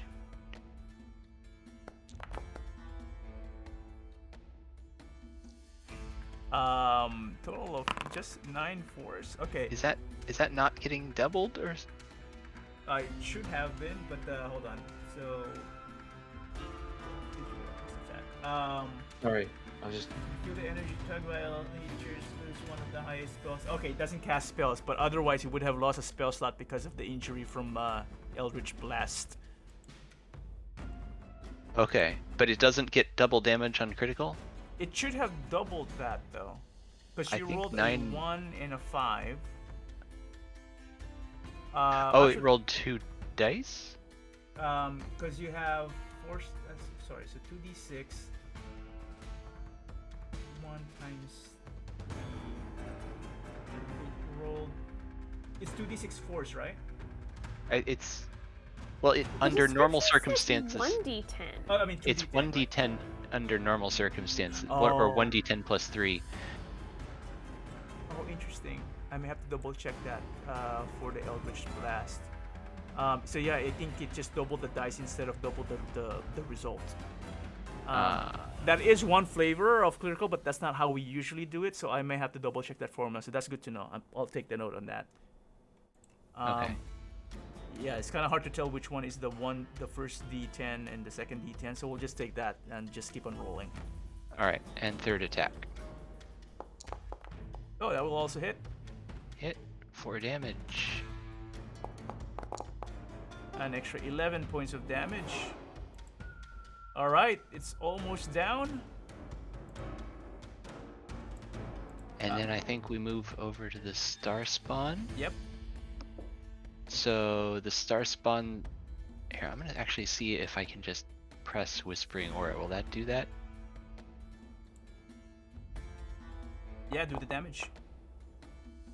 Does it have to do its? Oh, it's wisdom. Okay. Yeah. Oh, but it did roll it. Okay, it says creature fails. Oh, but you're targeting the big guy, not the small guy. Oh, but it's Oh, I thought it would automatically just target the within 5 feet. No. I see. The small guy fails anyway, so 9 points of damage. That kills the small guy. Boom, dead. Ah. And so then the star spawn is going to use his motion to go 30 feet. I'll go 30 feet to there. You're in the wrong. Wrong mode. Wrong Here. mode. 30 feet. Okay. Avoiding Saphira. Very good. Thank you. All right. Whose turn is it next? Valkos. Valkos moves up. Will this be the finishing blow? I doubt it. But first bonus action. Your blows are weak. And then It's not doing any blows. Apparently, it forgot. maybe he got scared. I'm trying to speed up the combat so much that I forgot to attack. 27 hits. Yay, Valakos, you hit something. Yay. And then blessed strikes on top. All right. Do damage. An additional. Yes, your blows are weak. Boo. And that's my turn. All right. This Do you not time, have Spirit Guardians anymore? no, look, I now do, it but, doesn't. But it's now on I their will turn. remember that it will have to attack as well. Oh, why does it keep doing? Okay, 24.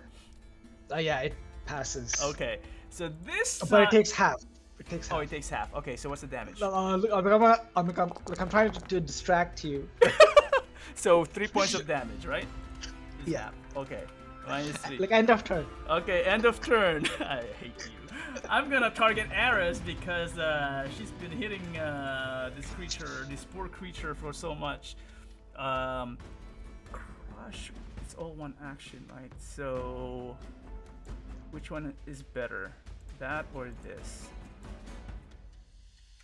it will, instead of using its spear, it will try to grab you with its crush attack with one of its hands. Is this Yeah, a bludgeoning it attack? misses. Oh, never mind. Misses. It misses. Yeah, it tries to grab you. Attack. So you know what? That's its turn. It comes in super slow, and I'm just like, Yawning. Safira, you may be able to Nobody kill it tries in to one grab turn. This little. Maybe. Hobbit. It's resistant It to has a most of your lot. attacks though. That's why it's not taking Shit. a bunch of damage from you. Well, that's helpful.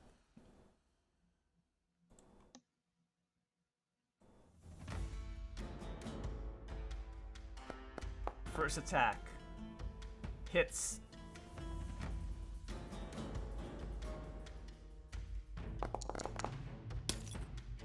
That much. Okay.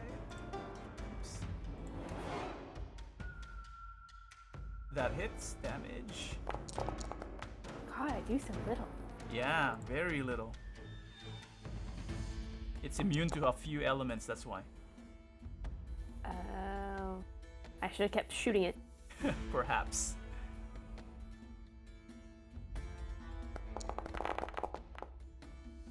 Yeah. You're pin cushioning it. But it is draining its One life. bit at a time. Alright. Anything else? Is that it? That's it. Okay, then it might be Aris. He's gonna take this down.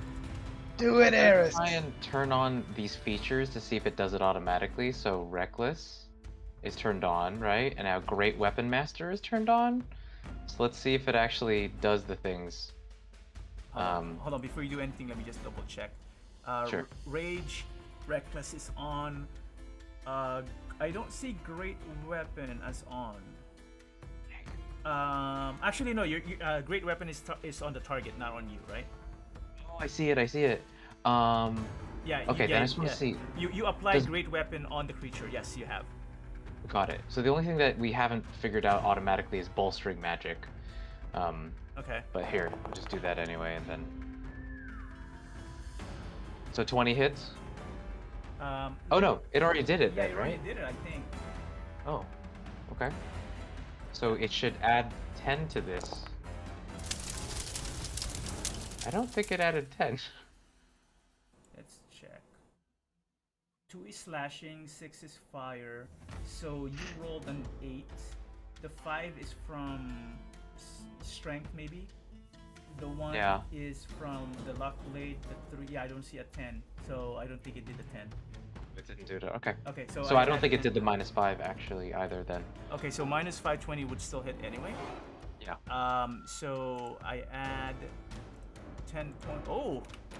27. With your luck blade hitting it and all of you attempting to hit it, it's slightly burning. It's all scratched. It's most of the roots and twigs around it are pretty much like cut off. It looks pretty bad. Well, Still you, have you can see the life bar now. Never mind. Yeah. Yeah, I know. Because I'm gonna attack again. Oh no, he has one more Yeah. attack. Oh, 19 does it hit? hit? Come on. Okay. Now plus 10 to this damage. Oh my god, 38. Oh, nice. But it has resistance, so is it enough? Is it enough? Oh! It's not? It is enough, actually. God.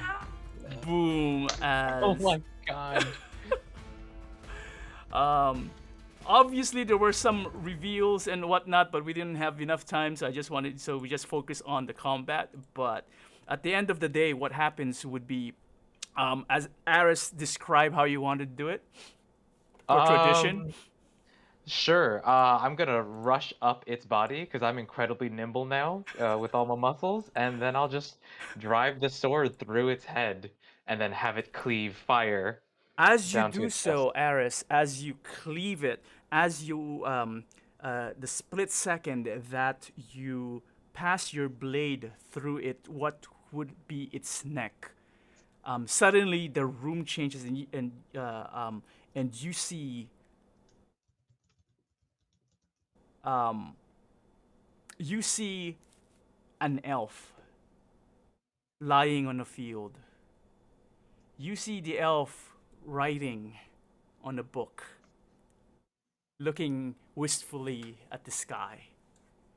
And suddenly there is this very beautiful woman, which you can tell is fey in nature, slowly approach the elf, and suddenly it changes. It focuses on their faces, and the elf is very happy, smiling. Um, and you see suddenly the days pass, becomes night. The sun rises once, and then the night comes up again, and then you see the two part ways. And you see sadness from the elf as he looks towards the lady Faye walking away. And then the scene changed, and now the male elf is back in town, and you can feel this emotion in him, almost something of a loss. And he feels like he's being driven by something, and his life is incomplete. And he feels like he has to search for something. And then suddenly you see him rushing, and now he's back in the field where you saw the Fae, and he tries to follow the direction of where she went, but instead find himself in the middle of a forest. And the forest is blooming, tall trees, and you recognize the tree, the large tree in the center, similar to the one that you've entered. It's thinner back then, and he approaches it and touches it, and he starts crying. And he says, "Why don't you come and see me again?" And he yells out. And suddenly, from the canopy, multiple green segmented worms starts dropping like rain.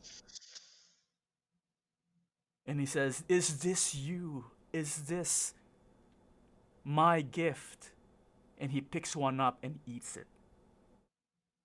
And suddenly he starts vomiting.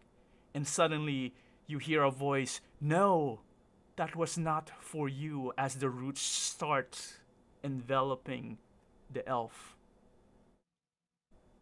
"That was folly. I cannot save you, but you will have to remain here. I can never see you again." And it fades again, and now you see an arm trying to reach out from beneath the roots, and suddenly the arm getting pulled in slowly, and you hear a silent scream almost coming out as a vibration from the roots, saying, "This is all your fault. You've tricked me, you witch." And he gets pulled in, and suddenly you hear crying echoing from the roots of the tree, going upwards, and instead of tears, black ichor slowly emanates from the tree. One drop first, then a second. Then, as you look out again, your vision goes into a wide view as you see seasons pass. And as each season passes, the drops of ichor expands into now slowly moving globs and slowly increasing. And each time it increases, you feel the corruption spread from the tree. And each of the trees close to the main tree that was once beautiful, try to avoid the ichor and starts moving away from the center of the tree, trying to escape from being engulfed by the corruption. And you hear from, again, almost like the tree was speaking, saying, "No, if I were to cry here, you will console me, you creatures of the witch."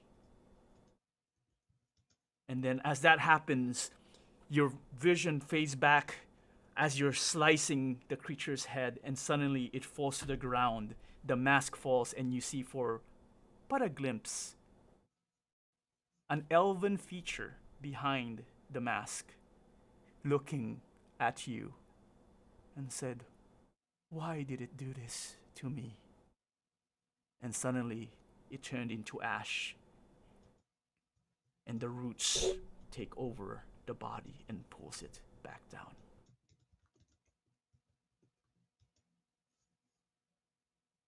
And then you land on the ground, push, in a heroic pose.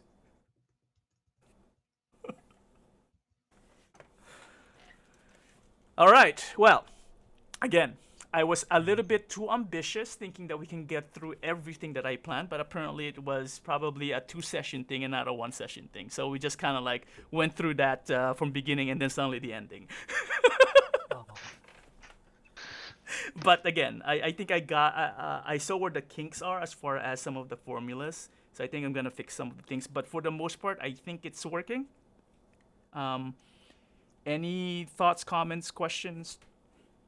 One thing I noticed, the your blows are weak. Yeah, I think you also noticed, right? Like The it's showing a numbers? different number for you and for me, Okay. and it also resets as soon as the round. I mean, like a new round begins, when it should be at the end of my turn. Okay. I mean, sorry, sorry, at the start of my next turn. Right. Okay. So I may have to check that formula as well then. The timing. Okay. Cool. I have that note, and I have Hunter's Mark.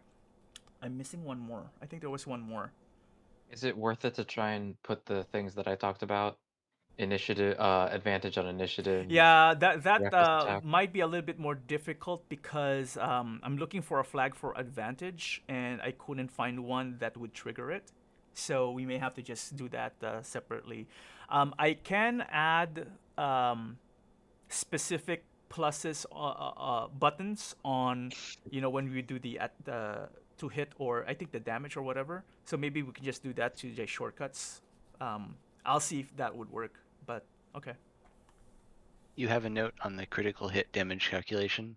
Oh yes, for Eldritch Blast as well. So I'll check the settings. Yeah, I have a note on that now. Cool.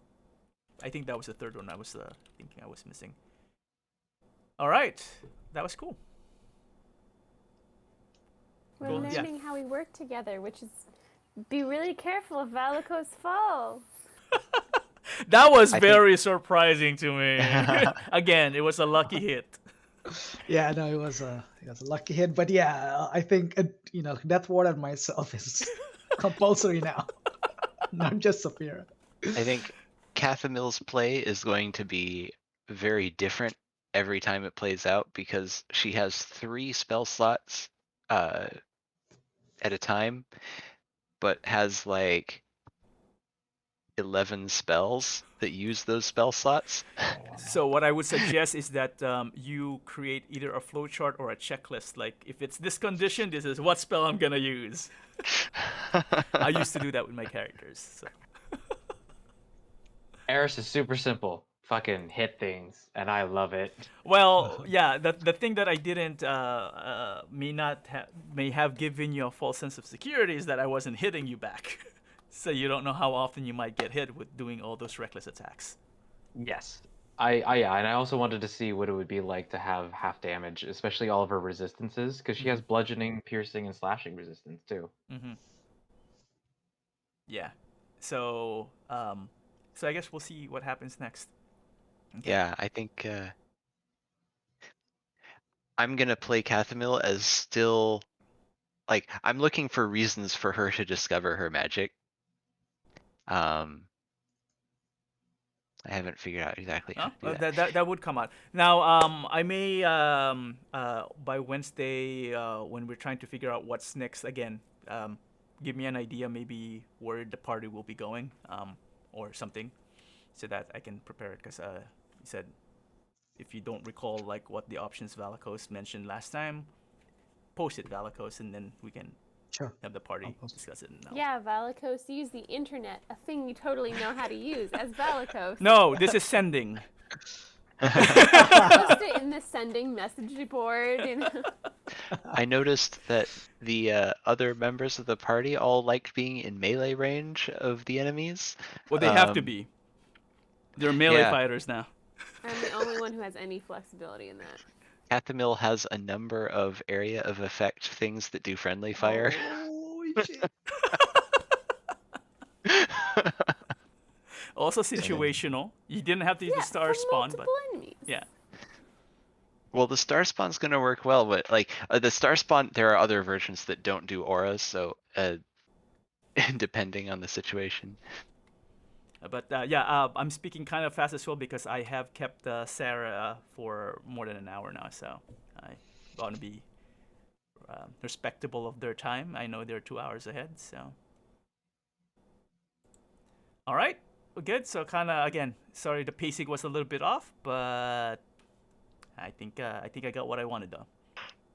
Yeah, I think we all got to figure out some of our stuff, so Yeah. that was fun. Yeah. And we got to role play too in the beginning, so that was cool. Yeah, and it was nice to meet Kathumyl and a newly reforged heiress. Yeah, and the great Babakos. So Yeah. so all right. So keep in touch, and we'll see what comes next week. Yeah, if we're meeting or not. I think Yay! next week is Halloween, right? Yeah, I think so. Next week. Yes, think it's the 29th. believe Next I'm- Sunday is. I It's on think Monday, I'm on a but yeah, camping trip so- next weekend. Okay, so that gives me a lot more time if you guys can tell me where you guys want to go, so I have more time to prepare. So decide as a party or put it on Facebook, and I'll listen in to what you guys are talking about. Okay. And then that will give me an Cool. idea. Cool. Cool. Alright. Sounds good. Thank you guys. Bye, Great everybody. job. Oh, thank you, Blue. Okay.